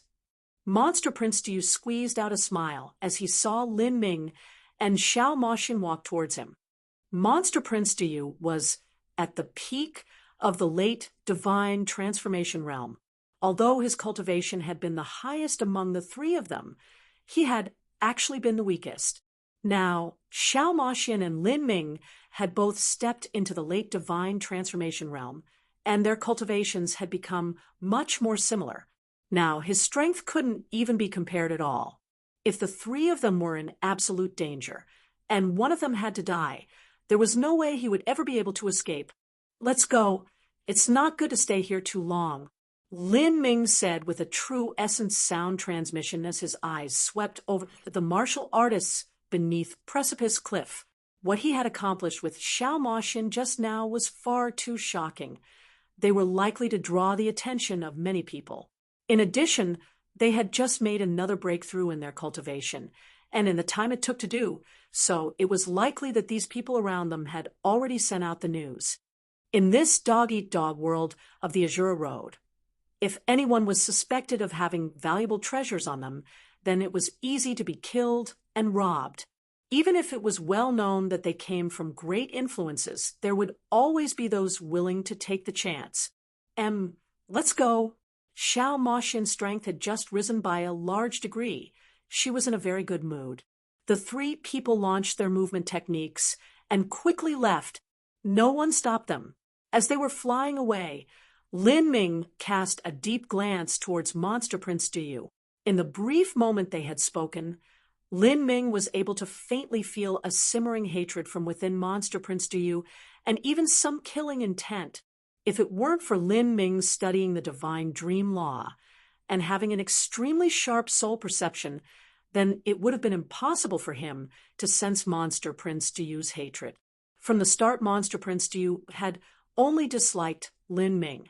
This was because Monster Prince Duyu didn't understand Lin Ming. He thought that Lin Ming was an ugly little minion of common birth, someone that posed no threat to him. Thus he wanted to defeat and shame Lin Ming, not kill him. But now, Monster Prince Diyu had clearly birthed a killing intent in his heart.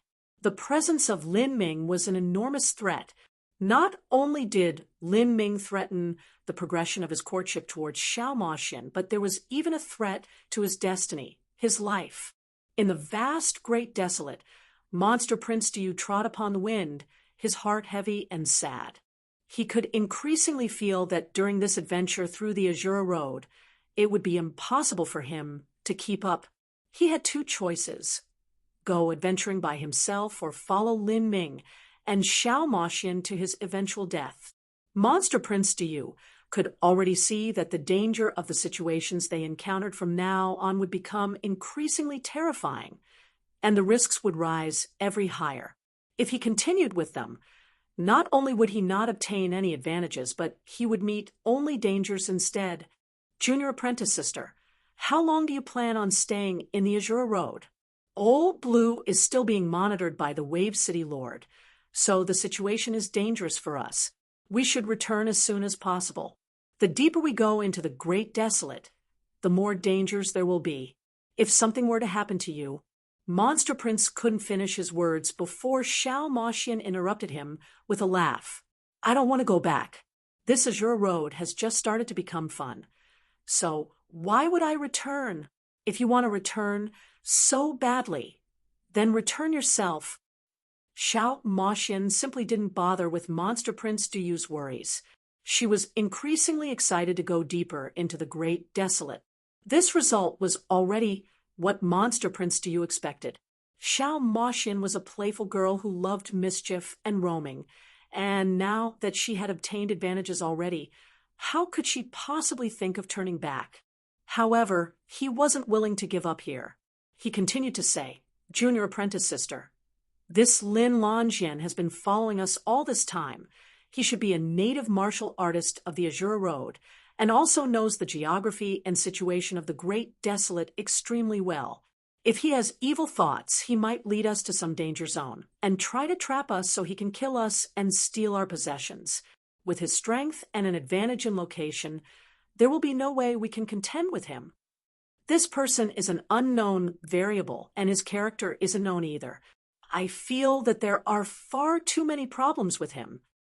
If Monster Prince Diyu couldn't change Xiao Moxian's decision to not return, then he could only take a step back and try to convince her to throw away Lin Ming. However, the pitiful Monster Prince Diyu had never seen the true Lin Ming before, nor had he seen Lin Ming's techniques. Just seeing the brief use of the black hole seed that Lin Ming had used atop precipice cliff wasn't enough information for him to deduce Lin Ming's true identity. Hearing Monster Prince Diyu's divisive words, Xiao Moxian chuckled inwardly.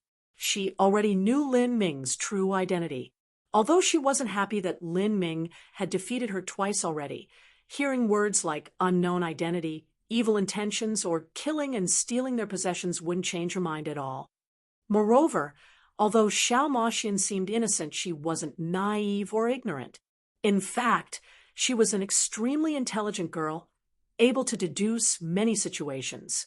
She could already see the repulsion and hate that Monster Prince Diyu held towards Lin Ming, the envy and negative emotions that clouded his mind. It was no longer possible for him to coexist together with Lin Ming. If the two of them stayed together, there was bound to be an accident. But if Xiao Moxian were to choose one person to travel with, the result was obvious. It was clearly Lin Ming. She was closer to Lin Ming in strength, and her talent was also similar to his. Traveling together with Lin Ming was the most suitable choice for adventuring through the Azura Road. If she were to go with Monster Prince Diyu, then as she rapidly grew, there would inevitably be a time when he would become a weight that would pull her down. Xiao Moxian didn't feel much towards Monster Prince Diyu to begin with. They were originally only ordinary martial brother and sister. She was becoming tired of the daily nagging and long-winded complaining of Monster Prince Diyu. The stern and quiet Lin Ming was much more interesting. Moreover, Xiao Maxian wanted to go with Lin Ming because she still harbored the intention of surpassing him. She wasn't resigned to continuously losing to him. "Why don't you go back by yourself?" Xiao Maxian suddenly said. Her words were a massive attack that brutally cut down Monster Prince Duyu's pride and confidence. If he were to go back alone, then he would have to leave Lin Ming and Xiao Maxian to travel through the Azure Road together. How could he be willing to allow this? Monster Prince Diyu had fallen into a conundrum. Going with Lin Ming and Xiao Maxian was clearly not viable, but neither was leaving alone. All of this was due to Lin Ming. As Monster Prince Diyu was incomparably depressed, Lin Ming was actually carefully observing his surroundings. He completely ignored the exchange between Monster Prince Diyu and Xiao Maxian. What Lin Ming was thinking about now was the ancient jade pendant he had drawn from the Wheel of Destiny. This jade had 4 words within it: Great Desolate God Trove. When Lin Ming came to the Great Desolate, leaving his name on the Emperor's Stone was only a convenient side trip. The real reason he came here was to look for the Great Desolate God Trove. Soul White, you said that there is a city 1,000 miles ahead called Heaven Devil City? Yes, Heaven Devil City has a grand and prestigious reputation. Most martial artists that come to participate in the trials of the Great Desolate will choose Heaven Devil City as their resting location. This also makes Heaven Devil City extremely prosperous in terms of the number of masters alone. Heaven Devil City far surpasses Wave City and the City of Discord. All right, then we'll go there as our next stop. We'll go to Heaven Devil City to find some information on this Emperor Jade and see if anyone can interpret this map. As Lin Ming was making these plans, he didn't know that soon after he left Precipice Cliff, another group of unexpected visitors had arrived. This group of people were mostly saints, but there were also some people from the monster and demon races. In the group, the one that stood out the most was a white-clothed youth. He was tall and thin, and although he couldn't be considered too handsome, his aura was swift and fierce. His eyebrows were sharp like swords, angled towards his temples, and his eyes were clear and slender, as if they had been carved from dancing blades. A faintly evil energy exuded from his entire being. If Lin Ming were here, he would immediately recognize this person. This was Imperial Prince Naki. Soon after his fight with Lin Ming, Naki had come to the Azure Road smelting trial. For the saint race, it was far more common to go to the Azure Road smelting trial than it was for the humans. In the Good Fortune Saint Sovereign's Holy Land alone, all direct disciples had to pass through the trial of the Azure Road. This is Precipice Cliff. As Imperial Prince Naki and his entourage arrived here, they immediately attracted the eyes of everyone else. This group of people had far too great a momentum. There were even world king powerhouses amongst them. At the edges of the Azure Road, a world king was a lord of a city. Such a person had a considerable level of status. For these people to suddenly appear at Precipice Cliff caused the hearts of many to quiver. Out of the way! Out of the way! Naki's minions loudly shouted for people to clear the way. This scene was similar to a crown prince going on a journey. Random nobodies naturally couldn't approach him. Soon, at the central point beneath Precipice Cliff, only Imperial Prince Naki and his people were remaining. The other common martial artists had already traveled several miles away. Although they didn't feel well doing this, they could only feel anger in their hearts with no way to voice it. Just who is that putting on such a large show? Don't speak so casually. There are world king powerhouses amongst them. Moreover, each of those juniors has an extremely solid foundation. They are possibly from Empyrean Holy Lands. Just what has been going on in these past several days. The Emperor's Stone keeps having more and more masters arriving to challenge it. These juniors should have come for the trial here. As people were speaking, the heroic young elites in Imperial Prince Naki's group began leaping up one at a time, like fishes jumping through the Dragon Gate. Each one displayed their skills, all of them flying up at least 30 miles to leave behind their mark. There were even those that passed 33 miles, just a step away from reaching the Emperor's Stone. This is the Emperor's Stone that was blown so out of proportion, it doesn't seem hard at all. Imperial Prince Naki commented as he saw his junior apprentice brothers nearly reach the top. This Emperor's Stone seemed a bit too mediocre for him. Your Highness, Imperial Prince, it is rumored that if you can carve your name at the highest peak of the Emperor's Stone and perfectly complete this trial, then you will obtain an extra reward. Your Highness must not take this lightly and strive to obtain that reward. An old man said from beside Imperial Prince Naki. This old man had an ordinary world king cultivation. In the good fortune Saint Sovereign's true divinity, Holy Land, an ordinary world king powerhouse could only be considered an outer court elder. In other words, a role similar to a steward. Highest peak. Imperial Prince Naki smiled. He looked towards the top to see just what marks his ancestors had left behind. At the highest point of the Emperor's Stone were 2 square, foot-large characters. One was Obsidian character that contained a beautiful and flexible aura. The other was a Lin character that contained a swift and fierce character, thick with killing intent.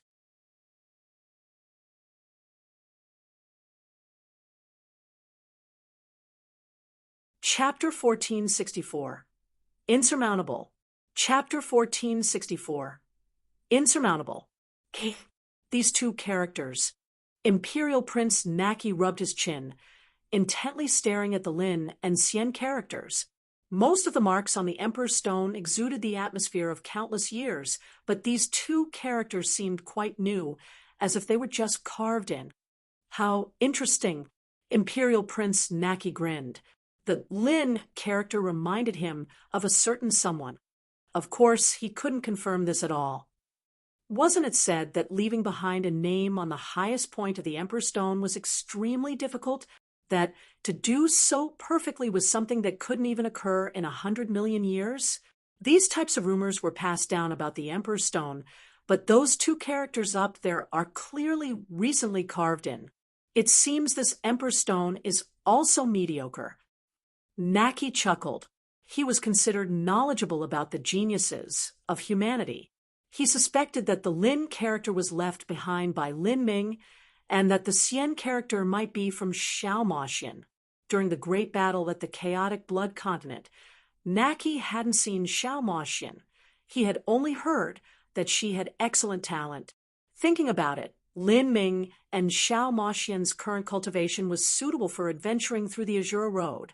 If Lin Ming were to have entered the Azura Road directly after their battle at Chaotic Blood Continent, then he wouldn't find that strange at all. Since Lin Ming and Xiao Moxian were both able to leave behind their name at the highest point at the Emperor's Stone, and also do so perfectly, Naki was fully confident he could easily accomplish the same. After all, although he had lost to Lin Ming during their showdown at the Chaotic Blood Continent, Naki still wasn't fully convinced of his loss. The truth was that from beginning to end, Lin Ming had not been able to suppress him. In fact, at the very final stages of their battle, he had faintly suppressed Lin Ming. It was only that at the most critical moment, Lin Ming had summoned forth that strange stone gate during his attack, causing him to directly impact into it. Not only did crashing into that stone gate heavily wound Naki to the point of vomiting blood, but it also caused the tide of the battle to reverse. If that hadn't happened, Imperial Prince Naki had full confidence he could have obtained victory at the end. After all, in terms of endurance, Naki had absolute confidence in himself as a body transformation martial artist. In this sort of situation, he believed that whether it was talent, potential, or strength, he far surpassed Lin Ming. If Lin Ming were able to perfectly leave his name upon the Emperor's Stone, then there was no need to mention himself. Moreover, even that woman Xiao Moxian had done it. This proved that the Emperor's Stone mission wasn't too difficult. Although Imperial Prince Naki had never seen Xiao Moxian before, just the rumors he had heard weren't enough to prove to him that her talent surpassed Lin Ming's. Haha, what your Highness says is right. I think that this Emperor's Stone seems as if it's especially prepared for you. Your Highness has the title of Imperial Prince, and this is the Emperor's Stone. If your Highness isn't able to perfectly leave your name atop it, then the words Emperor's Stone are really useless after all. Once your Highness decides to go, I'm sure there will be immediate success. Some of Naki's subordinates started to flatter him. As for those people that were watching from far away, they felt contempt in their heart as they heard this. After being rudely driven out by this new group of people, all they had were criticisms in their hearts. Really, it's as if he isn't scared his tongue will be cut by the wind. It's as if he thinks leaving a name upon the Emperor's Stone is some sort of fun little game. They might have seen the perfect marks that man and woman left on the Emperor's Stone. Thus they think it's simple to do the same. In fact, I am willing to bet that the couple from yesterday were monstrous geniuses amongst all monstrous geniuses. I can't wait for these people to fail.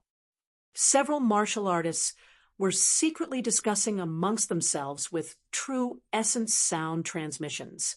They definitely didn't dare to say these words out loud. In the Azure Road, where there were countless masters all around, a few unwise words could easily cost someone their life. However, just as they were speaking, that white-clothed martial artist amongst the group of newcomers looked over at them. He smiled as he pointed a finger at them and hooked it in a come-here gesture, almost making them faint from fear. Damn, did he hear our sound transmission? No way. Calm down. When has it been easy to hear true essence sound transmission? Several martial artists paled. They began to walk towards Imperial Prince Naki with some trepidation. The lot of you, I want to ask you something. The two that left behind their names on the Emperor's Stone, was it a man and a woman? Naki asked. The martial artists that were questioned immediately nodded. They told Imperial Prince Naki what they knew about the couple's appearance. The young man had a yellow complexion, and his looks were ordinary. Imperial Prince Naki traced his chin. This description clearly didn't match with Lin Ming, but there was always the possibility that he had used an appearance-changing technique. For someone like Lin Ming, who had such a sensitive status, doing so would allow him to travel through the Azure Road in a much safer manner. Very good. Now all of you can screw off. Imperial Prince Naki demonically grinned.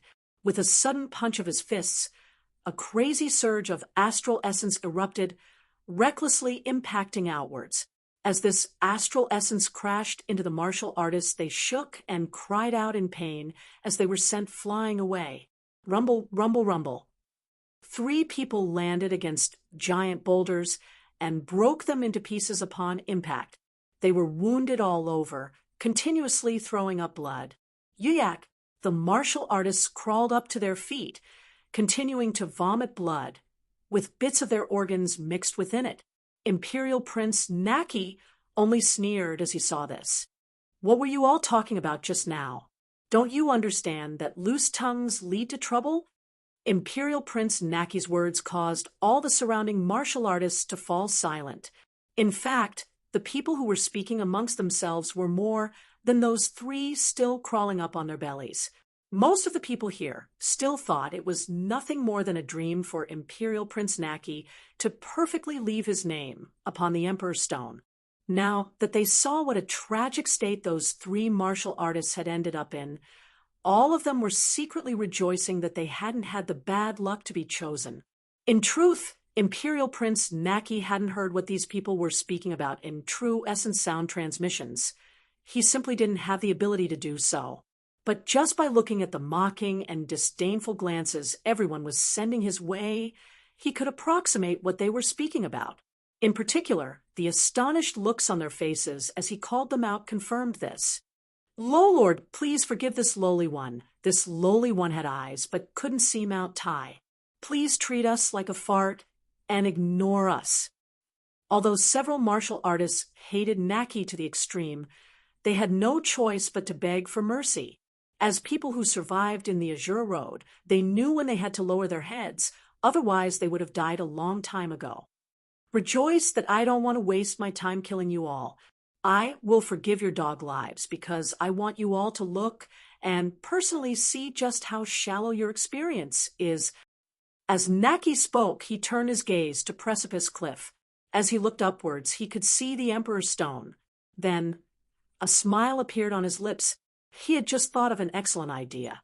Mr. Zhou, I heard leaving a name upon the Emperor's Stone is equal to obtaining the approval of all the outstanding heroic young elites of the past, and even obtaining the support of their destiny. Is that true? The old world king, near Naki, respectfully replied, That is what it is reported to be like. Very good. Then, if that's the case, before I leave behind my name, I will destroy the 2 characters they left and leave my own name in their positions. As Naki spoke, a fiendish smile lit up his face. If one could leave marks on the Emperor's Stone, then one could naturally also ruin the marks left behind by others. Of course, doing this was several times more difficult. My road of becoming a great emperor will start here. As Naki spoke, his body soared upwards. His movements were smooth and elegant, like a piece of cloud being blown upwards by the wind. The pressure that surrounded Precipice Cliff wasn't able to affect Imperial Prince Naki at all. Awesome. His Highness is so fierce. Many martial artists cheered from the base of Precipice Cliff, obsequiousness thick in their voices. It had to be known that Imperial Prince Naki was someone who would become at least an extreme Empyrean in the future, and he even had a chance of becoming a true divinity. In the good fortune Holy Land, even the statuses of great world kings were far lower than his own. Imperial Prince Naki shot upwards like an ascending meteor. He had already flown 30 miles high. The pressure here still wasn't able to hinder his movements. With a smile on his face, he easily broke through 33 miles. It was only at this time that Naki felt a considerable amount of pressure. Now it's getting interesting. Naki smiled. 34 miles, 35 miles. He soon rushed to the height where the Emperor's Stone was. But here, the pressure suddenly rose astronomically. Naki frowned. The pressure of the Emperor's Stone had suddenly increased by several times. Pop, pop, pop, pop. Naki's joints emitted explosive popping sounds. He was using the Saint Race's body metamorphosis. However, the higher he went, the more terrifyingly fast the pressure increased. This was a nearly exponential growth. As he flew to the center of the Emperor's Stone, Naki had no choice but to use his second body metamorphosis. Curved horns jutted out from his head, and a pair of demon wings unfurled from his back. The pressure here had already exceeded his expectations. This pressure was left behind by numerous unrivaled geniuses of the last several hundred millions of years that had carved their name onto the Emperor's Stone. This included the auras of Lin Ming and Xiao Moxian. The aura that they left within the Emperor's Stone also became a part of the pressure. What is this? Naki's complexion immediately changed. Pressure fell like a torrential storm all over his body. He could even feel that he was nearing his limit. This was especially true for Lin Ming and Xiao Moxian's auras. Because they had just left behind their names, the pressure from their auras was extremely strong. Naki could even faintly feel the power that belonged to Lin Ming. Is it really him? Naki grit his teeth and forcefully impacted upwards. He never thought that after such a short period of time, he would be using this sort of method to compete with Lin Ming. The flavor of Lin Ming's aura was as heavy as grand mist energy. As it covered his body, it felt like a 100,000-foot high mountain was pressing down on him, crushing him. This was an extremely horrifying weight. As for Xiao Moxian's aura, it was slightly lighter, but lighter didn't mean it was easier to withstand. As her aura covered him, it was like 10,000 flames ignited throughout his body, causing him to be racked with agony. At this time, Naki was only 200 to 300 feet from the highest point of the Emperor's Stone, but this 200 to 300 feet had become a nearly insurmountable moat. If he wanted to leave behind his name at this height, it would still be easy for Naki to do so. However, He had bravely boasted in front of everyone and wasn't willing to take back his words in embarrassment and shame. He summoned up more astral essence, forcefully pushing himself up another 100 feet. Imperial Prince stepped on the Emperor's Stone for leverage, but every time he did, all the flesh and blood in his body seemed as if it would rupture. His blood wildly tumbled in his body, making him feel like he was going to explode into a puddle of goo at any moment. Naki grit his teeth and shot up another 100 feet. Pa, pa, pa! Blood vessels burst open on Naki's arms and wings. His body shook, and blood started leaking from the corners of his mouth. How could this be? Naki wasn't convinced. It was fine if Lin Ming did it alone, but even that woman Xiao Maxian had left behind her name on the crown of the Emperor's Stone. Now, he couldn't do the same. Looking upwards at the top of the Emperor's Stone, the Lin and Xian characters hung high above him, aloof and distant, their strokes smooth and forceful. When he looked up at these characters from the base of Precipice Cliff, Naki had never felt such a distance between them, but now he wasn't able to overtake these last 100 feet.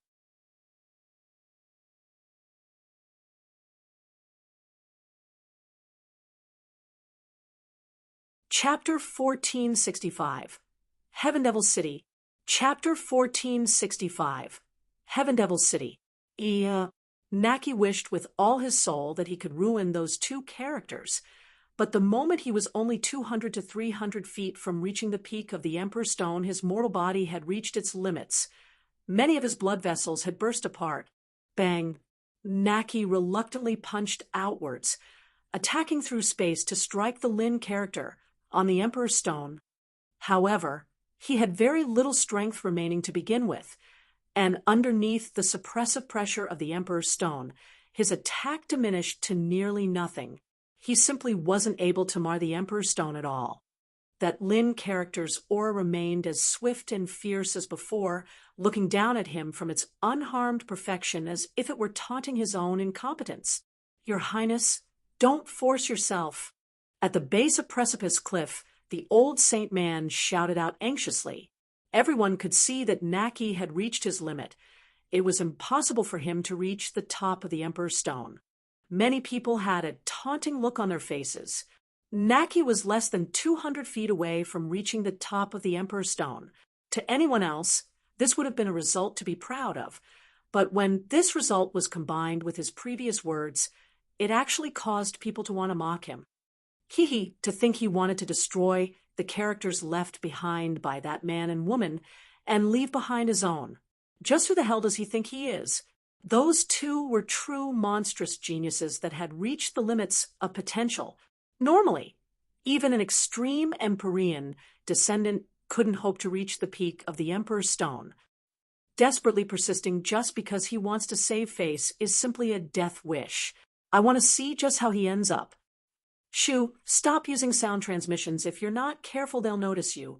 Several martial artists were using sound transmissions to quietly discuss what was happening. Currently, Imperial Prince Naki was only 10 feet from reaching the top of the Emperor's Stone. However, all of his blood was nearly stagnant. He had reached his absolute limit. How could it be like this? Imperial Prince Naki felt a deep shame. He didn't think that he was weaker than Lin Ming. In fact, during their battle at the Chaotic Blood Continent, he hadn't truly lost to Lin Ming. Yet now, on the Emperor's Stone, he was completely unable to compare. This meant that although his strength wasn't inferior to Lin Ming's, his potential was actually extremely far off. My potential is worse than his. Imperial Prince Naki couldn't accept this. Underneath Precipice Cliff, that old man, Mr. Zhou, heaved a deep sigh. In the battle of the Chaotic Blood Continent, Naki and Lin Ming were nearly the same. Because their strength was close, this caused everyone to overlook something. It was that Naki had been at the late Saint Transformation Realm, but Lin Ming was only at the Middle Divine Transformation Realm. Lin Ming had leapt up a small boundary to suppress Imperial Prince Naki. Two extreme geniuses. Overcoming a small boundary to fight was as easy as drinking water. But when this small boundary was between peak martial artists, both of them unrivaled geniuses of their generation, then that was truly terrifying. Every time a peak genius rose a small boundary in their cultivation, their strength would experience a massive increase. This Lin Ming is indeed a horrifying person, but luckily my saint race will launch a full-on invasion of the divine realm before long. He will not have the space to grow. Otherwise, if he did, he might become a character like Empyrean Divine Seal of 3, 6 billion years ago. As Mr. Zhou was thinking about this, he felt that it was prudent to kill off Lin Ming as soon as possible. To cull the weeds, he needed to destroy the roots. And at this time, on the Emperor's Stone, Naki was finally unable to continue. The closer he reached to the top, the more terrifying the pressure became. Although this was only a minor 10-foot distance, it was as great as the earth and heavens. The opportunity to challenge the Emperor's Stone only came once in a lifetime. Once he failed, his mission badge would break apart. Naki knew that reaching the top of the Emperor's Stone was no longer possible. With a raging hatred simmering in his eyes, he struck out a claw 8 feet from the top. Kacha! With an explosive sound, Naki tore out a chunk of stone. This last claw strike comprised all of Naki's remaining energy. After this strike, he was no longer able to support himself. His body plummeted straight down like a broken kite. Who? Mr. Zhou flew up high to grab the severely wounded Naki. As he looked up to look at the mark Naki left behind, Mr. Zhou shook his head. Naki's last claw strike had left behind a 3-inch-long mark, but in terms of depth, it was no deeper than the marks left behind by Monster Prince Duyu. And beyond that, this mark was extremely rough. One could barely make out the symbol of the saint race, and this symbol didn't contain any concepts at all.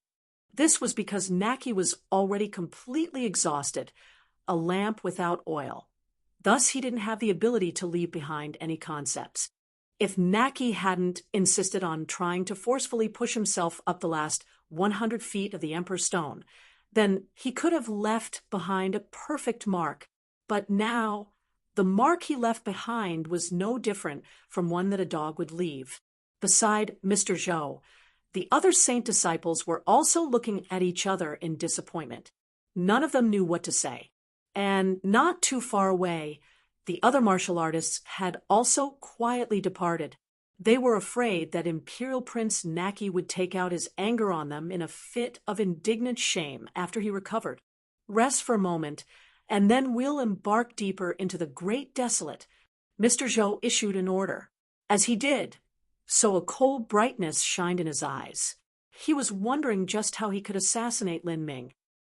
In the vast expanse of the Great Desolate, there was a 10,000-foot high precipice. This precipice continued for several hundred miles, as sharp and steep as if someone had carved it with a saber. Above this precipice towered a grand and magnificent city. The city walls themselves were 1,000 feet high and held together with incomparably firm array formations. Looking from afar, it looked like a mountain range hidden in the horizon. The wonders of this city left one shocked with awe. This city was Heaven Devil City.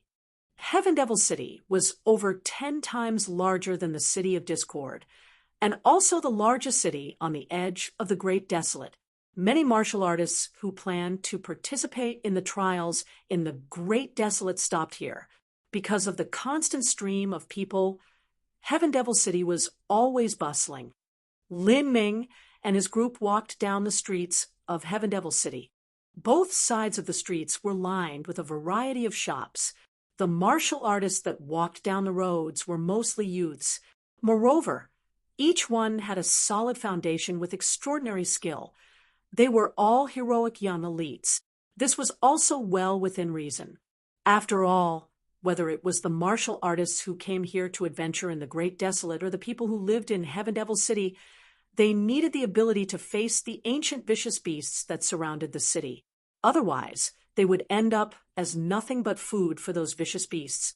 This was originally a land where powerhouses gathered. In addition to the constant slaughter that occurred year-round, the strong survived, and the weak were continuously weeded out. In terms of average quality, Heaven Devil City far surpassed the other cities on the outer edge of the Azura Road. Xiao Moxian was extremely inquisitive as she walked into the city. This was a scene she hadn't seen before in the Divine Realm.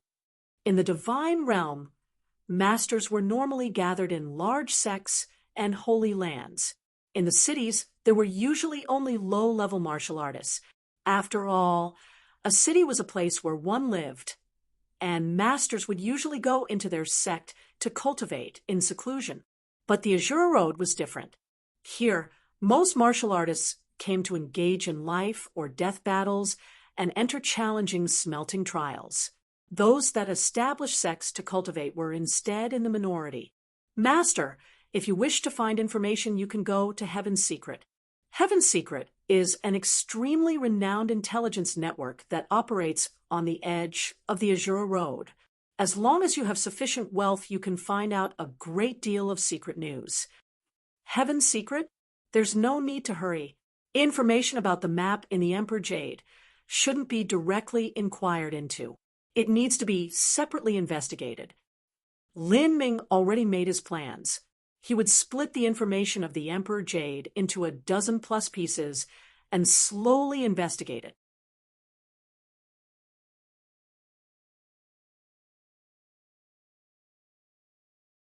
Chapter 1466, Tragic Death Valley. Chapter 1466, Tragic Death Valley.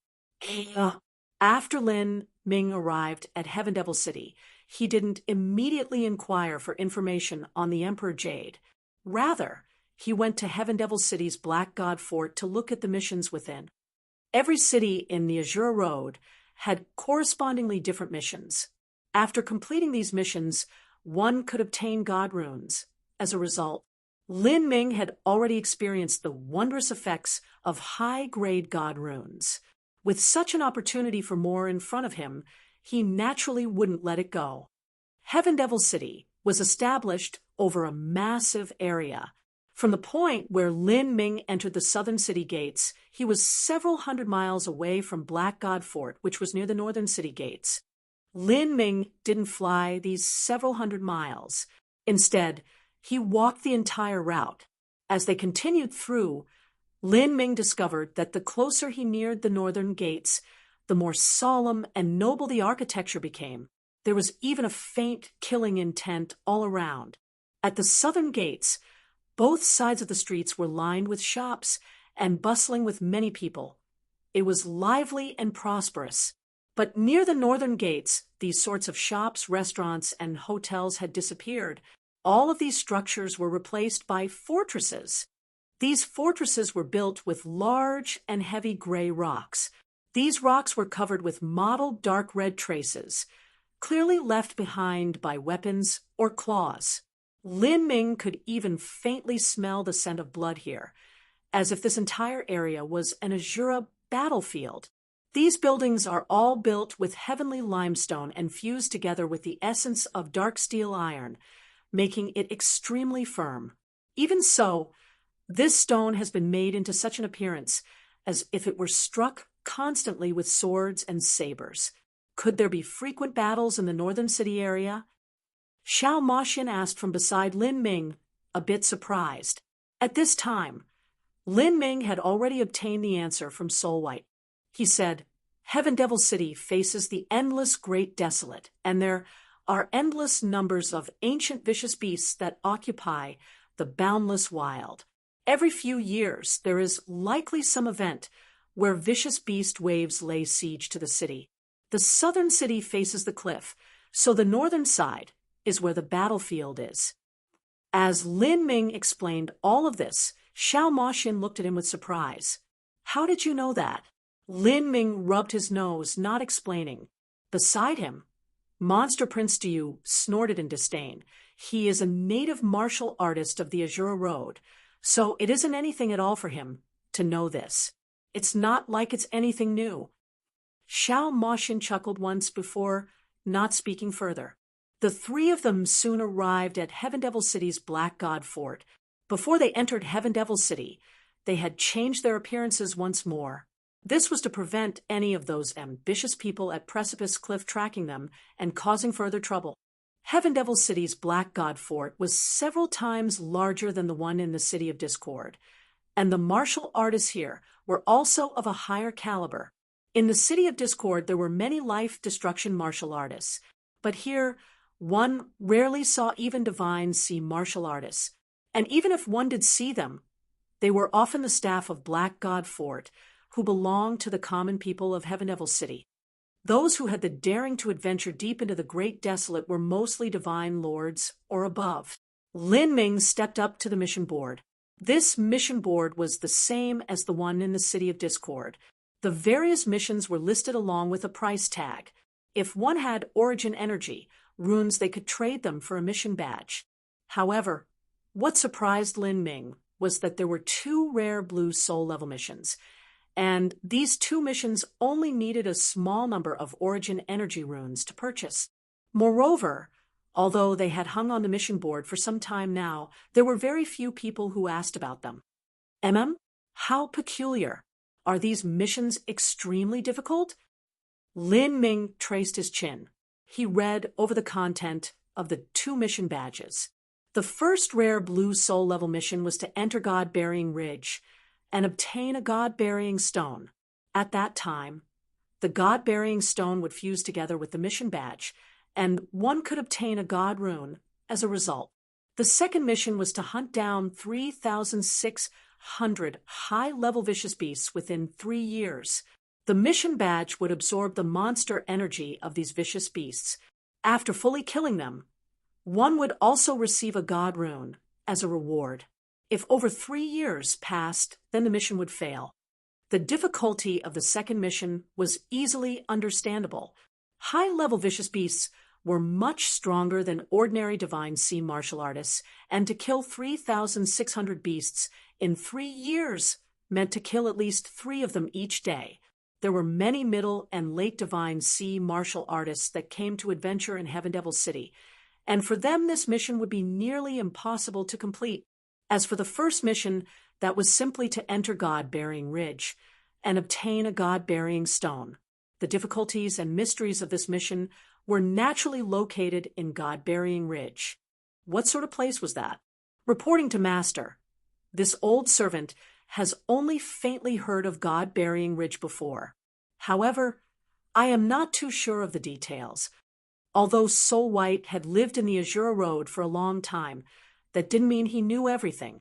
The Great Desolate contained numerous secrets to begin with, and Soul White's strength was originally far too lacking to come adventuring in Heaven Devil City. Thus, he didn't know much about this area. God-Burying Ridge seems like it would be very fun to go to. Xiao Moxian was a young girl who didn't fear the heavens or earth at all. The more mysterious and spooky a place was, the more it aroused her interest. As for Monster Prince Duyu, he had an extremely ugly complexion. This sort of place was obviously extremely dangerous. If he were to rashly go there with Lin Ming and Xiao Moxian, then he would lose his life if he wasn't careful. Lin Ming inquired about the situation of God-Burying Ridge towards the Black God Fort staff member responsible for issuing the mission badges. This staff member was an old imp man. As this old imp listened to Lin Ming's question, he was clearly impatient. After all, Lin Ming only had a late divine transformation cultivation. Going to God-Burying Range was the same as a death wish to him. The old imp simply didn't want to bother with this little junior, who was pestering him with questions out of boredom. However, this was his duty here. Thus he reluctantly threw a jade slip towards Lin Ming that contained a brief introduction of God-Burying Ridge. Lin Ming sank his divine sense into the jade slip, soon finding the information he wanted. God-Burying Ridge was an area that spanned a radius of tens of thousands of miles. This was a danger zone that had existed since time immemorial, and countless rumors had leaked out over the last several 100 million years. If an ordinary martial artist were to enter, there was basically no path for them to return. Even for peak geniuses, chances were higher that they would end up dead than surviving that dangerous land. And within the center of God-Burying Ridge was a red mountain range. Within this mountain range was an unfathomably deep valley called Tragic Death Valley. The reason this valley had this name was because out of all those who had ever been seen entering, no one had ever emerged. A tragic death, a death in vain. The meaning of Tragic Death Valley was that those who entered would die without any meaning or value at all. There were many mystic realms where one had 9 chances of death and 1 chance of survival, but if one safely emerged, chances were they would obtain a massive lucky chance. However, Tragic Death Valley was different. There were no known lucky chances within Tragic Death Valley. Tragic Death Valley was a place where people entered but never emerged. It was an absolute death zone with no hope at all. In the rumors that were passed down for several tens of millions or even hundreds of millions of years, it was said that several Empyreans died in Tragic Death Valley. Tragic Death Valley was one of the most famous danger zones in the entire Jura Road because it was an absolute death zone. Even Empyreans died there. Lin Ming asked his mouth agape. He didn't know how many Empyreans there were in the Azura Road, but if it were similar to the divine realm, then there would be several hundred of them. Every Empyrean was a peak genius that had massive destinies gathered upon their bodies. They were all outstanding individuals that had stepped over the bones of countless other martial artists in order to complete their own road to becoming an Empyrean. Such a person could not be underestimated. Once a martial artist became an Empyrean, they would rarely encounter fatal disasters in their remaining long lives. But now Lin Ming learned from this jade slip that many Empyreans perished in Tragic Death Valley. This sounded like a bedtime folk tale. Empyreans died there. Even the playful Xiao Maxian, who didn't fear anything, was still shocked silly. This was a place where even Empyreans died. It meant that no matter how talented one was, no matter how great of a heroic young elite they were, or even if they were a first-class martial artist like the Good Fortune Saint Sun, they were still nothing but a joke in front of Tragic Death Valley. This also meant that Tragic Death Valley was a forbidden zone that no one could enter. Lin Ming thought for a moment, and then said, "We definitely cannot go to this Tragic Death Valley. Even if the rumors are exaggerated, and even if Empyreans didn't perish within, it still isn't a place where we can survive. As for the surrounding God-Burying Ridge around Tragic Death Valley, that is still a place where we can go. Of course, we'll have to make arrangements and think of a plan beforehand." The dangers of God-Burying Ridge were much lesser. According to the Jade Slip, God-Burying Ridge was a place where ordinary martial artists would die without a doubt, and where peak geniuses would end up more unlucky than lucky. Lin Ming firmly believed that whether it was him or Xiao Maxian, they couldn't be described as mere peak geniuses. If they really did die in God-Burying Ridge, then this mission was too abnormal.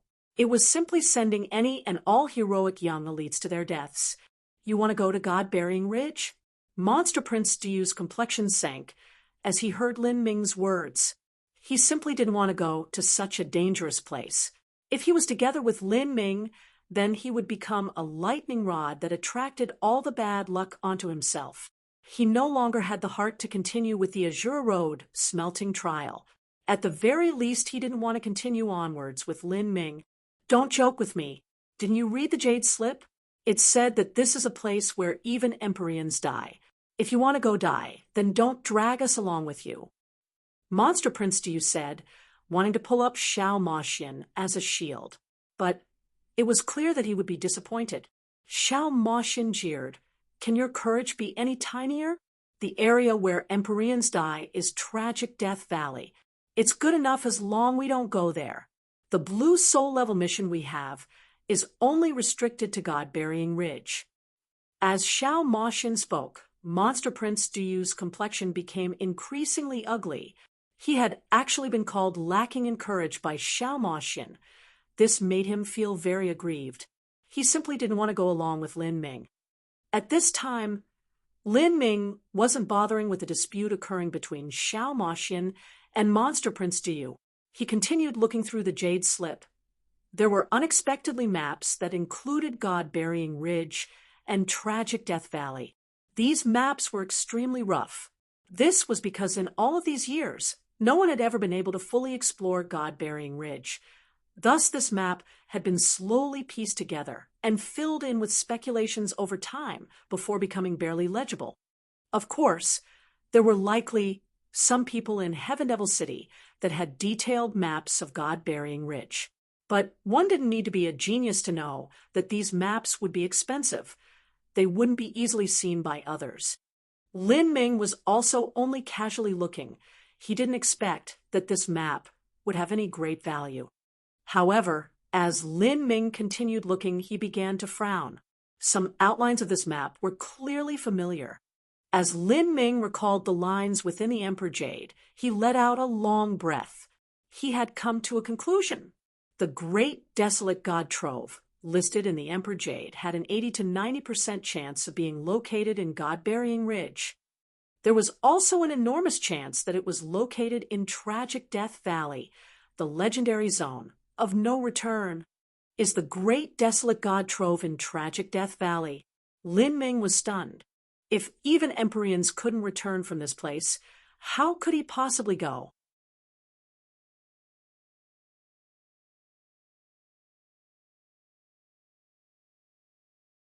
Chapter 1467, Fatty Joe. Chapter 1467, Fatty Joe.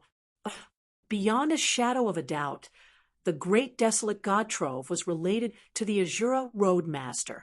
And if this tragic Death Valley could even bury Empyreans, then it was likely also related to the Azura Roadmaster.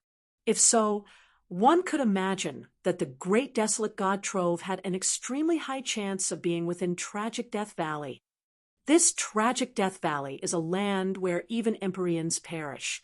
If I were to go, then all I can rely on is this Emperor Jade I obtained from the City of Discord. But whether or not this Emperor Jade is a death-sparing token is something I cannot confirm. Lin Ming believed that if he entered Tragic Death Valley, he would surely have a certain advantage over others. But how great this advantage would be was a mystery. The dangers inside Tragic Death Valley couldn't be taken as a joke. Lin Ming couldn't help but cast his sense into the magic cube space. There, the Emperor Jade calmly floated. Its entire body was a deep green and covered in faint lines that gathered into endlessly diverse patterns. These patterns were similar to maps of God-Burying Range. Lin Ming would absolutely go to Tragic Death Valley. To a martial artist, walking down the road of martial arts was originally choosing to struggle against the heavens every day. If there was the opportunity to obtain a heaven-shaking lucky chance, but he was too afraid to grab it because of his own fears and uncertainties, then he would be doomed to never accomplish anything. Lin Ming didn't want such a lucky chance to slip out from his hands. But the key was, how should he go? And at what time in his life should he go? For instance, after breaking through to the Divine Lord realm, he would be able to escape the grasp of a world king powerhouse. If he reached the middle Divine Lord realm, he would have the strength to battle an ordinary world king. All sorts of thoughts raced through Lin Ming's mind, but at this time, the old imp in front of him was also growing impatient. Hey, are the three of you done looking or not? Stop blocking the way. There are still many trial challengers behind you waiting to accept a mission, the old imp said without a trace of humor in his tone. Lin Ming thought for a moment, not minding the harsh manner of the old imp. Instead, he took out a jade slip filled with origin energy runes from his spatial ring and handed it over to the old imp. Lin Ming had traded for these origin energy runes at the City of Discord, using 9 sun jades. The old imp was surprised. He used his calloused hands to rub the jade slip and immediately estimated the amount of origin energy runes within it. This was definitely a considerable wealth. W, what do you want? I will take this mission. You can keep the remaining origin energy runes. I just want you to answer something for me. What should I pay attention to if I want to go to God-Burying Ridge? As Lin Ming was speaking, the old imp lit up with a smile. He glanced around to see if anyone was looking at him, and then put away the origin energy rune jade slip. He said, "You're a smart one. There are many adventurers that come here and, without knowing anything at all, rush towards God-burying Ridge to never return, instead dying there. This is the perfect question that you asked me today. In God-burying Ridge, there are many things that you have to pay attention to, but only those with experience know about them. As for these experiences, they are gathered using the lives of those that have gone before. Those that know will not speak of it easily, and even if they do, they might not be clear about it. Go to the West City and look for Fatty Zhou Shurian. If you put forth a high enough reward, he will lead you to God-burying Ridge. But let me tell you something ahead of time. The total travel fee should be around 1,000,000 origin energy runes. If you pay more, then you'll have been tricked by him." "Ooh," the old imp said with blinking eyes. Lin Ming found this understandable. With a guide leading the way, it would definitely be much safer. Do the three of you really want to go to God-burying Ridge? With your current cultivations, going to God-burying Ridge is the same as throwing a meat bun to a dog. You won't return at all." The old imp cautioned as he saw Lin Ming and the others about to walk away. He did so only because of the origin energy runes he was given. Lin Ming casually said, "Our team also has some masters, so you don't need to worry about us." Seeing Lin Ming about to leave Black God Fort, the old imp shook his head. "Having masters to protect you is useless. That God-burying Ridge is far too strange. The dangers are specifically aimed at each person. Sometimes, even those with high cultivations will still die. Dangers specifically aimed at each person." Lin Ming's footsteps paused for a moment. "Thank you. I understand now." Then he left Black God Fort with Xiao Moxian. As the old imp looked at Lin Ming's fading back, he shook his head. He knew that youngsters like them wouldn't listen to his advice. This year, how could there be so many people sending themselves to their deaths? The old imp rambled to himself. But at this time, Lin Ming and the others had already left Black God Fort. They planned to go to the West City and look for this Zhou Shurian. "You're sure you want to go?" After Monster Prince Du left Black God Fort, he didn't continue walking. Instead, his gloomy eyes stared at Xiao Moxian. "Junior apprentice sister, do you really want to go to God-burying Ridge with some unknown fellow? That is an extremely dangerous place, so you should be afraid that others will harm you. Do you know that you have—" As Monster Prince Du spoke to here, he suddenly stopped. His malice-filled eyes turned towards Lin Ming, overflowing with killing intent. He simply hadn't used a true essence sound transmission to speak just then, and was plainly speaking in front of Lin Ming. It was clear that he was finally fed up with Lin Ming. Lin Ming knew what Monster Prince Du's final words were going to be. He was referring to her phoenix bloodline. She possessed the flesh and blood of a true god beast. In the past, within the ancient Phoenix clan, a single drop of phoenix blood essence was unimaginably valuable. From this alone, one could see how precious Xiao Moxian's body was. If someone with evil thoughts captured her, they could make good use of her. Whether it was using her body to cultivate or using her for alchemy, one could obtain inestimable benefits. How can a man be so nagging? "If you don't want to go, then you can stay in the city and wait for us to return." What Xiao Moxian couldn't stand the most was others continuously badgering her into changing her mind. During this trip through the Azure Road, Monster Prince Du had done so repeatedly. She was already sick and tired of him. Hearing Xiao Moxian's words, Monster Prince Du was angry to the point of vomiting blood, but he simply didn't have any means to change her mind. He continued to glare at Lin Ming. If looks could kill, Lin Ming would have died 100 times already. Monster Prince Du grit his teeth and ultimately decided to follow them. Old Blue's wounds weren't fully healed yet, and even if he were to recover, he still needed to undo the tracking rune on him. For a time, he couldn't be counted on to provide any help. If he were to lose Xiao Moxian and return himself, there was no way he could explain what happened. Moreover, he was worried about allowing Lin Ming and Xiao Moxian to go together. If something happened between the two of them, he would regret it for the rest of his life. I might not have an accident if I go to God-Burying Ridge. Perhaps there might be a lucky chance for me also. Monster Prince Diu thought, comforting himself. He followed behind Lin Ming and Xiao Moxian, eventually arriving at the West City. After making several inquiries, they located that Zhou Shiyan, the old imp, told them about. Zhou Shiyan lived in a 3-story building.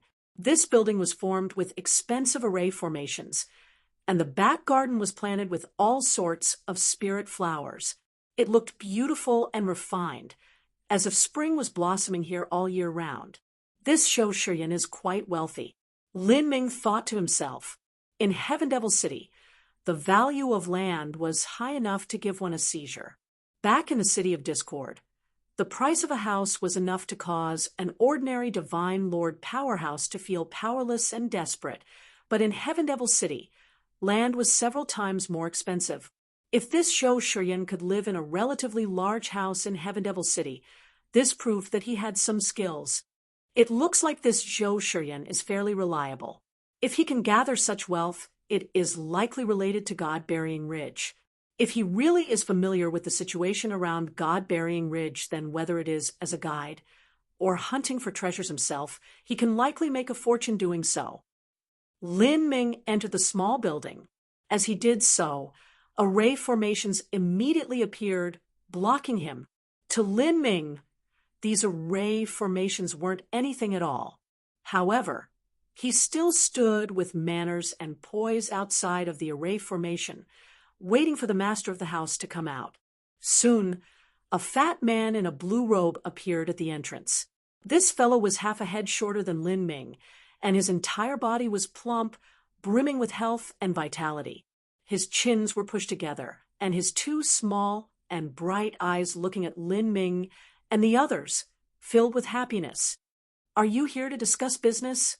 We want to go to God-Burying Ridge. Lin Ming went straight to the point. God-Burying Ridge? Good. It seems that you little fellows are becoming increasingly brave. 3 divine transformation. You just want to go to God-Burying Ridge? Well, let me tell you ahead of time that I will only be guiding you there. Your life or death will be in your own hands. I understand. Although Lin Ming had a rough map, he still didn't know which route to enter God-Burying Ridge was the safest. Each person will be 2 million origin energy runes. If all 3 of you are going, then I'll give you a discount and charge you 5 million.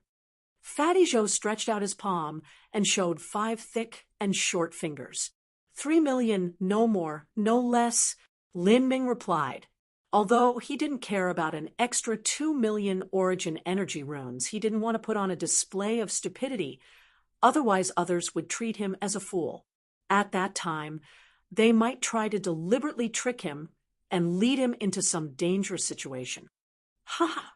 It looks like you've already considered the price beforehand.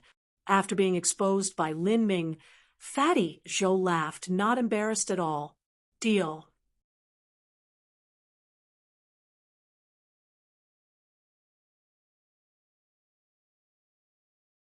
Chapter 1468. Encounter at the Gates. Chapter 1468. Encounter at the Gates. These people are also going to God-Burying Ridge. A day later, Lin Ming was led by Fatty Zhou into his house where there were 7 or 8 martial artists waiting. These people were mostly young, but 2 of them were middle-aged. Out of these people, 3 of them attracted Lin Ming's attention. 2 men and 1 woman. The woman had extremely bright eyes, and she stood very high. Even when compared to Lin Ming, she was only a tad shorter. Her thighs were round and filled with potent power. She wore a short leather jerkin that exposed her flat belly, and her large chest nearly exploded out of it. Her skin was pale and as bright as her eyes, and on her back she carried a case of javelins, and tied on her fair and strong thighs was a sharp dagger. Javelins? Lin Ming was surprised. This was an extremely strange and rare weapon type. Normally, a martial artist would carefully craft a single weapon instead of a set of them. This woman had an early divine lord cultivation. And beside this woman was a man at the middle divine lord realm. He seemed to be a companion of this woman. He had a large build with a big cloak thrown over his shoulder. A black, heavy sword hung on his back. This heavy sword was taller than an adult human and as wide as half a door. It looked extremely heavy. Once this heavy sword was slashed out, the might behind it could be imagined. Moreover, what astonished Lin Ming the most was that this man and woman had extremely powerful bodies, faintly exuding the atmosphere of astral essence. These martial artists both dual cultivated body and energy, and Lin Ming could even feel a faint yet familiar aura from them. This is the dragon race bloodline? Lin Ming was slightly amazed. If God-Beast bloodline did not originate from the same source, then it would be very difficult to sense. Before, Lin Ming had swallowed the bone of an azure dragon. Now he was able to feel a faint resonance with the man and woman in front of him, leaving him surprised. This man and woman seemed to be owners of a dragon race bloodline. They should be geniuses of some universe's monster race. Lin Ming guessed. In the 33 layered heavens, the monster race could be considered a very large and separated tribe. The monster races of many other universes were often far stronger than the monster race of the divine realm. As Lin Ming was observing this man and woman, they were also observing him. They were from the Dragon Tongue family, and the Dragon Tongue family did possess the bloodline of a true dragon. This sort of bloodline was inherited within their very bones. Even after multiple generations, their bloodline still wouldn't diminish. Of course, when compared to a monstrous genius like Xiao Moxian, whose mother was a true god-beast, they were far from being able to match up to her. That man also has the aura of dragon blood within him, the leather-armored woman said with a true essence sound transmission. It's the blood of an azure dragon. He should also have noticed us. However, this person's azure dragon bloodline purity is limited. He should have encountered some lucky chance and managed to transplant it post-birth. This sort of bloodline can't compare to ours. Yes, but such lucky chances are extremely wonderful for ordinary people, thus his foundation is also very solid. Moreover, he seems to dual cultivate body and energy just like we do. He should have his own skills, and if he dares go to God-Burying Ridge at the divine transformation realm, then he is confident in them too. God-Burying Ridge had a grim and ominous reputation, one that was well-deserved. Even these two dragon siblings only dared to go to God-Burying Ridge after reaching the Divine Lord realm. If a divine transformation realm martial artist were to go, they had to have absolute confidence in their strength. Otherwise, they would only be idiots. Besides these two dragon siblings, there was also a youth in a black, tight-fitting outfit that caught Lin Ming's attention. This youth looked to be around 15 to 16 years old, and his hands and feet were wrapped with thick bandages. He had black hair and held a long sword in his hands as he sat in a corner of the house. Where he sat, a faint force field emitted from him, making it seem as if he was hidden in the dark. If an ordinary person were to step into this room, it would be easy to ignore him, not sensing him at all. This person clearly excelled at concealing himself. He was likely some sort of incredible assassin. So many masters. This really is a den of crouching tigers and hidden dragons. Lin Ming silently appraised. Martial artists that came to the Great Desolate were all outstanding individuals to begin with, and those that dared to take missions in God-Burying Ridge were the most amazing of all of them. Are these three little fellows also joining? From the corner of the room, a voice suddenly sounded out. The one speaking was a middle-aged man in silk robes. His eyes were shaped like triangles and his eyebrows hung downwards. He seemed to be a very strong and bold character. This person had a half-step Holy Lord cultivation. Besides Fatty Joe, he had the highest cultivation here. However, in Lin Ming's eyes, his strength was only so-so. He wasn't young anymore. Compared to the dragon siblings, he was far inferior. That's right. What? Are you worried that someone's going to drag you down? Fatty Joe smiled as he spoke, his eyes curving into two little crescent moons. The middle-aged man grunted. Although he didn't state his meaning, it was obvious. Lin Ming didn't respond at all, but Xiao Moshin wasn't willing to allow this insult to pass. Hey, Triangle Eyes, who do you think you were speaking to? Maybe you'll be the one to hold everyone back. Xiao Moshin had never been someone willing to freely suffer a loss. She immediately poked at the middle-aged man with her words. The middle-aged man flew into a rage. Just as he was about to do something, Fatty Joe suddenly stepped forwards and blocked the two from fighting. Everyone, please give me some face and calm down. Now that you are all in my team, you will have to listen to my orders. If something like this were to happen in God-Burying Ridge, and you do not listen to my orders, then I shall have to kick you from the team, so you don't get everyone else killed. As Fatty Joe was speaking, his voice began to turn icy. For this person to survive in a den of powerhouses like Heaven Devil City, he certainly wasn't as harmless as his appearance suggested. The middle-aged man coldly humphed and no longer spoke. Everyone is here. Let's leave then. Fatty Joe waved his hand. Like this, the team of 12 people set out towards God-Burying Ridge. And at the same time, just outside of Heaven Devil City, a similar team of people had just entered city. The one leading them was a white-robed youth that rode atop a large horned wolf. The youth said to the old man beside him, Mr. Zhou, your world detection art can't be maintained forever. I fear it won't be easy finding that boy in a place as large as Heaven Devil City, especially if he's using an appearance-transforming technique. This white-robed youth was Naki. After he entered Heaven Devil City, he constantly inspected everywhere around him, hoping to catch Lin Ming's trail.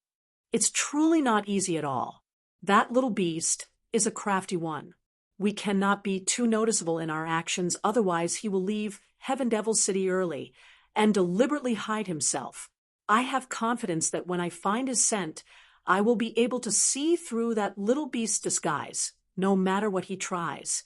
As Mr. Zhou spoke, his eyes were closed in meditation. In order to continue using the world detection art, he lowered the usage of all other energies to a minimum. The principle behind this technique was to rely on the memory of a person's aura to search for that person in an area of dozens of miles. Even if they used an appearance-changing technique, he could still see through them. Since Mr. Zhou says that, I can feel at ease.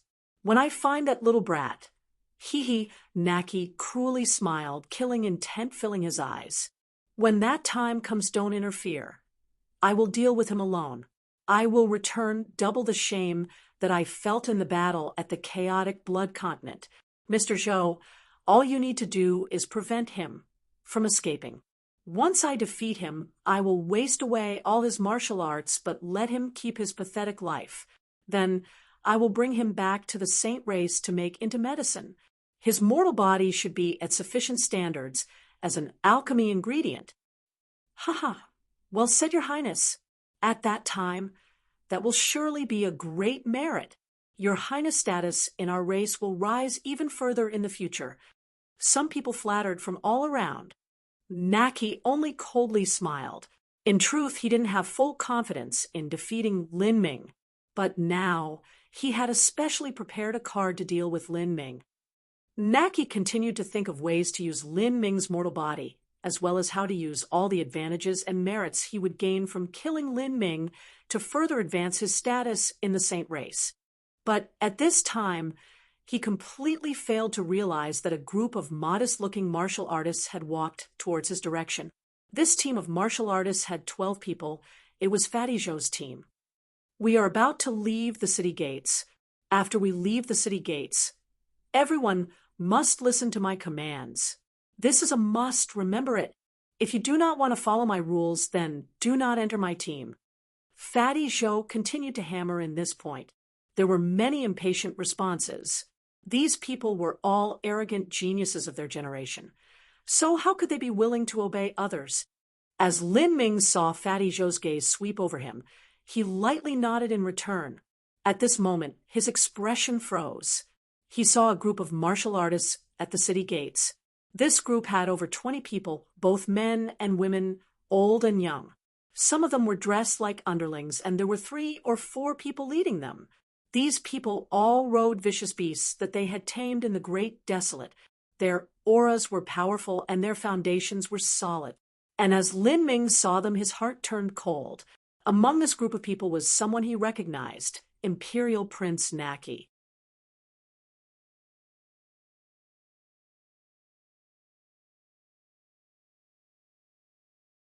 Chapter 1469. Entering God-Burying Ridge. Chapter 1469. Entering God-Burying Ridge. Kia. Naki. He also came to adventure through the Azure Road. Lin Ming sucked in a deep breath. However, this was also well within reason. At the time of their battle, Naki was in his best cultivation period to journey through the Azure Road, so it wasn't strange for him to come here. Even humanity's Dragon Fong, Hang Chi, and the others should also be at the Azure Road. However, Lin Ming simply hadn't met them yet. Beside Naki was also an old man. This old man's eyes were closed tight, with rapid movements occurring behind his eyelids, as if he were using some arcane technique. Lin Ming's eyes widened. He could faintly sense countless threads of divine sense spread out to cover a distance of dozens of miles. This caused Lin Ming to feel a sense of dread. This old man had a world king cultivation, and there were 2 other middle-aged people near him that were half-step world kings. Naki, did he realize that I'm here? Lin Ming began to ponder past events. He had left behind the Lin character upon the Emperor's Stone, and if Naki also went there then, he might have made that association. Although the saints and humans had signed a temporary peace treaty that forbade them from recklessly slaughtering each other, there were still some limits to it. This treaty was restricted to the scope of the divine realm.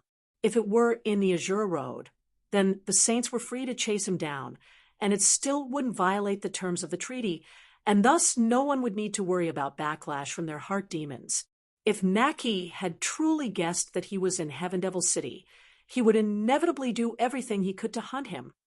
Maybe, just maybe, that old world king man is using some secret technique to search for me, Lin Ming immediately thought. As Fatty Zhou's group walked forwards, Lin Ming and Naki came nearer and nearer to each other. Naki rode a large horned wolf, his eyes casting all around with a superior attitude. In fact, within Heaven Devil City, Naki was a superior individual. Just Mr. Zhou alone was enough to shock many people. Naki's vision swept over Lin Ming, but he didn't spare an extra glance towards him. Naki's eyes only paused on Fatty Zhou's body for a brief moment before ignoring his troop. Beside Naki, Mr. Zhou's eyes were closed as before. Occasionally he would form a few seals with his hands. These seals would spin up and dance in the air, looking extremely mysterious. Mr. Zhou was searching for Lin Ming by using the aura that Lin Ming had left behind on the Emperor's Stone. The world detection art was a secret technique that sent someone based on the aura. It was a high-level tracking technique, several times more accurate than using one's eyes. However, when Lin Ming and Naki crossed paths, Mr. Zhou was still forming seals with his hands. There was a faint cracking sound as these seals constantly faded away in the wind. From beginning to end, he didn't open his eyes, nor did he sense Lin Ming. Lin Ming remained as calm as before. His appearance-changing technique could change his appearance, aura, and soul fluctuations. Not even a great world king could see through his disguise. Lin Ming's only worry was that Monster Prince Diyu would betray him. Fortunately, Monster Prince Diyu simply didn't know who Naki was. Currently, Monster Prince Diyu had a very grim expression as he worried over what would happen during the trip to God-Burying Ridge. Like this, Imperial Prince Naki and his group entered Heaven Devil City. As for Lin Ming and the others, they left Heaven Devil City with no accident at all. Imperial Prince Naki would never have imagined that he just passed by Lin Ming. Your Highness, where shall we head first? We'll go to Heaven Devil City's Black God Fort. There might be some clues we can find there. This boy Lin Ming, if he really did enter the Great Desolate, then Heaven Devil City is a stopping station that he cannot avoid. After entering Heaven Devil City, he should have gone to Black God Fort to search for missions he can complete to obtain God runes. We'll see if we can find him at Black God Fort. If we can't, then we'll look for other traces of him. Your Highness is too wise. Then Imperial Prince Naki and his group walked towards Black God Fort. As for Lin Ming and the others, as soon as they left the city, all of them launched their movement techniques and flew off with lightning speed. The 12 of them flew for several quarter hours of time, passing over 10,000 miles. Only then did Fatty Zhou slow down. We'll soon arrive at God-Burying Ridge. As Fatty Zhou said this, the group slowly landed. Lin Ming looked ahead. In the horizon, he could see a long and meandering serpentine black mountain range. This mountain range emitted an ancient and desolate aura, making it seem very special. Lin Ming even discovered that the closer he approached God-Burying Ridge, the fewer vicious beasts there were. It seemed that the vicious beasts feared the aura of God-Burying Ridge, so they deliberately avoided it. Hey, Fatty, do you know what sort of origin God-Burying Ridge has? Xiao Moxian suddenly asked, curious. Many people also looked towards Fatty Zhou, wanting to know what the history of God-Burying Ridge was. This sort of strange and menacing place was likely not naturally formed. Fatty Zhou chuckled. After being directly called Fatty by Xiao Moxian, he wasn't angry or annoyed at all. It was a well-known nickname of his. I don't know the origin of this place. I've only heard that God-Burying Ridge has already existed for over 10 billion years. Within that place, many evils lurk about. Upon entering, everyone needs to stay close to me and don't act out on your own. If you die, then there is nothing I can do to help you. Fatty Zhou slapped his belly after he finished speaking, continuing to lead the way like a waddling penguin. Close behind Fatty Zhou was Xiao Moxian. She had a relaxed and slightly excited expression on her face. This was in stark contrast to Monster Prince Duyu. From the moment he left the city gates, he had remained utterly silent. And now, his face was so dark and gloomy that it seemed he would drip water. He could faintly feel that within this group of people, although he wasn't the weakest, he was in the lower middle reaches in terms of strength. Many of these people were inferior to him in talent, but their cultivation base was much higher than his. The only two people here with similar cultivations were Lin Ming and Xiao Moxian, but those two were simply freakish abnormalities.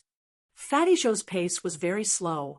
From noon to evening, and then to night, they only traveled 100 to 200 miles.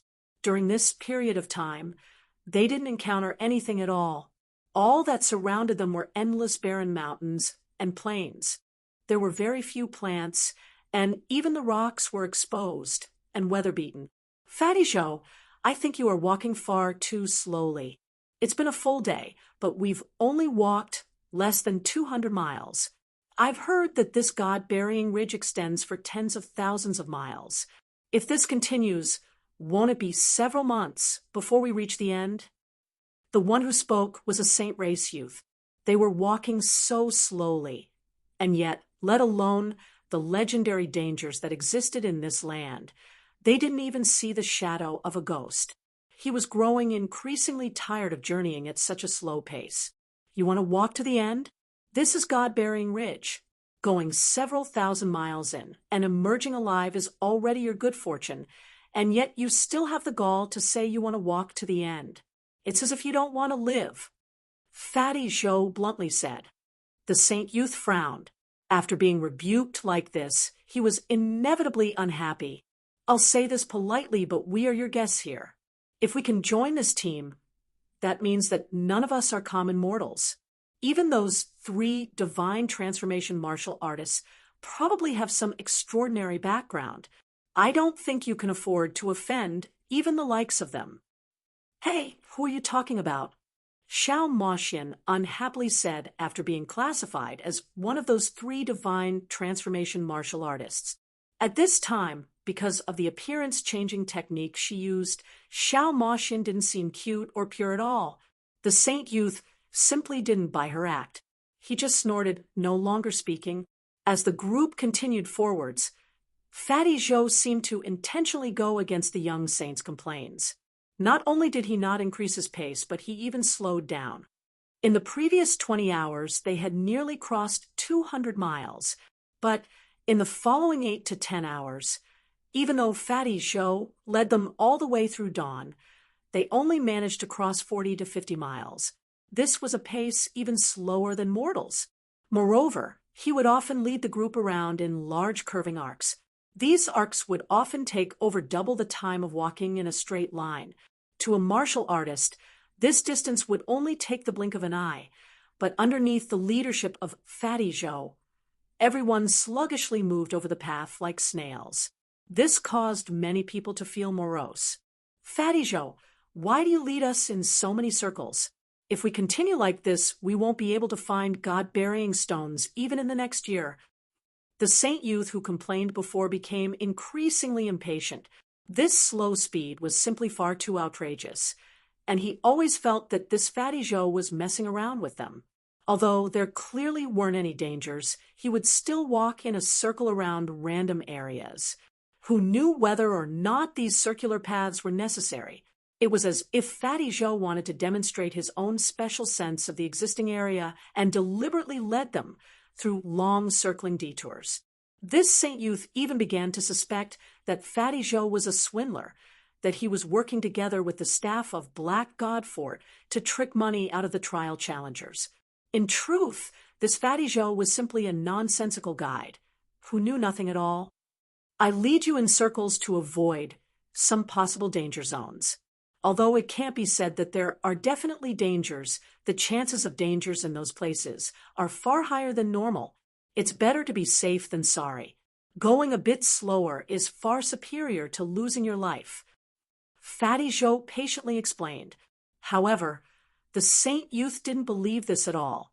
You're the only one saying there are dangers. How do we know whether these danger zones are really danger zones? We've come this far, and yet there hasn't even been any threat to us at all. As the saint youth spoke, Fatty Zhou's complexion darkened. His voice was icy cold as he responded, once the dangers of God-burying ridge appear, they will often take your life. If you want to curse yourself to death, then that is fine, but don't bring your bad luck to our door. Fatty Zhou's words contained a faint, killing intent. The saint youth frowned, but didn't speak further. If you don't believe me, then you don't need to follow me at all. You can walk your own path. Fatty Zhou coldly tossed out these words before continuing forwards. His pace remained as slow as before, and he would continue walking in circles occasionally.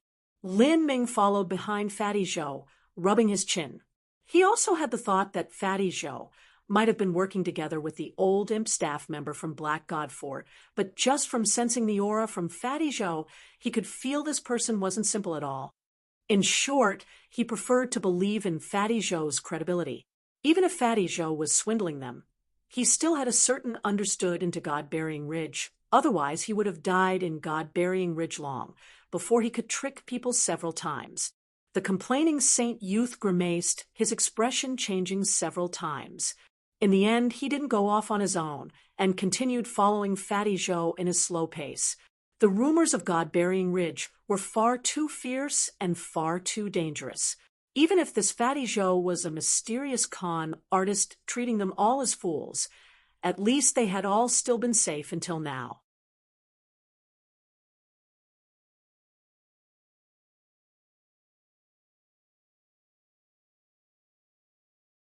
Chapter 1470, Strange Death.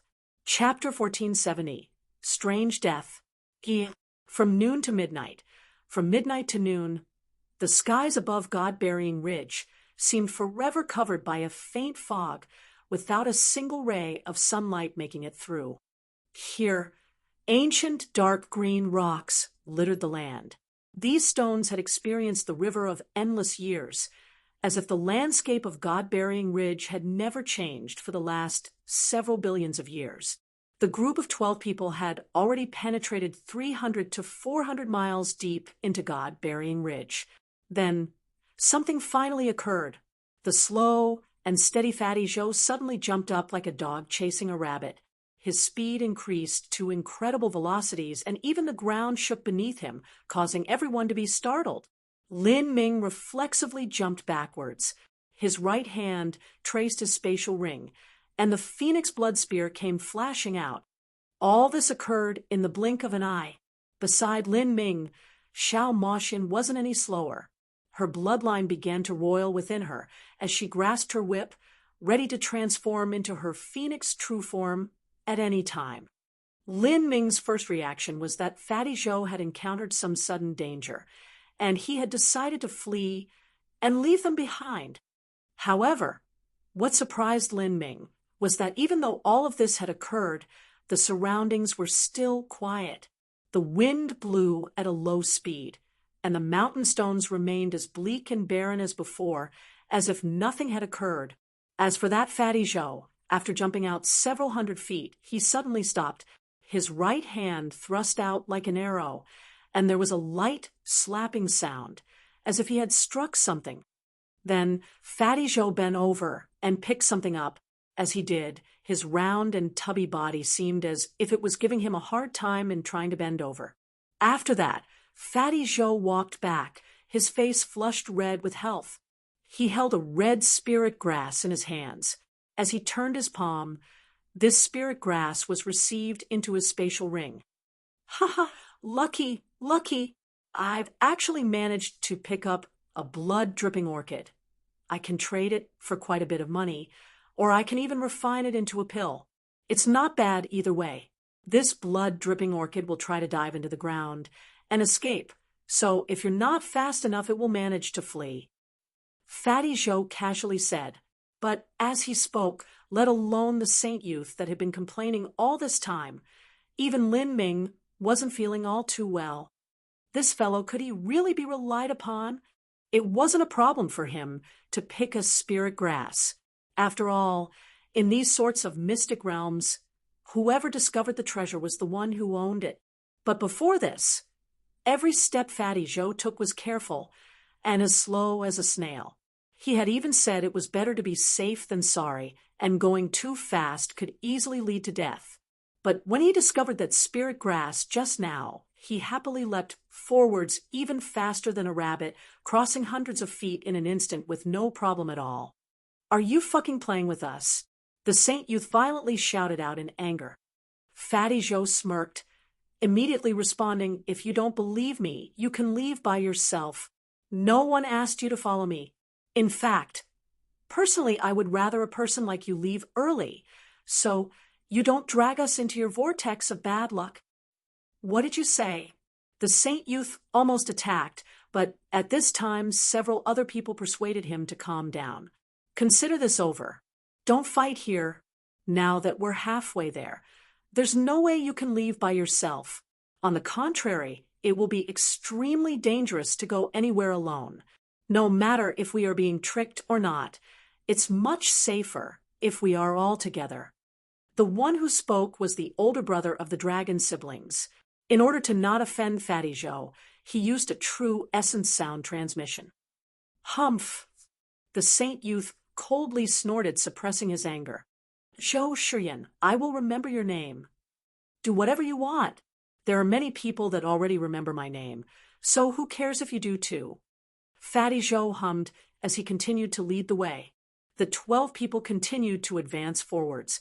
Fatty Joe was still as slow as before, as if he were challenging the saint youth's bottom line. However, this time, there were far fewer people complaining. Currently, many of them were spreading out their scents, thinking to find some of the precious medicinal herbs in God-Burying Ridge. The blood-dripping orchid that Fatty Joe picked up just now was quite valuable. Even though these people came from decent backgrounds, they were still tempted. If they managed to pick up some heavenly materials, then that would still be a good lucky chance, even if they didn't find any God-burying stones. After 10 miles of walking, the Saint Youth's heart suddenly stirred. Not too far away, there was a spirit grass growing beneath a large boulder. This spirit grass was only 3 inches high, and there was a pigeon egg-sized fruit growing at the end. The entire fruit was blood red in color. Is that a monster blood fruit? The saint race was shocked. In the legends, when a monster beast with a royal bloodline died, such fruits would be bred from using their corpses as fertilizer. It wasn't only the Saint Youth that saw the monster blood fruit, but he was the fastest of those who did. He hurtled himself towards it. These several hundred feet passed instantly. Stop. Fatty Joe's complexion rapidly changed. Don't touch that fruit.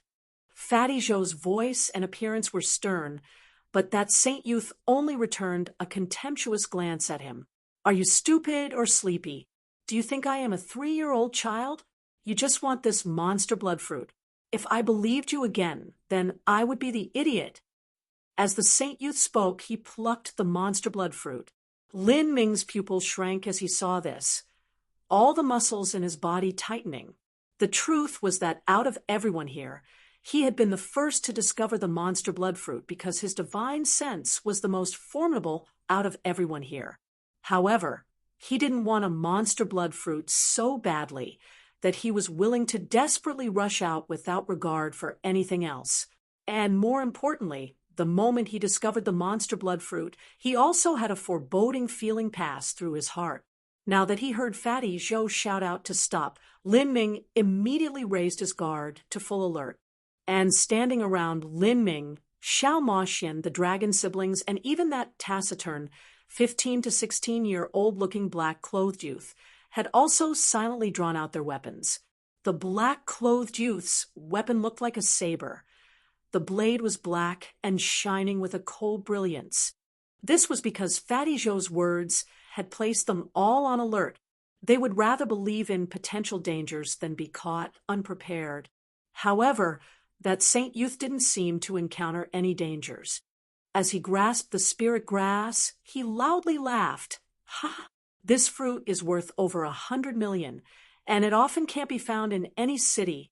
I just happen to be close to breaking through to the Middle Divine Lord realm. Once I refine this fruit into a pill, it will greatly enhance my blood vitality.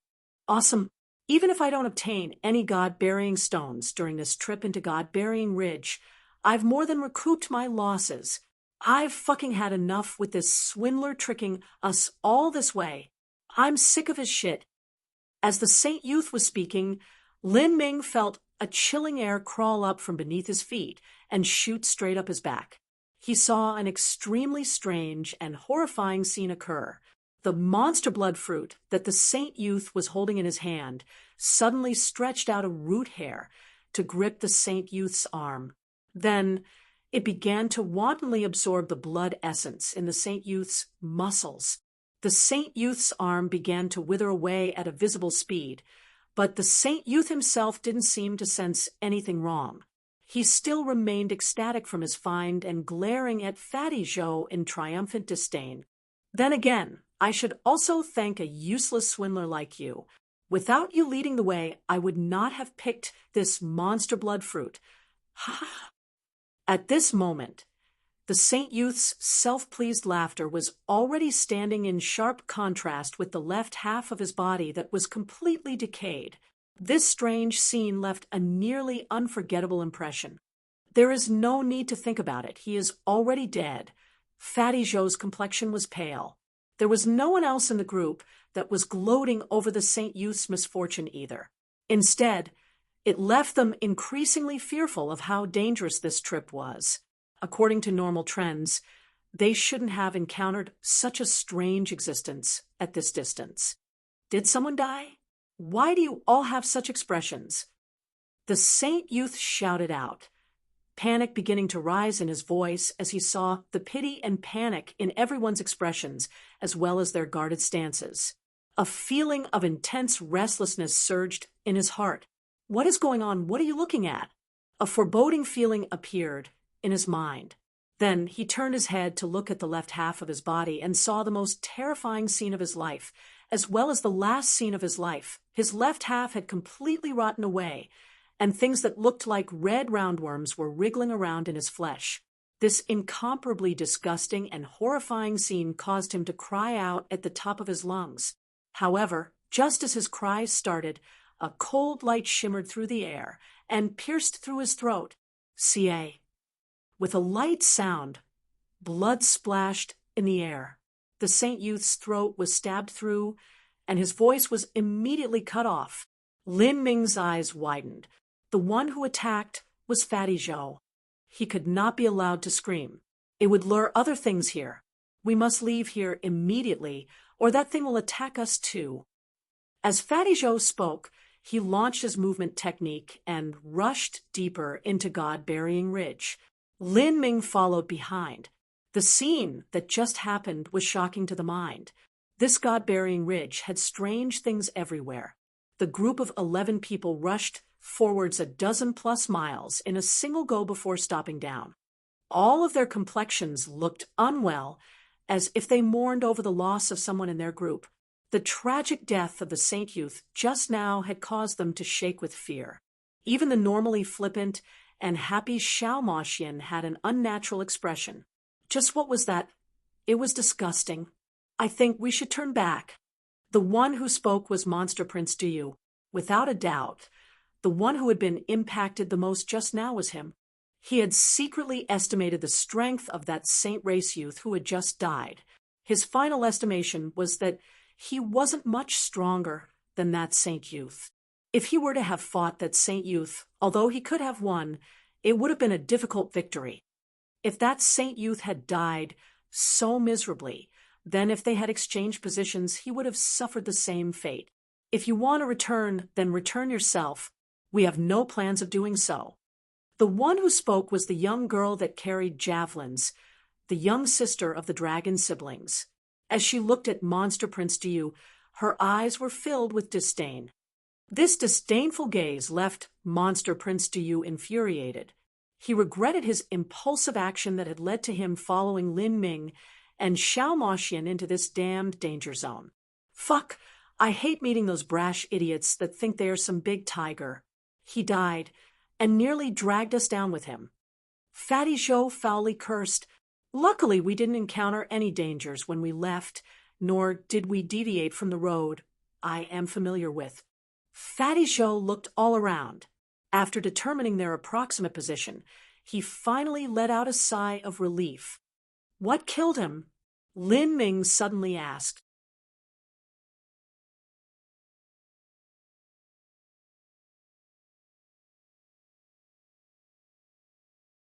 Chapter 1471, Old Enemy.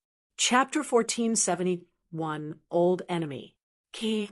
What Lin Ming cared for the most was how the Saint Youth had died. Even after searching through his memory, he couldn't think of any evil plant that could kill a divine Lord Realm Genius in such a strange and quiet way that didn't even elicit a single reaction. Fatty Zhou's head shook like a rattle. I have no idea. There is a 90% chance that this God-burying ridge is a Dao field left over by some extreme character of the past. This Dao field has nearly become its own self-contained and separated world.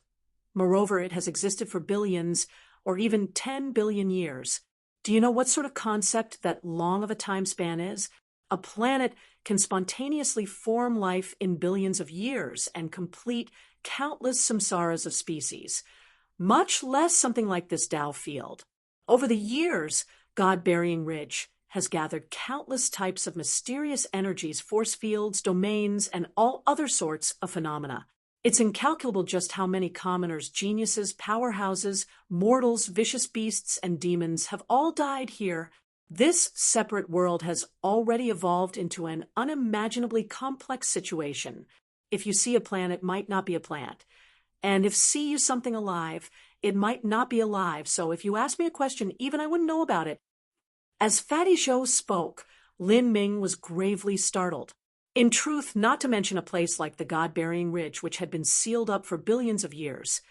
Even if some poisonous insects were sealed into a jar, They would cannibalize each other until a mutated poisonous bug queen appeared. Currently, God-Burying Ridge was like a massive poisonous bug pot.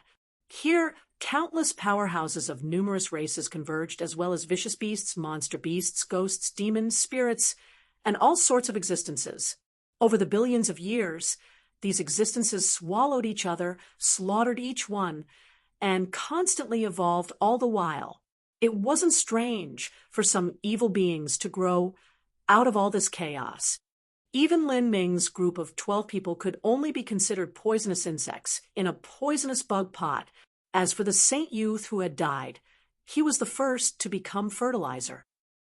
At this time, in Heaven Devil City's Black God Fort, the old imp responsible for issuing mission badges was reclined on a chair. His two stubby legs were resting on a stool as a completely satisfied expression crossed his face. He had already been resting for a good while this afternoon.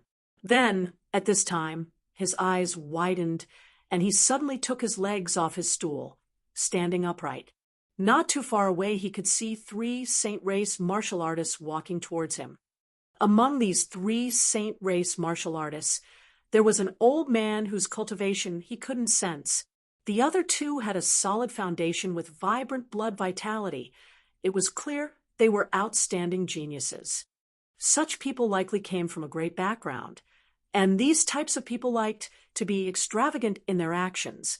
Moreover, looking at the appearances of these people, it was clear they had just arrived at Heaven Devil City. Maybe they were trying to obtain some information from him. If so, that would be a good chance to earn some extra income. "Several guests, are you here to look for missions?" the old imp said, his face wrinkled with smiles. "No, I want to ask you something. A few days ago, was there a divine transformation martial artist that accepted an extremely difficult mission?" The person asking this question was precisely Imperial Prince Naki. In these past days, Naki and Mr. Zhou had searched Heaven Devil City for Lin Ming, but still couldn't find any hints to his trail. Naki believed that Lin Ming hadn't stopped at Heaven Devil City, but had directly left here to continue deeper into the Great Desolate. Or Lin Ming could also have accepted some mission in Heaven Devil City and currently be completing it. Naki believed that the latter had a slightly higher possibility. If Lin Ming was on a mission, then he definitely would have chosen an extremely difficult one that far surpassed the limits of an ordinary divine transformation realm martial artist. If so, then the staff of Black God Fort would have a deep impression of this person. Naki believed this was the best possible way to find Lin Ming. The old imp turned his eyes, rubbing his hands together. Every day there are people accepting missions. It's hard for me to recall such specifics. Before the old imp finished speaking, one of Naki's subordinates tossed a jade slip filled with origin energy runes towards him. The old imp's eyes brightened, and he quietly received this jade slip. He said, well, now that I think about it, several days ago there were a few divine transformation realm martial artists who accepted an extremely difficult mission, a trial at God-Burying Ridge. What did they look like? There were 2 men and 1 woman. The 2 men were common-looking, nothing special at all. The girl was pretty, but not some stunning beauty. Naki and Mr. Zhou looked at each other. Mr. Zhou nodded and said with a sound transmission, it really might be them. They could have used an appearance-changing technique. As for that woman, she might be Xiao Maxian. Xiao Maxian. Humph! Naki coldly coughed.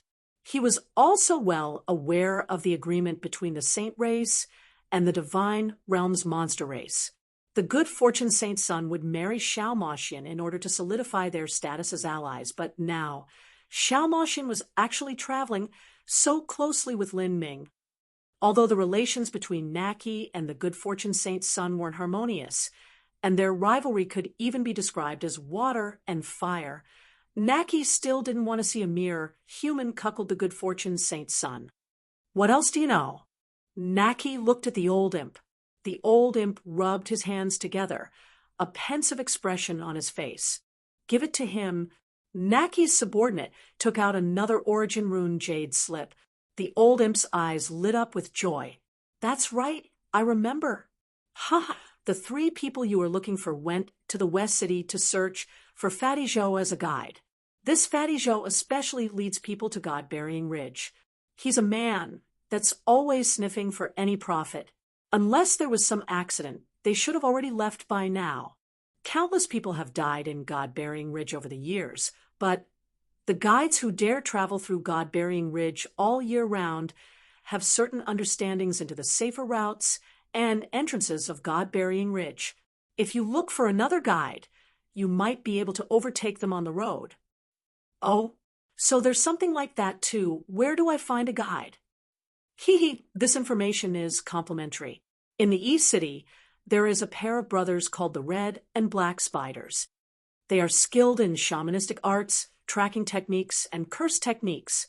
Out of all the guides, their strength is the highest, but their price is also the highest. It would be best if you look for them. In God-Burying Ridge, it is extremely important to have a knowledgeable guide.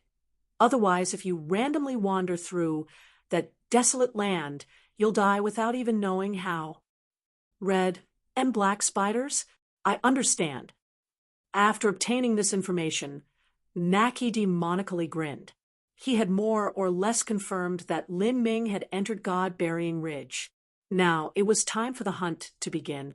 Mr. Zhou, there was someone I asked you to contact a few days ago. Have they arrived yet? They are close. In fact, even without that person joining us, we will still be able to kill the little beast easily. It's better if that person assists us. Even a lion must use their full force to capture a rabbit.